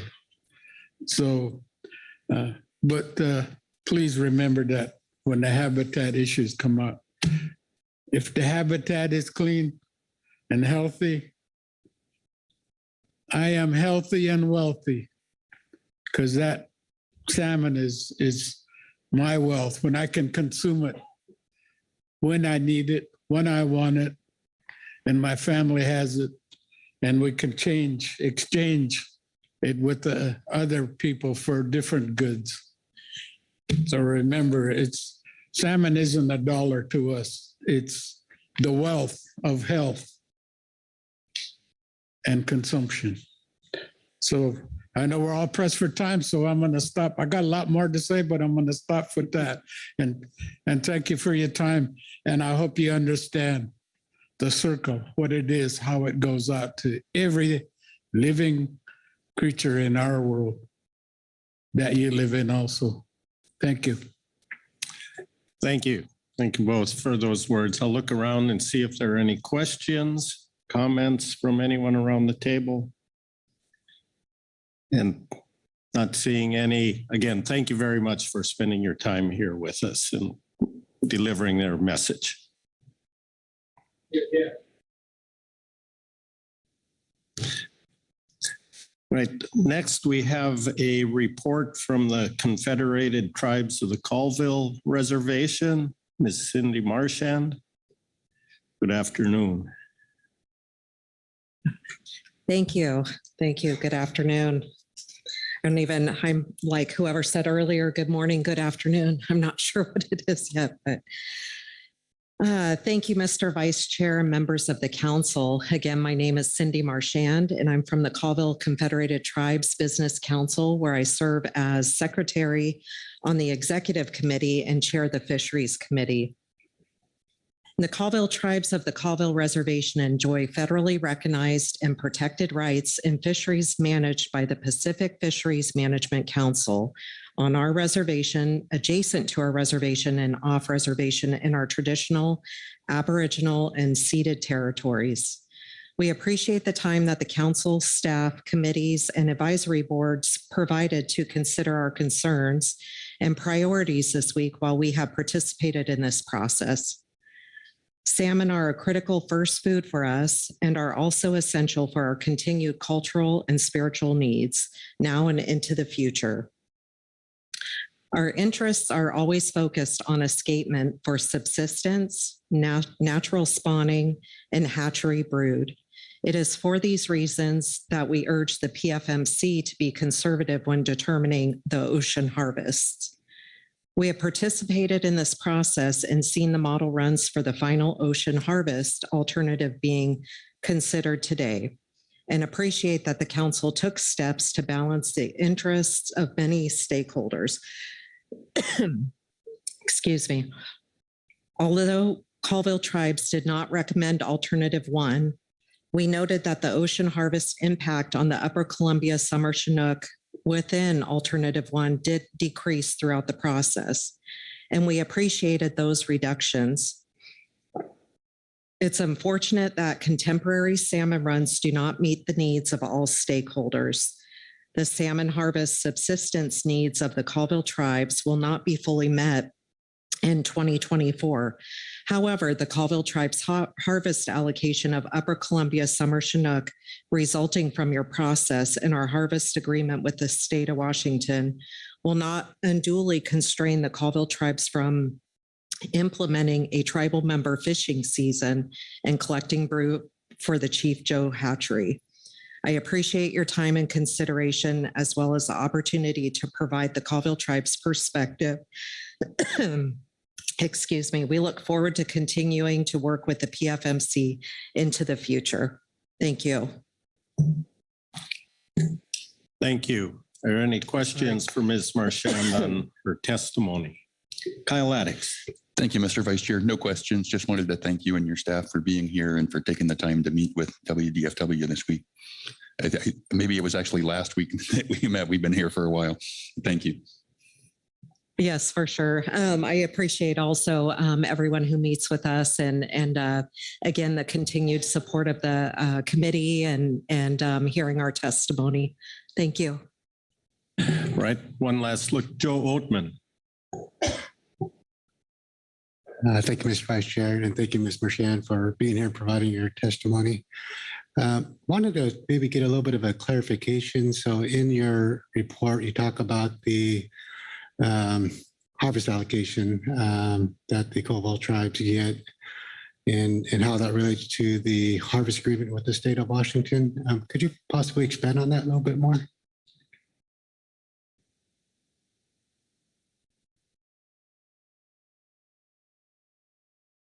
He wants to know about.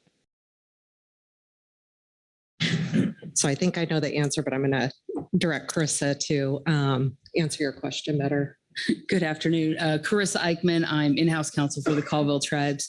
So as you probably are aware, in 2010, I believe now, the Colville tribes had its rights to some of the fisheries affirmed by the Ninth Circuit. And so their allocation for some of the off-reservation fisheries are actually taken out of the non-treaty allocation. And so we have an ongoing agreement with WDFW that splits the non-treaty share between the Colville tribes and WDFW. And so that's what that relationship is. So your guys's ocean harvest will impact the treaty and non-treaty. And then depending on what the run size is, because it's a sliding scale, we then divide the non-treaty half with the state. Thank you. That addressed my question. Thank you. Any other questions? Not seeing any. Again, thank you for being here.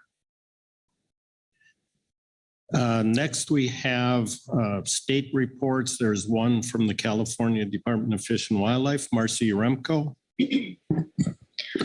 Yes, thank you, Mr. Vice Chair. I'll be referencing agenda item E6A, supplemental CDFW report. This is in your briefing book. It's a new addition today. This is a signed letter from our director reiterating the department's recommendation to close ocean sport and commercial fisheries in 2024. The letter emphasizes our apprehension over the low abundance forecasts and spawner returns for California stocks and highlights our concern with recent modeling performance of the abundance forecasts and harvest forecast tools, which pose an increasing risk in those years like this one, where the harvestable surplus is marginal. So I just point you to the written letter. Thank you. Thank you. Any questions for Ms. Yaremko on that report? Not seeing any. Next, we have the Salmon Technical Team report. Dr. Michael O'Farrell. Good afternoon, Dr. O'Farrell.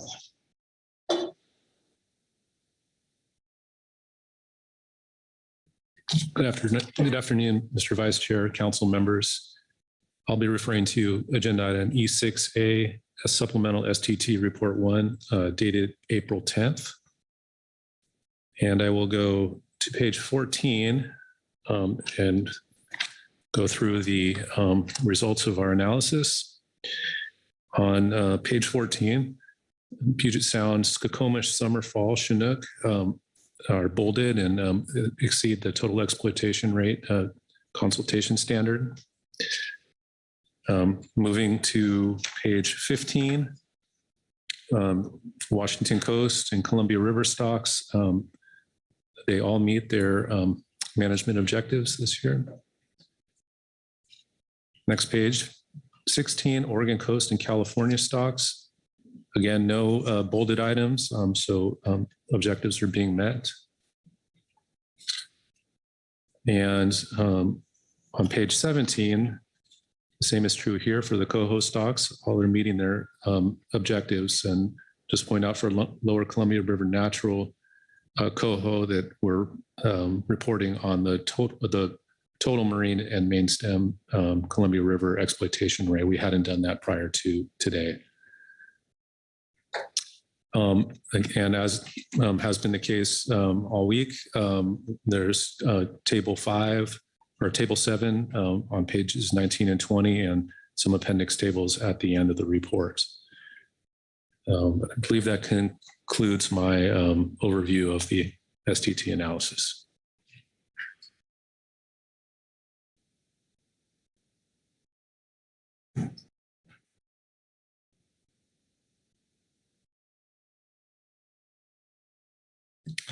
All right. Thank you, Dr. O'Farrell. Let's see if there are any questions here regarding the STT report.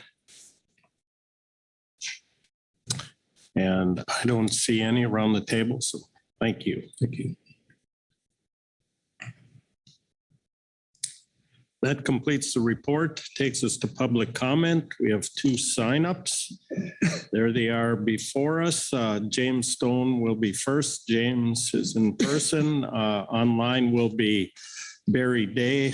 Barry, just a reminder before you get to you, raise your hand to make it easier for folks on our end to identify you and unmute your microphone. And with that then, good afternoon, James Stone. Good afternoon, Vice Chair, council members, council staff. Thank you very much for the time today. Appreciate the time in light with the new letter that came out from the state of California from Director Bonham. Also, some of this stuff will be not as important, so I might skip through a couple of things, but that's just want you to let you know that that's why I might do that. So there's new light with the letter, and want to say that we appreciate our organization, and my board has talked since this morning, and they're very appreciative of Director Bonham's guidance because of the low abundance and the low missed escapements over the past and the future, and really looking forward to clearer guidance like this in the future. So thank you very much. And we support the letter from Director Bonham from CDFW. Next slide, please. So in March, I testified to you all, and I put this chart up there about opening seasons anytime that we have under a 300,000 forecast, 2010, 2016, 17, and also 2021. And in all of those cases, whenever we open seasons, we always missed floor escapement at 122,000. And I just, the department recognized that, and council members mentioned that in their comments earlier this week in April. And I appreciate those comments of recognizing those numbers and results of the past management. And hopefully we get those numbers back up for the future of all salmon interest. And I think that it's not one group versus another that wants to fish. I think everyone wants to fish, right? Every single group, every person I know, whether you're in the ocean, whether you're up in the KMZ or you're down in Morro Bay in the ocean, whether you're a commercial angler, whether you're an inland angler, everybody wants to go fishing. And so I think it's more important that we continually educate our general public about these types of numbers and the past and the history so that we don't repeat ourselves. This chart goes all the way back to the last collapse. Some of you were in this room, and some of you remember the 2008 and 2009 collapse, which was very destructive for our industry, and it was our first hit as an industry, as well as R3 and recreational interest. And now we're in that same pattern. And so, we're hoping that angler enthusiasm picks up as we move into 2025 and beyond. And hopefully we have better days ahead of us. Next slide, please. Next.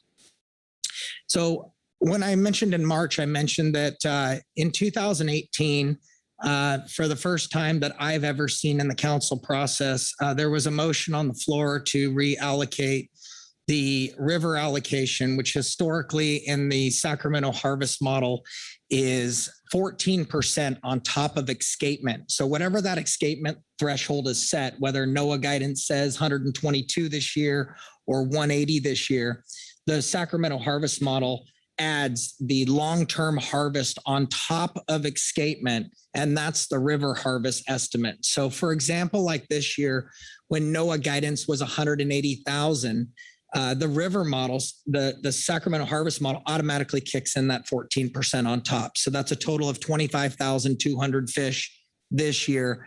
And so that gives you a river run size. This is the example from 2018, the last time that we tried to do something like this. The abundance was 229 and the escapement came in low. We pushed for those 14% of fish, that 21,000 to go. They were exploited.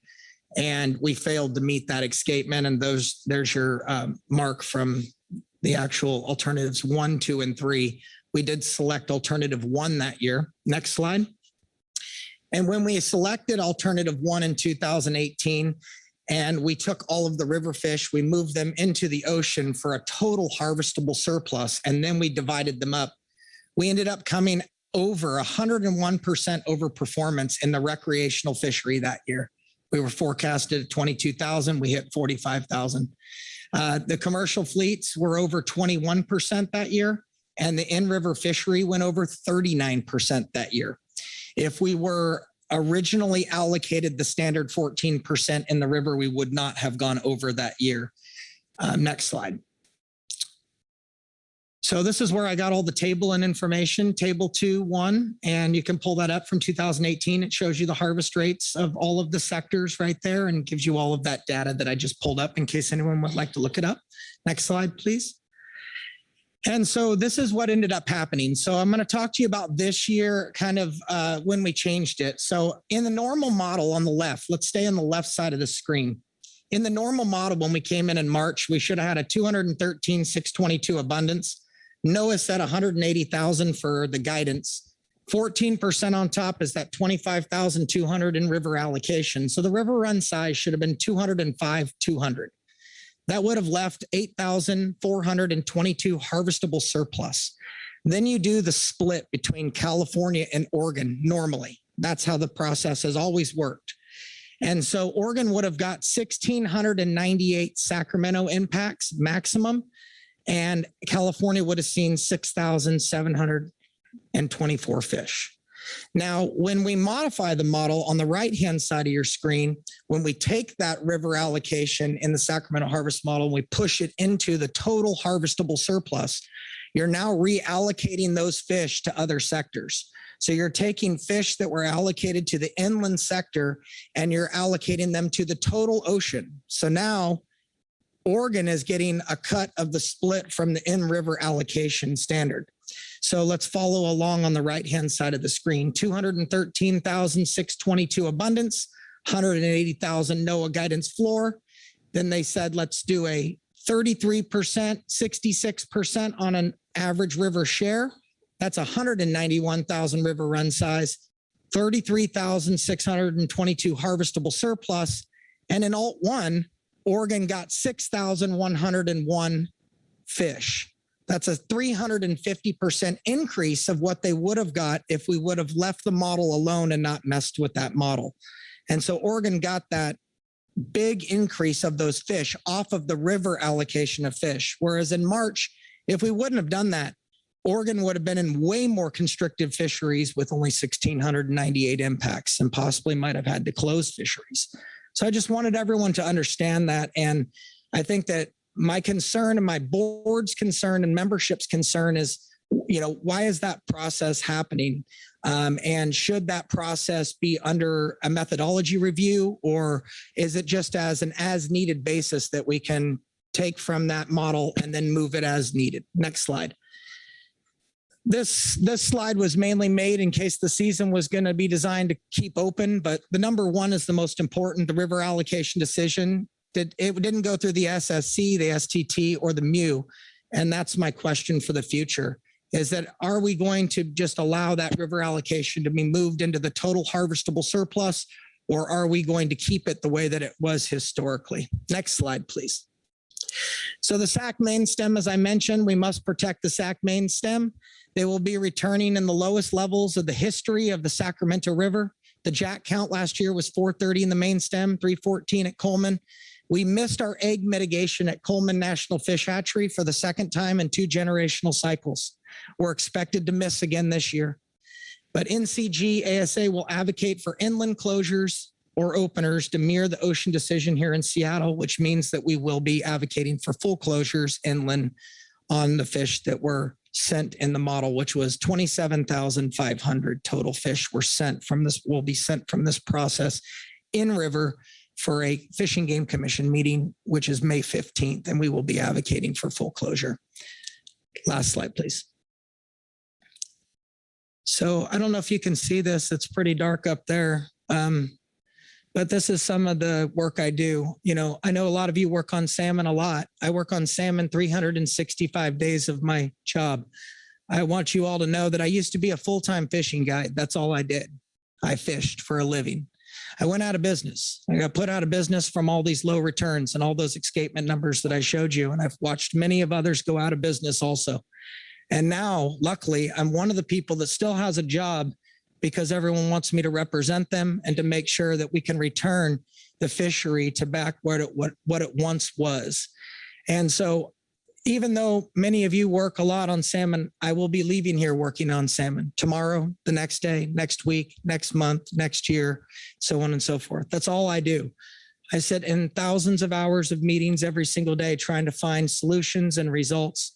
This is a drone video of the low flow of the Feather River on one of the riffles that typically has well over a few thousand salmon on it sitting there. And this shows just 2 years ago, this was taken, and it shows just some of the fish that are now left in this area that was historically once there. So anyhow, I appreciate the time for the council today to share this with you, and really looking forward to engaging in the future in this process. Thank you very much for your time. Thank you, James. Any questions for Mr. Stone on his testimony? And I don't see any questions. Thank you very much. And next, Barry Day. Barry, can you hear us? Yes, can you hear me? Yes, we can. Please proceed.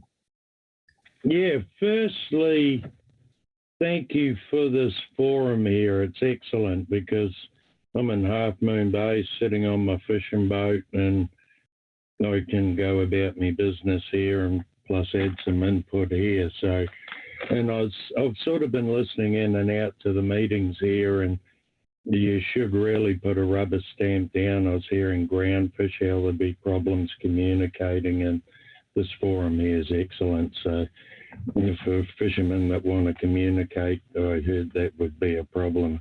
This is a great forum. Okay, I did actually write some notes this time.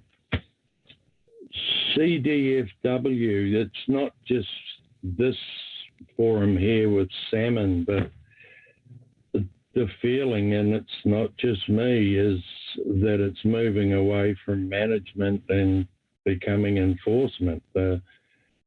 Where is the management? I'm looking at what come out this year, 24 hours and having a weekly catch limit. And I'm wondering whether you've had a look at Washington's model, which is basically for any fisherman a hobby fishery now.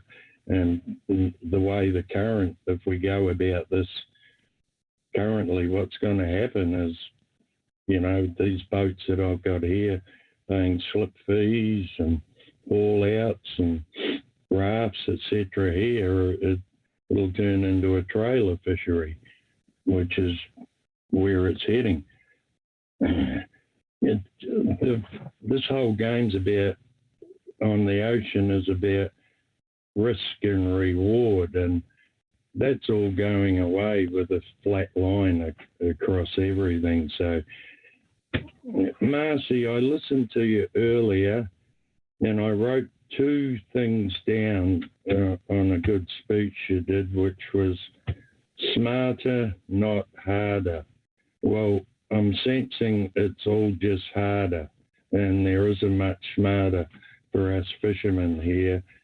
And the second thing I wrote, which I think's in order for what's going ahead here, which I wrote you mentioned, and I like it, holistic brainstorming session. I think fishermen need to be included in this. The second thing I made a note of, at the Santa Rosa meeting that I was at, and Mark did give an excellent speech yesterday, but I got to pull him in on something here, which he commented at the end about the model, where the comment was basically, well, you know, in the good years with the common era, it doesn't matter that much, but it matters now because look what we're facing here, and the model needs some work, and we got to look at that because it was looked at last year, this year, and nothing's really been done on the model. So sort of, oh, there's one other thing. The Indians mentioned 2 days ago, which created some interest on me, and just further on it was basically on the predation in the Columbian River with the birds and the sea lions. Well, we're seeing the same stuff here, and there's probably stuff we're not aware of. Well, any person that's fished for salmon has seen what a sea lion does with a salmon. It basically goes for the eggs, rips the guts out, and carries on about it to find another one. And they're all the way up to Sacramento now. And probably something else, especially around the Sacramento Basin, as you're aware, the whale population is increasing, and I look at them and go, geez, one gulp, there'd be a few hatchery fish go there and natural fish, because the whale population is increasing and there's a lot out there. So just a couple of points to further what the Indians were saying there, which I agree with. But basically, what I'm saying, the model needs some work, and we need a holistic brainstorming session with people like George, etc., and the prior speaker included. Okay, that's it from me. Thank you. Thank you, Barry. Questions for Mr. Day on his testimony? I don't see any questions. Thank you, Barry. Thank you. That completes our public comment. Our reports takes us to council action. Motions will be needed to adopt the final management measures, but before we get to those, I'll look around and see if there are any opening comments, discussion. Kyle Addix. Thank you, Mr. Vice Chair. I did have an issue I wanted to circle back to from March. You may recall when Mr. Anderson gave his Pacific Salmon Treaty report, then he identified an issue that had come up in the Pacific Salmon Treaty process with the exploitation rate on Nook, Sac Spring, Chinook, and southern U.S. fisheries and the obligations of the treaty. After that issue was identified, the co-managers recommended to the Pacific Salmon Commission a number of actions, including a review of the terminal area, run reconstruction, and alignment with estimates of harvest rates from coded wire tags. In response to the report recommendations, the Lummi Nation, Nooksack Indian Tribe, and Washington Department of Fish and Wildlife undertook a detailed review of the terminal area run reconstruction. For each fish caught or encountered in the freshwater fishery, the review entailed assigning the origin of each fish encountered using genetic analyses, otolith marks, coded wire tag recoveries, and mark status. After completing that review, the co-managers reassessed estimates of exploitation rates in southern U.S. fisheries from 2009 through 2022. The updated analysis indicates that a preseason Southern U.S. management objective of 10.9% is consistent with achieving the Pacific Salmon Treaty obligations. That 10.9% is the value that's in the co-manager's Puget Sound Chinook Resource Management Plan, as well as was in the NOAA guidance letter back in March. So the co-managers have agreed to use this management objective for planning the 2024 to 2025 fisheries, and the co-managers will be providing the complete analysis to the Pacific Salmon Commission as a supplement to the report submitted back in January. Also, just like to say that this was a huge lift from biologists in the watershed to our modeling staff to even lab staff running odorless in an expedited manner so we could get this done, make sure we had a clear path on our management objective for this year. And also thanks to NOAA staff for being available to review the work once the co-managers had completed it. Thank you, Kyle. Any further discussion, comments here? Susan Bishop. Thank you, Mr. Vice Chair. I just want to express this has been another difficult year on a lot of different fronts coastwide. And I just want to express my appreciation to all the discussions and the conversations that happened, whether it was with the fishing community, that management agency staff, the tribes, people just hung in there to get things done. And I stand in admiration of that. And I'm particularly appreciative to the CDFW staff and WDFW staff, ODFW, everyone else who helped us work through our questions and were patient and just making sure that this all worked. So thank you, everyone. Thank you, Susan. Any other comments, discussion? And if not, I will be looking for any motions. You want to go in a particular order? Let's start with Kyle Addix. Thank you, Mr. Vice Chair. I do have a motion. I move that the council adopt for submission to the U.S. Secretary of Commerce the non-Indian commercial and recreational salmon management measures for the area north of Cape Falcon as presented in agenda item E6A, Supplemental STT Report 1, dated April 10th, 2024, with the following modifications. On table 1 for the U.S.-Canada border to Cape Falcon spring season, in the section on landing and possession limits, add landing and possession limit of 150 Chinook per vessel combined across all sub-areas per landing week. And for the U.S.-Canada border to Cape Falcon summer season, for the sub-areas north of Ledbetter Point, change the season end date to September 15th. And then the boilerplate language at the bottom for all commercial troll fisheries north of Cape Falcon, add vessels fishing in a sub-area north of Cape Falcon with a higher limit may transit through and land in sub-area with a lower limit. Prior to crossing the sub-area line at Ledbetter Point, Workweech River, vessels must notify the Washington Department of Fish and Wildlife at 360-249-1215 with area fish, total Chinook, coho, and halibut catch aboard and destination with approximate time of delivery. For table 2 and the north of Falcon recreational management alternatives on page 7, for the U.S.-Canada border to Ledbetter Point, the Nia Bay, La Push, and Westport sub-areas, change season end dates to September 15th. And for the Westport sub-area, add prior to September 16th to the language prohibiting possession of salmon on board a vessel on days when the sub-area is closed to salmon retention. Thank you, Kyle. As I read that, it appears accurate and complete. Is that correct? Yes. Thank you. Is there a second to the motion? Seconded by Phil Anderson. Please speak to your motion. Thank you, Mr. Vice Chair. The most significant change in this is the shifting of the season end dates for those 3 sub-areas from September 22nd to September 15th.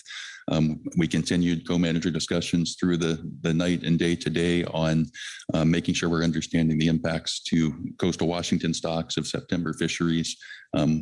We are closing on this date this year, have an interest in looking at ways to continue to assess that even if fisheries are closed. And we'll hear a little more on that later. The other things are really just cleaning up some rule keeping things. Our intent with the possession limits is not to let someone go get the maximum limit from every area. It's to have a combined limit across the north of Falcon area. when I introduced the language for the Westport recreational fishery yesterday, prohibiting possession of salmon on board a vessel, you heard a couple questions on that. The intent here is to make it illegal to possess on the days the sub area is closed during June and July and August. But once the Westport area closes on September 15th and the area to the south is still open, it would be legal to possess salmon to transit back to Westport. It's been a different year. We had some new stocks of concern that really drove our inside fishery planning in Puget Sound. Ton of staff worked on that through the nights and days this week to get us to a place where we have a package that will meet all of our conservation objectives. There was one bolded value in the team report for Skokomish summer fall Chinook. We do have new inside Puget Sound marine and freshwater fisheries plan that will meet the 50% objective there once it's run with the ocean package that's being put forward. As always, just thanks to all of the state staff, tribal staff, federal staff, the salmon technical team, the SAS, all the people who worked really hard over the last month and especially the last week to get it to this point today. Thank you, Kyle. Questions for the maker of the motion for clarification? Not seeing any questions. Discussion on the motion? Not seeing any discussion. I'll call the question. All those in favor say aye. Aye. Opposed? Abstentions? Motion passes unanimously. Thank you. Let's proceed southerly. John North. Thank you, Mr. Vice Chair. Oregon does have a motion today. We have it on the screen. I move that the council adopt for submission to the U.S. Secretary of Commerce the non-Indian commercial and recreational salmon management measures for the area from Cape Falcon, Oregon to the Oregon-California border as described in agenda item E6A, supplemental STT report 1 dated April 10th, 2024, including all season descriptions, minimum sizes and requirements, definitions, restrictions, and exceptions. Thank you, John. That appears accurate and complete. Is that correct? It does. Thank you. Is there a second to that? Seconded by Krista Svensson. Please speak to your motion. Thank you, Mr. Vice Chair. To echo Ms. Bishop, this has been another difficult salmon cycle. I haven't been here that long, but it seems like, unfortunately, that's a bit of the norm. We're facing challenges up and down our coast with different salmon stocks. I really do hope we can turn things around, especially for the California fall Chinook stocks in the Klamath and Sacramento. I hope that the dam removals and maybe the improved water outlook could get us headed that direction. I also want to acknowledge the huge economic impact of another full closure on the California salmon industry and their coastal economy. I truly do feel for that. Oregon has struggled in a similar vein. Our troll fishery has been in disaster relief for 6 of the last 8 years. But through the council process, which included valuable input from our stakeholders and advisors and the public, Oregon's goal this year has been to try and develop salmon seasons that will provide some opportunity and access to our relatively healthy salmon runs coming back to Oregon, while remaining within the overall management guidelines, ESA constraints, and also below recent average sharing of the Sacramento and Klamath fall Chinook.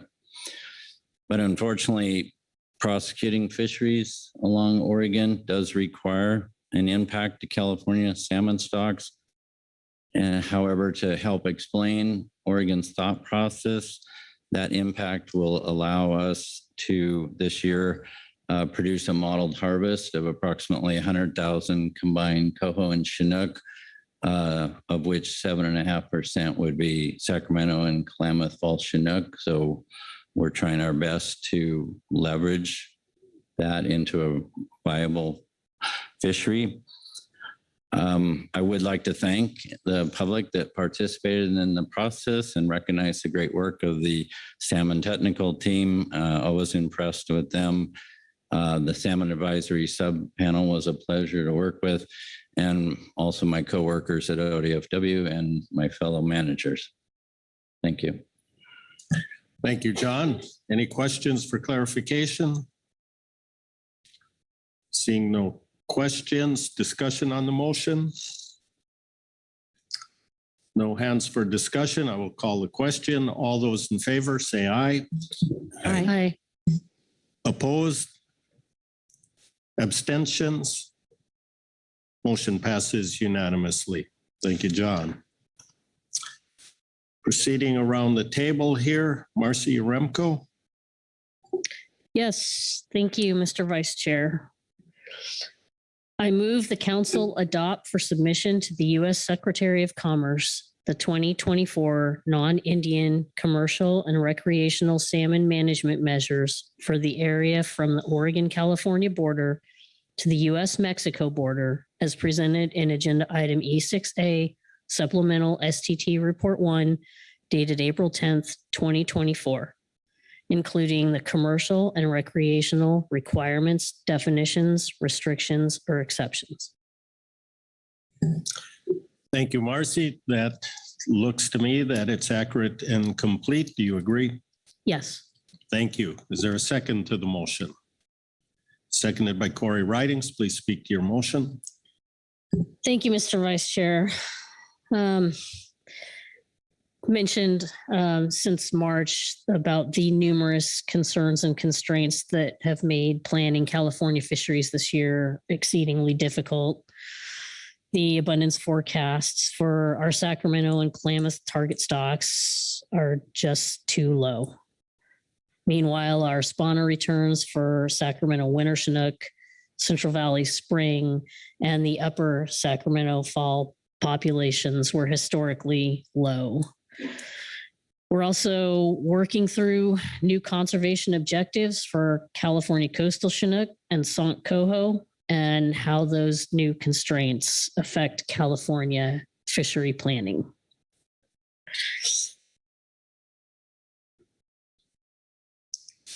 The letter from our director that's now in the briefing book under this agenda item requested the council design fisheries to minimize impacts in all council managed fisheries that encounter Sacramento and Klamath stocks. And it is the department's desire that all foregone harvest of these stocks be put toward escapement this fall. The informal sharing arrangements between California and Oregon that John referenced earlier played an important role in shaping the fisheries south of Falcon in 2024. By recommending closures for California this year that could have left fish on the table for harvesting in Oregon's fisheries.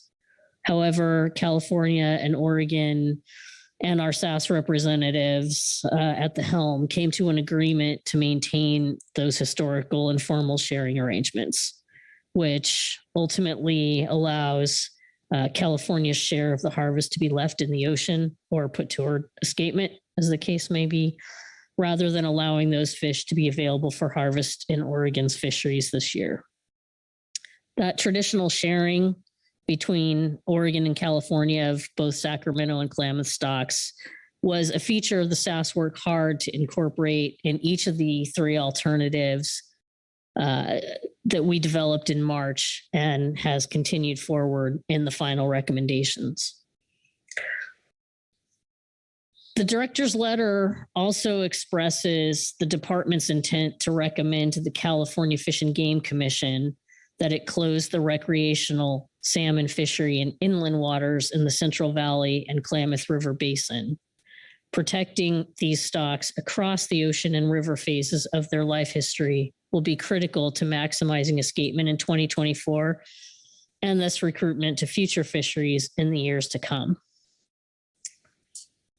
Want to acknowledge the work of our SAS beyond just working on the sharing arrangements, the work that was done in March to begin crafting season alternatives and regulatory measures that utilize in-season management tools that have not yet been employed in California fisheries. This took a lot of creative thinking and flexibility on everyone's part, and that work from March continued here in April. Ultimately, numerous conservation concerns and the restrictive management constraints that would have been needed this year led us to the decision to stay tied up for a second year in a row. We know, based on the public comment we've received in the briefing book at our hearings, comments to our department directly, how hard another year of closure will be on our California fishing communities. Looking ahead, I just want to acknowledge that we're moving ahead with the process toward dispersing the 2023 fishery disaster funds that were allocated to California. Draft spend plan was released this week. That's also a notice on that is available in the briefing book on informational report 3. And that plan is out for public review through April 19th. Additionally, we are working very hard right now as we speak in collaboration with the California Governor's Office to make a request for a 2024 fishery disaster declaration immediately following the council's action here today to close 2024 ocean salmon fisheries in California. Thank you. Thank you, Marcy. Questions for clarification to the maker of the motion? Seeing no questions, discussion on the motion. And with no discussion, I will call the question. All those in favor say aye. Aye. Opposed? Abstentions? Motion passes unanimously. Thank you, Marcy. And now I will look down the table to Joe Oatman for any tribal motions.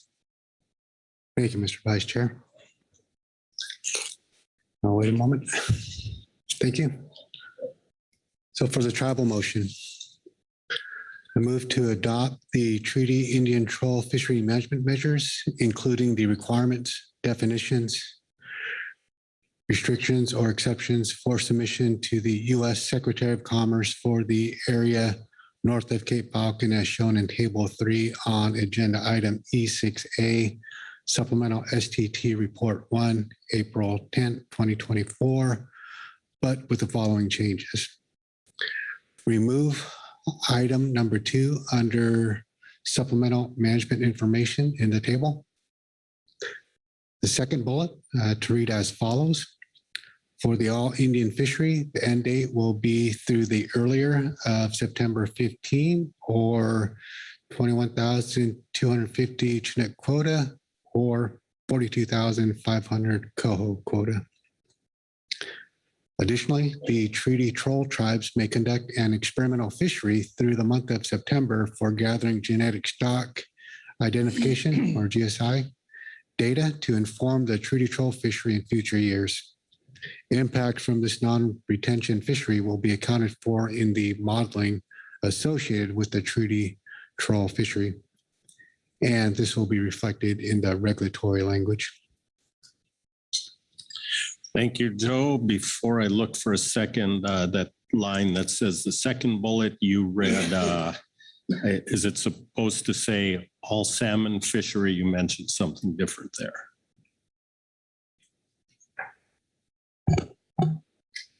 I think Mr. Vice Chair. Is that language correct there for the all salmon fishery? You had read it as all the Indian fishery.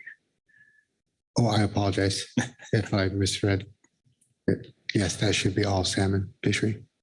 All right. Thank you for the clarification. With that, I'll ask you if everything else there is accurate and complete. It is, Mr. Vice Chairman. Thank you. Is there a second to the motion? Seconded by Kyle Addix. Please speak to your motion. Thank you. So the contingencies mentioned in item 2 in the table were potential changes required by things that have already happened. Those changes were not required, so this language is no longer needed. We appreciate the work of all the co-managers to reach agreement. They are the result of many discussions among tribes and the state of Washington during the North of Falcon process with difficult decisions on all sides. This action directly relates to the council's obligations under the MSA to address the federally recognized fishing rights of these tribes, which are detailed in their treaties and associated case law. The tribal co-managers considered the 2024 projected abundances of Chinook and coho salmon stocks and corresponding management objectives determine how much fish can be available for tribal fisheries. Among other topics considered during the North of Falcon process, the projected abundances of these fish present unique stock-specific challenges to shaping the treaty troll ocean fisheries this year. Tribal co-managers have done their part in the challenging process of considering these complex matters and reaching agreed to treaty troll management measures. Also, the HCT will be incorporating a number of changes from the co-managers that were agreed to through the North of Falcon process that will result in all Washington stocks making their management objectives, including the Skokomish summer fall Chinook stock. I greatly appreciate and respect the work of the tribes, the state of Washington, and NOAA fisheries that have led to these fisheries so that we can submit this to the U.S. Secretary of Commerce. I also appreciate all the work done by the STT throughout this process and the contributions of the many individuals involved in salmon fisheries. Also, our hearts go out to those fishing communities who will go without a salmon fishery this year. It is in our interest to rebuild salmon stocks across the West Coast so no fishing community has to go without fish.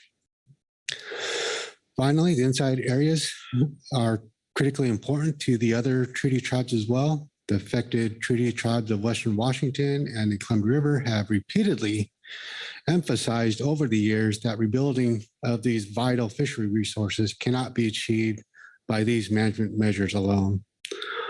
While they uphold their responsibility in this PFMC process, tribes continue to call for a broader, more comprehensive effort to rebuild these runs to healthy and harvestable levels so that they can exercise their federally protected treaty rights on all council managed stocks. With that, Mr. Vice Chairman, that concludes my remarks in support of this motion. Thank you, Joe. Are there any questions for clarification on the motion? Not seeing any questions. Discussion on the motion. Kyle Addix. Thank you, Mr. Vice Chair. I just wanted to express my support for the experimental fishery identified in the motion. Without fisheries operating in that part of September this year, we don't have a way to gather data to help inform future decisions. So support that and would like to be involved as that fishery gets designed and implemented. Thank you. Further discussion on the motion? Not seeing any. I'll call the question. Those in favor say aye. Aye. Opposed? Abstentions? Motion passes unanimously. Thank you, Joe. I believe that completes our action. Before I turn to Robin to check to make sure, I want to look around, see if there are any other comments. I'm not seeing any on my checklist. I do have one other, before people run off, one other brief report or issue to address, but let me check with Robin on the motions and the action needed. Thank you, Mr. Vice Chair. You have completed your work under this agenda item. We have motions from the tribes, Washington, Oregon, and California Department of Fish and Wildlife, so we can move forward with putting forward the transmittal letter for the 2024 salmon season. Thank you. Robin, thanks. And as I said, there was one other issue. I think it was SA Salmon Advisory Subpanel clarification we needed. Richard Heap, can you come up, please? You might be able to answer that or direct the question.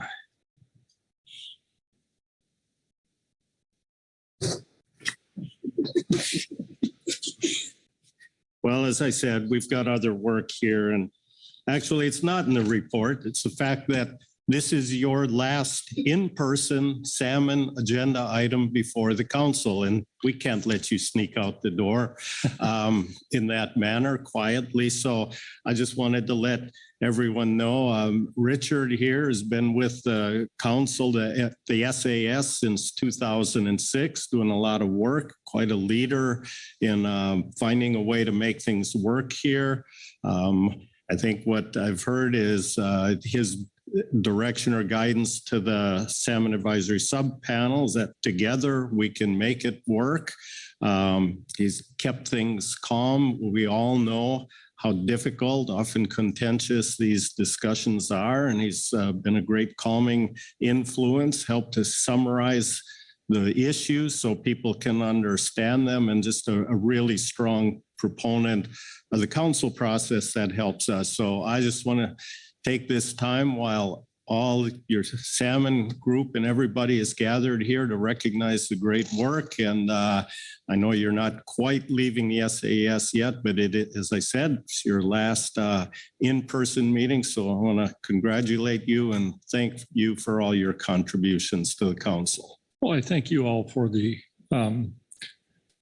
confidence you placed in me, allowing me to do this for all these years. And it has been one of the most fulfilling things I've ever done. And I'm very appreciative of the SAS and the people that have been there and how productively they've learned to work. And most importantly, because of the relationships that we have. And that's what makes this all work, are those relationships. So with that, I thank you all very much. All right, thank you.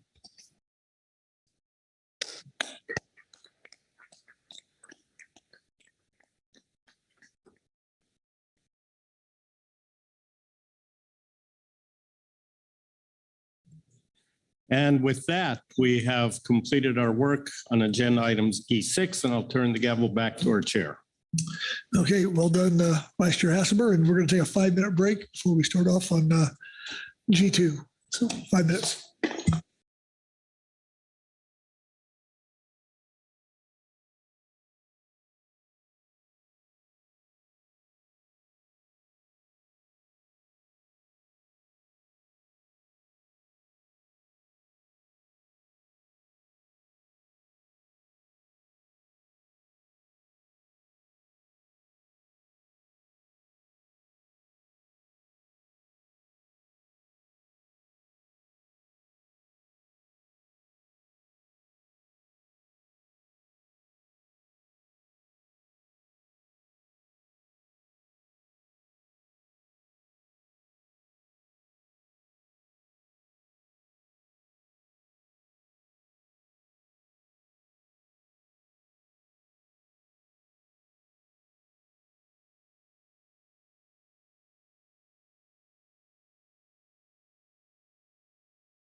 Okay, 1 minute warning.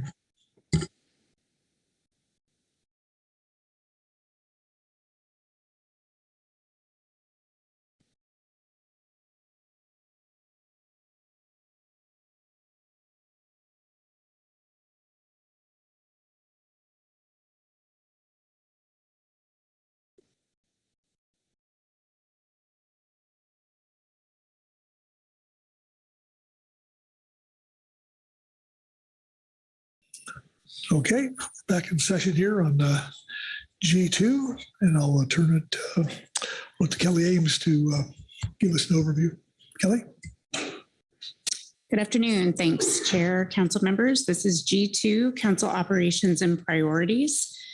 Council members met in a committee of the whole format on January 18th and 19th in Portland, Oregon. The primary purpose of the meeting was to discuss the long-term status of council finances, staff and advisor workload, and effective decision-making. The purpose of a committee of the whole is to relax the typical rules of procedure and debate to facilitate free-flowing dialogue among council members. The committee had a productive meeting, and the report is provided to the council here today for possible adoption or refinement. That is, we treat the committee of the whole recommendations in the same manner as an advisory body recommendation to the council for consideration and adoption. The report from the meeting is included in attachment 1. One recommendation from the committee of the whole is that the council's executive director develop recommendations regarding restructuring and reorganizing the council process to address concerns related to finances, workload, and effective decision-making. If the council concurs with the committee of the whole's recommendations, council staff would plan to create a 2-meeting process to consider the executive director's recommendations, with initial consideration in June and final decisions in September or November. In the event the council considers changes to the composition of term-limited advisory body positions, such changes would be coordinated with the scheduled review for the 2025-2027 term, and that process is outlined in COP 9 Schedule 6 and is scheduled to begin in June 2024. The proposed timeline and process is recommended to facilitate focused review and comment on the proposals by the council, advisory bodies, and the public. Here today, the council should consider the committee's report and whether any further direction to the executive director is necessary prior to receiving the recommendations in June. Council action. Consider the report and recommendations of the committee of the whole, including directing the executive director to develop recommendations for council organization and process consistent with the objectives discussed at the committee of the whole. Number 2, directing staff to develop a tool to assist in the prioritization of agenda items. And number 3, provide additional guidance on next steps. Reference materials in front of you today should be G2A Committee of the Whole Report 1. You also have a supplemental Habitat Committee report and a supplemental Ecosystem Workgroup report, and any public comments that are available in the briefing book. That is my agenda item overview. I'd be happy to answer any questions about that overview. If not, I would move into a summary of the Committee of the Whole report. Okay. Questions for Kelly on her overview? Crystal clear. Okay. All right. Well, this will be a fairly short summary of the committee's report. In sum, the council's current financial condition is reasonably good, but there are questions about the sustainability of the current spending in the long term. Costs have increased, with inflation being a big factor, while appropriations for fishery management councils have remained largely flat. Expenditures need to be trimmed to align with spending appropriations, to align spending with appropriations. The Committee of the Whole discussion began with a workload prioritization exercise, which really boiled down to identifying the core matters, which the committee identified as the Magnuson-Stevens Act, Endangered Species Act, Marine Mammal Protection Act, and matters related to tribal governance. The committee also identified the peripheral matters that are important to the council, Those include commenting on agency activities, things like proposed rules or draft policy directives, and matters of those sorts. The council acknowledged, or the committee acknowledged, that every item on the council's current agenda is important, whether it is core or peripheral. That is, everyone here thinks those matters deserve our time and attention. However, there is a need to prioritize the matters on the council's agenda and decide how to best proceed. So the outcome of that discussion was to task staff to develop this prioritization tool in an attempt to kind of right-size our work relative to our budget. The committee also agreed that it was time to take a hard look at the council operations. So that's my short and sweet summary, but I'll also look to any other members of the committee of the whole to see if there's anything they would like to add before we proceed to reports and comments of management entities and advisory bodies. Okay, thanks, Kelly. Open the floor up for anyone who wants to add to that. Okay, I'm not seeing that. Will you do it now?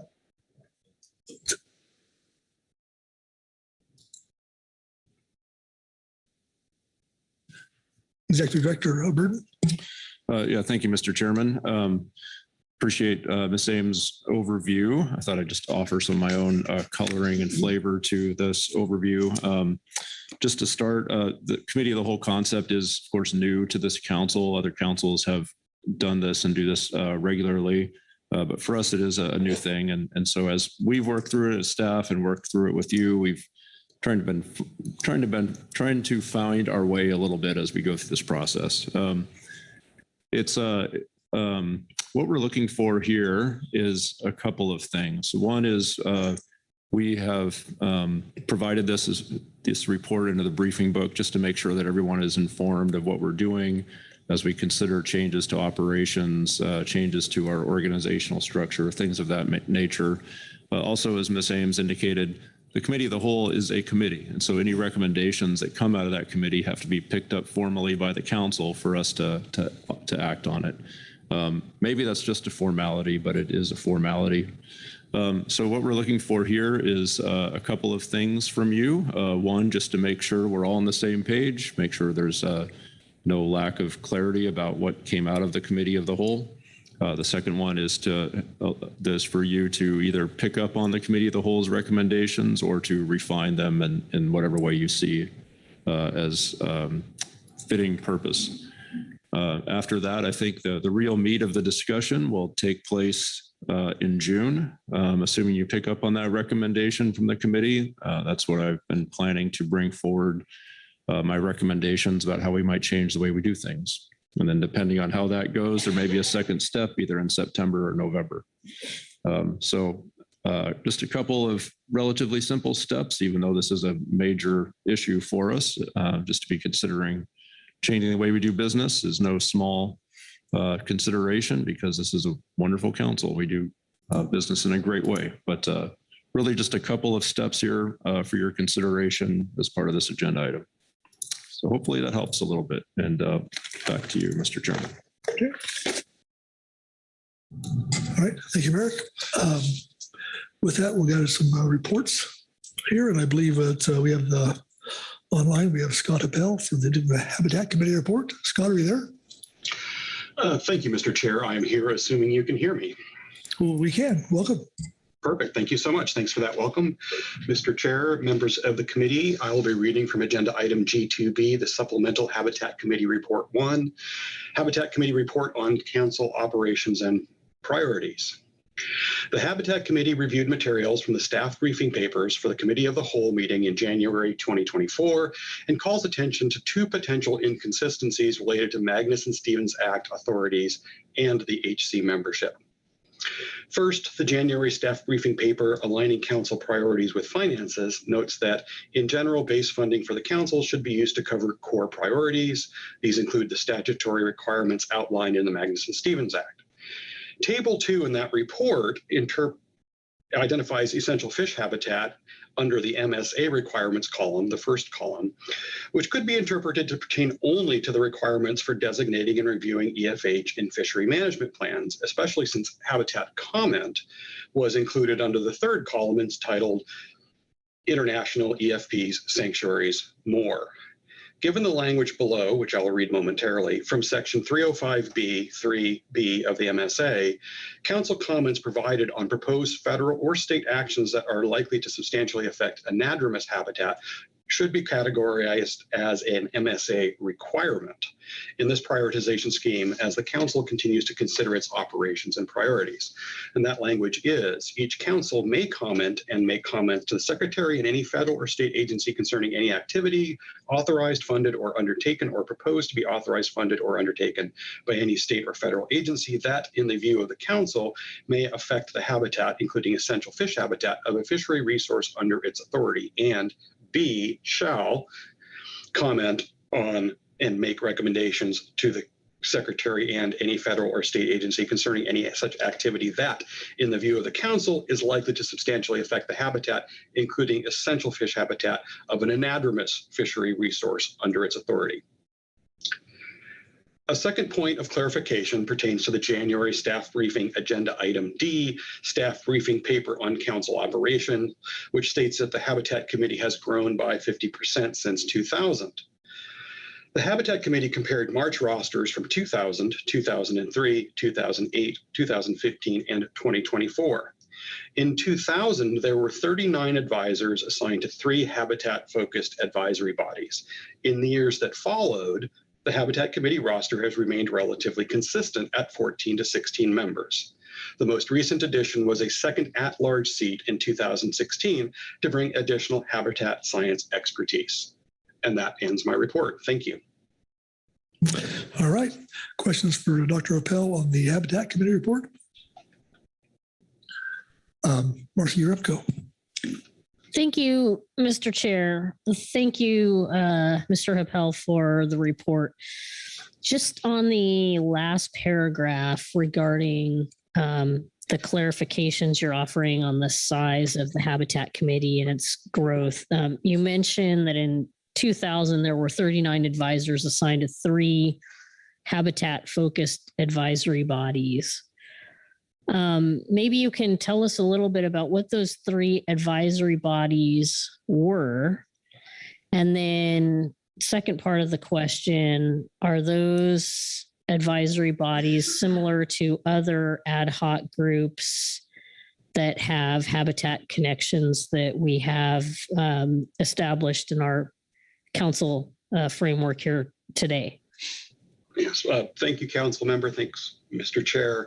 I can speak to the first part. They were the Habitat Steering Group, the Northern Habitat Panel, and the Southern Habitat Panel. That time period certainly predates my time with the council, so I can't speak to their ad hoc versus regular committee nature, unfortunately, but we can certainly look into that and find out. Marcy? Yeah, thank you, Mr. Chair. Yeah, really the second part of my question, what I was really getting at is whether you contemplated the existence of other committees that we have today that may serve a similar role. For example, the Ecosystem Work Group, the EAS, and most recently our new advisory or ad hoc work groups on Klamath Dam removal and Sacramento Fall Chinook. So I was just wondering if you had considered that in your assessment of the size of the Habitat Committee. Great, yes. Right, thanks, Mr. Chair. Thanks, council member. Unfortunately, I'm a bit unprepared for that as I was not part of this conversation during this time of the Habitat Committee. So I do not know what was considered, but I would be happy to get back to you with that if I can. Thank you. Thank you, Marcy. Anyone else? All right. Thanks, Scott. All right, thank you very much. Okay, next up is the EWG report, and I believe Jessica Watson. Jessica. Yeah, thank you, Mr. Chair, members of the council. For the record, my name is Jessica Watson, and I will be reading the Ecosystem Workgroup Supplemental Report. The EWG met via webinar on April 5th, 2024 to discuss Agenda Item G2, Council Operations and Priorities, and other supporting documents from the January 18th through 19th, 2024 Committee of the Whole meeting. The EWG offers the following suggestions for consideration when the council or its executive director develop recommendations on restructuring and reorganizing the council process to address concerns related to finances, workload, and effective decision-making. 1, create a comprehensive list of council agenda items with the associated classifications of statutory core, the Magnuson-Stevenson Act required, advisory, and commenting. Number 2, when considering how to find cost savings, the council should start by addressing changes to operational procedures, such as meeting location and/or a virtual meeting format for at least one meeting per year to address budgetary constraints before eliminating agenda topics or advisory body membership. Number 3, include in the prioritization tool being developed a framework and process to prioritize the council time for both current and new agenda topics that considers not only the costs, but also the benefits of the council addressing agenda items. Number 4, do not support the suggestions under structuring the ecosystem groups as strategic planning advisor staff, which was in Agenda Item D, the staff briefing paper from January 2024 on page 11, and instead continue to rely on the EWG and Ecosystem Advisory Subpanel to provide needed support for developing and implementing the Council's planned Inflation Reduction Act funded work. During the review of the briefing documents for this agenda item, the EWG found the lists of the agenda items and their associated classifications to be incomplete. In order for ABs to provide feedback on the council's statutory core activities at the June meeting, the EWG recommends council staff provide a complete list of the agenda items classified under these criteria.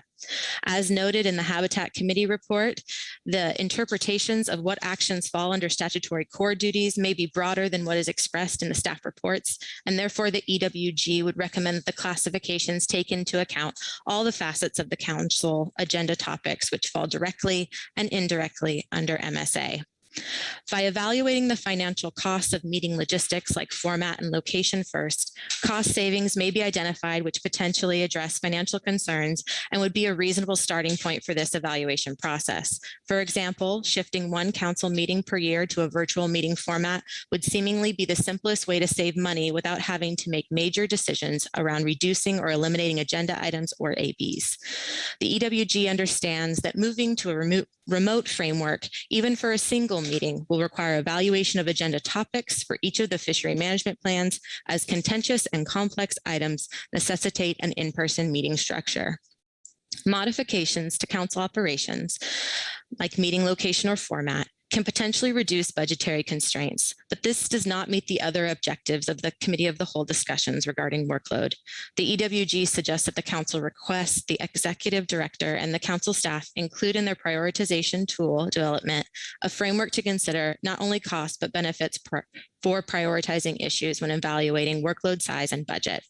Given the propensity for the council and the AB workload to continue to inflate, the development of guidelines for which topics meet the council criteria for prioritization is needed regardless of budgetary condition to avoid burnout. The EWG does not support the proposed changes to the structure of the ecosystem group suggested under the section Structuring and Ecosystem Groups as Strategic Planning Advisors in that Agenda Item D staff briefing paper from January 2024. Specifically, the recommendation to only use the EWG and EAS to provide program level reviews for the council every 2 to 5 years rather than twice per year, and tasking staff officers and management teams to bring recommended ecosystem topics into management is ineffective. The council's application for IRA funds focused on ideas and information from the ecosystem initiatives described in its Fishery Ecosystem Plan Appendix. Since FMP-specific ABs already carry large workloads, it seems counterproductive to substantially reduce the roles of relatively inexpensive advisory bodies in advising the council on IRA projects related to climate change and shifting that responsibility to council staff and more expensive and overburdened ABs. The EWG offers a unique opportunity at low cost to the council for developing proactive, climate-ready, ecosystem-informed fisheries management approaches and to assist other ABs in this work, which would be severely hampered if the EWG's role were reduced. And that ends my report, and I'm happy to take any questions. Okay, thank you, Jessica. Questions on the EWG report? All right, I'm not seeing any hands, so thank you, Jessica. All right, brings us to public comment, and I didn't see any, the goose eggs. All right, okay. That brings us to council discussion.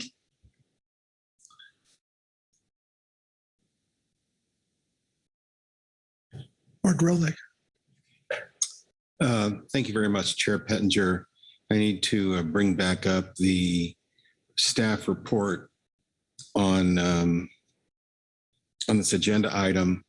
I know there was some discussion at our meeting in January about meetings and hotel expenses and whatnot. And I know it was suggested that maybe we not maintain our practice of having one of the salmon meetings in California. It wasn't clear to me. I mean, I know there was some discussion about that in our meeting, but in looking at the staff report, there's an express reference to this practice. And the staff report summarizes the committee of the whole as delegating to the executive director whether to maintain this or not. I appreciate the need for us to conserve expenses and perhaps find less expensive venues. But I do think that it is important to our process to maintain our alternating Pacific Northwest and California meetings in March and April. It does mention in the staff report that obviously online availability of the ability to comment, makes locations perhaps less important, but certainly those of us who have participated in the salmon process know that most of the work and all of the hard work does not take place during public comment before the council. It takes place in the Salmon Advisory Subpanel meetings and side meetings. And that is not possible with remote participation. So maybe it's a point of clarification from the staff report, but I didn't sense that it was the consensus at the committee of the whole to abandon that practice, and maybe it's just a matter of confirming that or not. Thank you, Mark. Executive Director Bird. Yeah, thank you, Mr. Chairman. And thank you, Mr. Grelnick, for pointing that out. You're correct. I did not take that to be a consensus view of the committee of the whole at the time that we did that we do that. I do recall there being a request for more information and a curiosity about that topic. And so at this point, I'm intending to bring some additional information showing just the relative expense of meeting in different locations, and that will help with whatever decision or recommendation it is you may choose to make in June or sometime thereafter. Okay. Thank you, Mark. Anyone else? Bush Smith. Thank you, Mr. Chair. Mr. Grilk, I remember it kind of spitballing, not we had a lot of ideas out. I know we mentioned for sure, though, the April meeting takes the biggest hotel facility, and we might, it might be wiser that it's not so important to alternate, have one in California and one in Washington, but it might not have to be as important to have one in March, one in April. If we have one in each state at least one time a year, or have the salmon meetings in each state is, but I know we remember talking about you wouldn't want to have this, I don't know what this costs, but a facility in San Francisco for this meeting. We want to be a little wiser because of the expense of the size of the hotel it needs for all the tribes and everybody that includes. So I know we talked a little more about that length, but as far as gutting the system, I think we were just spitballing more than I was surprised to see it as a thing. But anyway, thank you. Okay. Lynn Mattis? Thank you, Chair Pettinger. Mine's going to go not on that topic, but still related to what we're talking about. So that's all right. Okay. Under the council action number 2, it mentions direct staff to develop a tool to assist in the prioritization of agenda items. I was just wondering if we have any first ideas of what that tool might look like. I know the GMT sort of tried a process like this back when Rob Jones, Ian Taylor, Corey Niles were still on the team, and we came up with this really cool graph, and it went nowhere. Partially our fault, but I'm just curious about what y'all are thinking this tool might look like. If you have any ideas at this point. Thank you. Kelly? Through the chair, thank you, Ms. Mattis, for the easy question. We have had some early discussions after the Committee of the Whole met. Recall during the Committee of the Whole discussions, we looked at tools like the Franklin Covey matrix and, had some different ideas brought forward by the committee. As staff in some of our discussions, we envisioned kind of a similar approach where you're really balancing the cost benefit of the items. And when we think about benefit, it's, the conservation benefit, it's benefit to communities, those sorts of things consistent with your overall priorities here in the council process.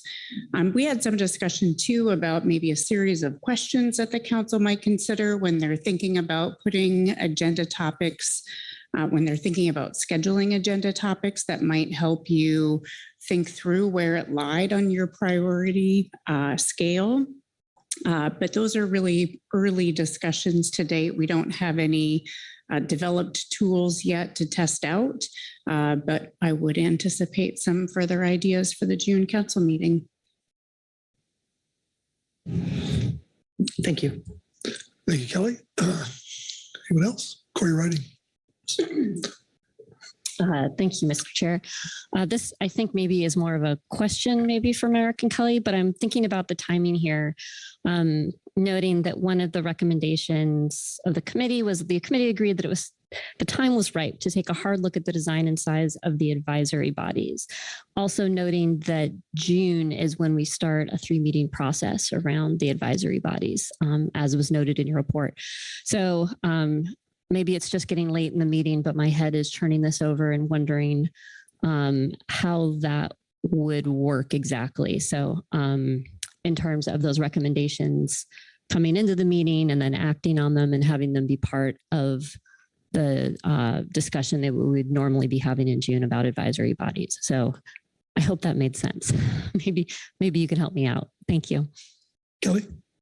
Through the chair, Ms. Ridings, yes, great question. So really, we're just thinking about the synergy between these two discussions. They're on a parallel process. And so even without the Committee of the Whole focus, even without the budget focus and the need to prioritize workload in light of limited resources, we would be considering these terms and the next 2025 to 2027 term for the term limited positions that we have, which are listed in the situation summary. And so tomorrow, when we look at the June quick reference, you'll see we have a 2-hour closed session that is normal as part of the reviewing of the membership and contemplating what changes we might want to see in the upcoming term. Then we would also have this committee of the whole discussion where some other considerations would be brought forward in terms of balancing budget. Are we considering changes to those compositions? Do we want to maintain those? Do we have other solutions with regard to budget? And then we would go into our final, we would be adopting for public review the positions for our term limited advisory positions at the end of the meeting. So it's kind of sequenced throughout the June council meeting. Okay, just to make sure I got that right. So we will be getting the staff recommendations. They will pertain to that question of advisory body makeup and design. And it seems like we will be expected, or it's going to be good practice to potentially use those recommendations as we in the same meeting that we think about that we usually do when we think about the design of the advisory bodies. Yes, that's right. Okay, thank you. Okay. Phil Anderson. I'm just was thinking more about this prioritization question and reflecting on our discussion that we had and the organizing our activities into the 3 categories.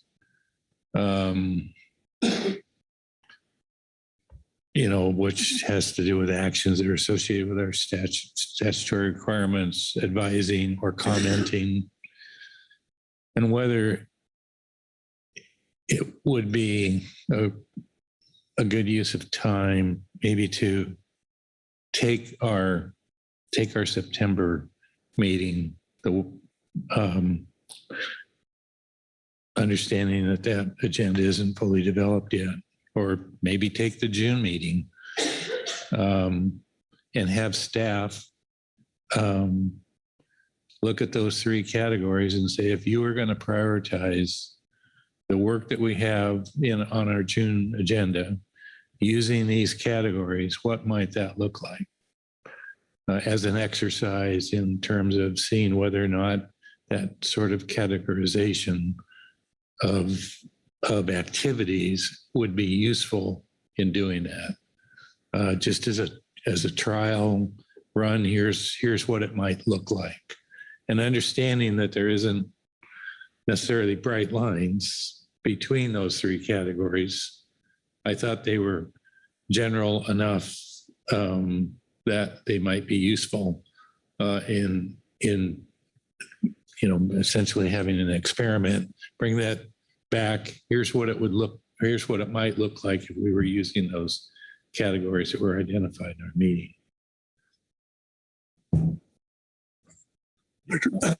Director Bird.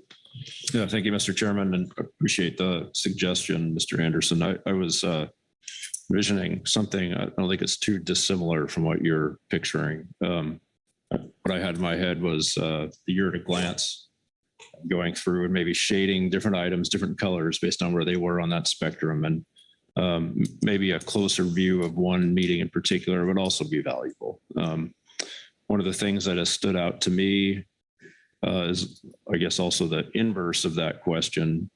When we met in January, there was quite a bit of discussion about whether it was possible to shorten our meetings by a day. You might remember some of that. And in some ways, it depends on how deep we cut into our priorities, right? So everything's a priority. Things fall along that spectrum. And so what would we have to do to get down to 4.5 days? What would that look like? So that's something that's in my head, because it's hard to draw a very bright line, like this is what we need to do and this isn't what we need to do. It's hard for me to tell you that wind energy shouldn't be a priority, for instance, even though it's not a statutory requirement of ours.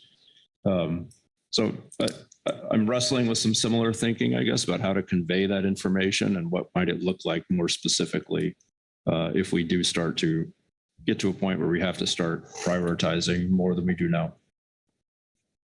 Yeah, I mean, lunch wasn't a priority today. We know that. But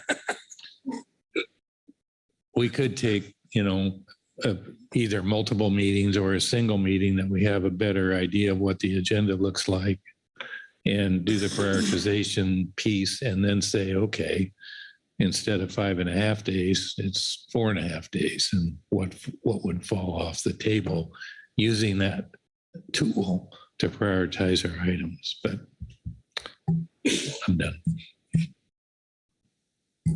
Thanks, Phil. Bob Dewey. Thank you, Mr. Chairman. Looking at the bottom of page 5 in the report, and we talked about it at the committee of the whole about streamlining as well as standardizing the templates for committee reports and such. And we saw some pretty good examples of that during this meeting. It continues to improve. But about standardization, I encourage that to continue happening. A couple of things that maybe might help our operations to maybe speed things along is to make sure we have a standard set of instructions or guidelines, I guess would be a better word, to our committees on how they treat reports. One particular instance, we had a report from an advisory panel this time that one of the members was reading a report to the council and was not sure. We hadn't seen it. It was that day. And whether he needs to read it all or whether he needs to summarize it and all that was really unsure. And I thought those directions probably should have come before that.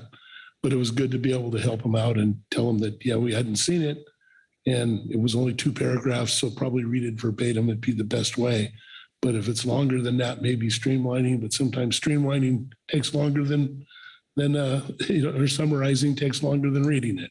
So those type of things. But then another thing that occurred to me that we might want to weigh in on is it happens not frequently, but frequently enough to notice that we get minority reports within committee reports. And maybe there ought to be a standard on what a minority represents. If it's one person and takes up half a report read to us on the floor that later is backed up by the same person in public comment, I think that's not good use of our time. But if it's like we witnessed to the GAP report on gear switching, where you have half the gap one way and half the other way, yes, that warrants to both views. But I'm just thinking maybe there's some guidance here that we could provide to help that along, because ultimately, if we have consistency, speaking to the reports and how they're given, consistency in the format, how they're done, like referenced in the report here, and as well as direction to the people giving the reports on what constitutes reading the entire report, what constitutes summarizing. We've seen it for 2 days. We don't necessarily have to read it verbatim, those type of things. And as well as, our policy, if there is such thing as on minority reports, because I know we've had some issues in the past where that's been contentious even within those committees. And it seems like some guidance would be necessary there. So I'll stop there, and that's my thoughts. Thanks, Bob. Okay. Krista Svensson. Yeah, thank you, Mr. Chair. And I just want to revisit a little bit the conversation and the thought work that's been done around shortening our meetings from 5.5 days to 4.5 days. I'm curious if there has been thought about whether it will be easier to look at. I know we talked about September or November as the possibility for trying this, but I'm just wondering what the thought was around taking things like shaded items off where we haven't decided versus maybe looking a little further out where we aren't at 4.5 days yet. I mean, sometimes it's easier to say, we're going to hold the line at 4.5 days rather than try pulling people's babies off of agendas. So just curious, when you say you've done thought work, kind of what that looks like around restructuring those.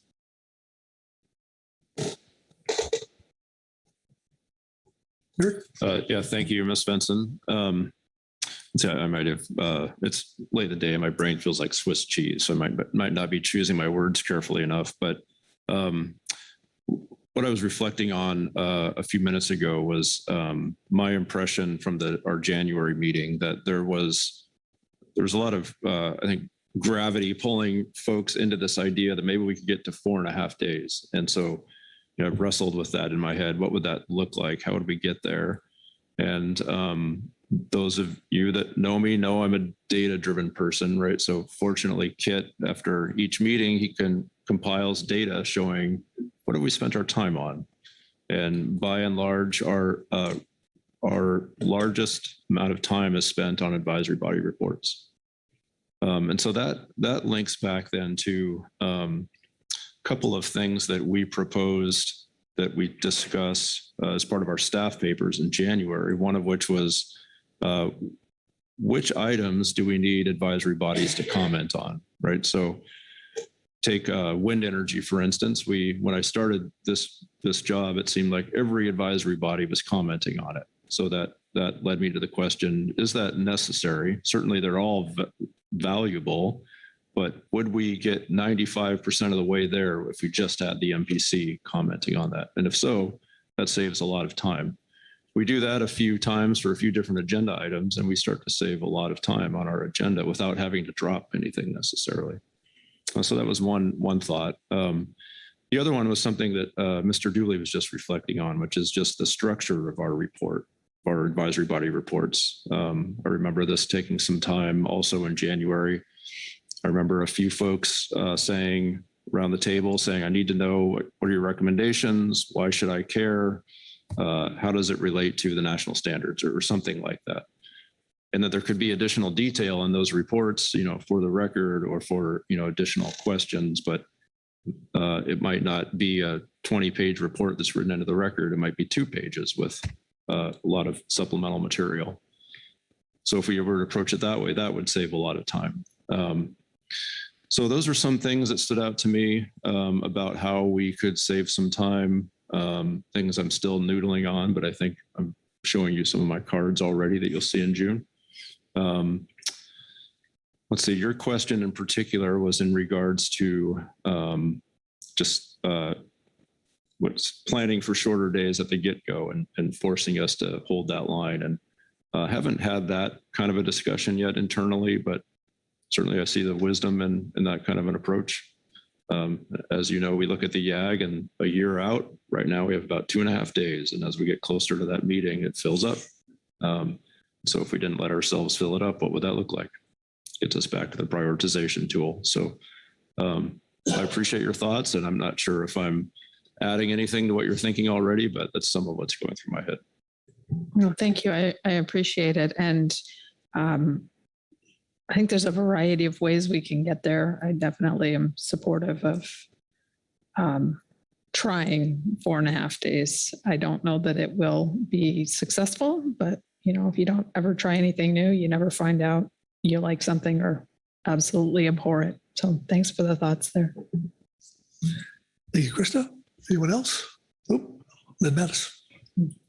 Well, thank you, Chair. On the report writing and the report structure, I just want to take a moment to acknowledge that I think both our GAP and our GMT listened to the guidance. They either listened to the recording or their council members, and they tried that structure. And I think it helped out.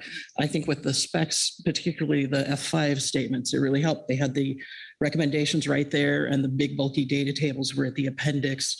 So some of that guidance is getting in there, and they're trying to incorporate it. And I just want to acknowledge that they are already making that effort.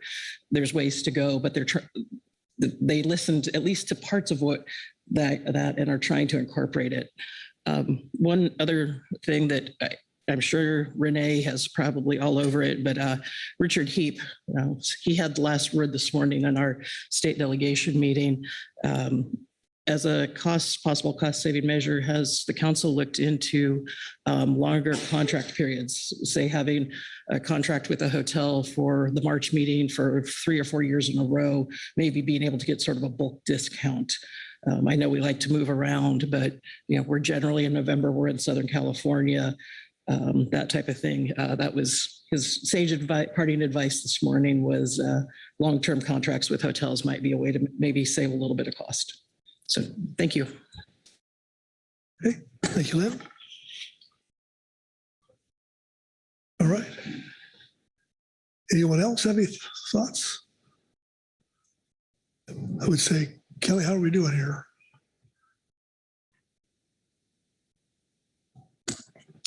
Through the chair, if I may, I believe what I'm hearing through this discussion is general agreement with the Committee of the Whole recommendations to request the executive director come back in June with more fleshed out proposals, including the development of the prioritization tool.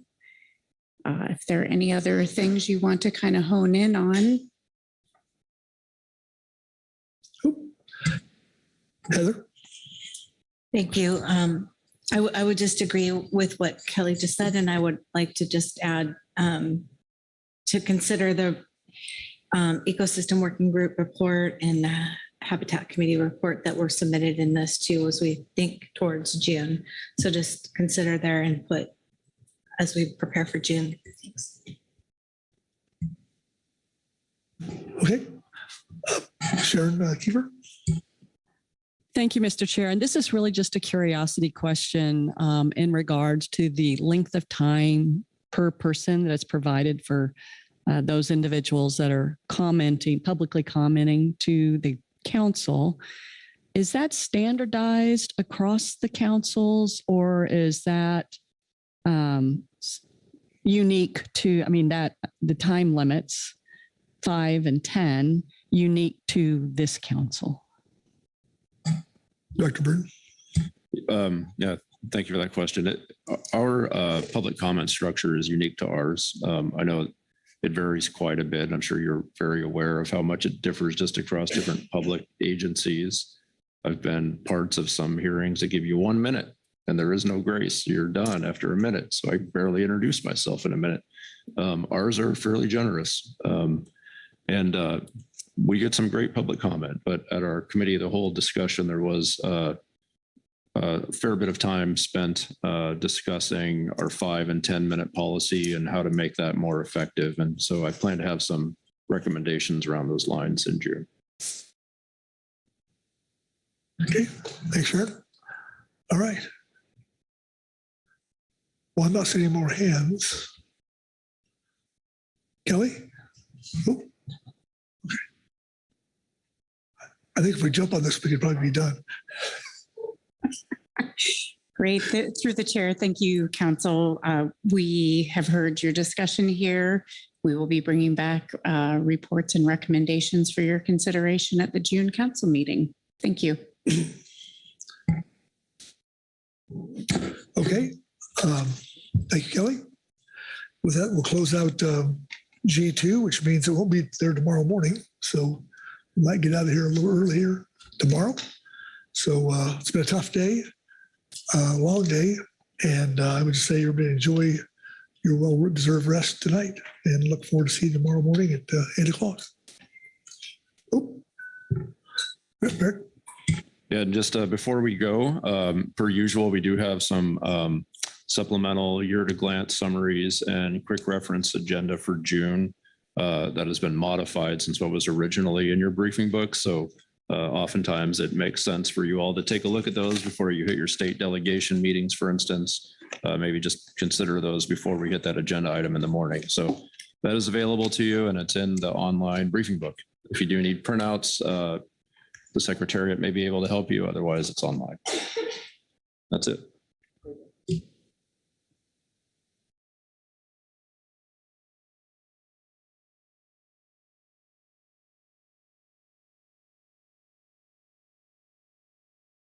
You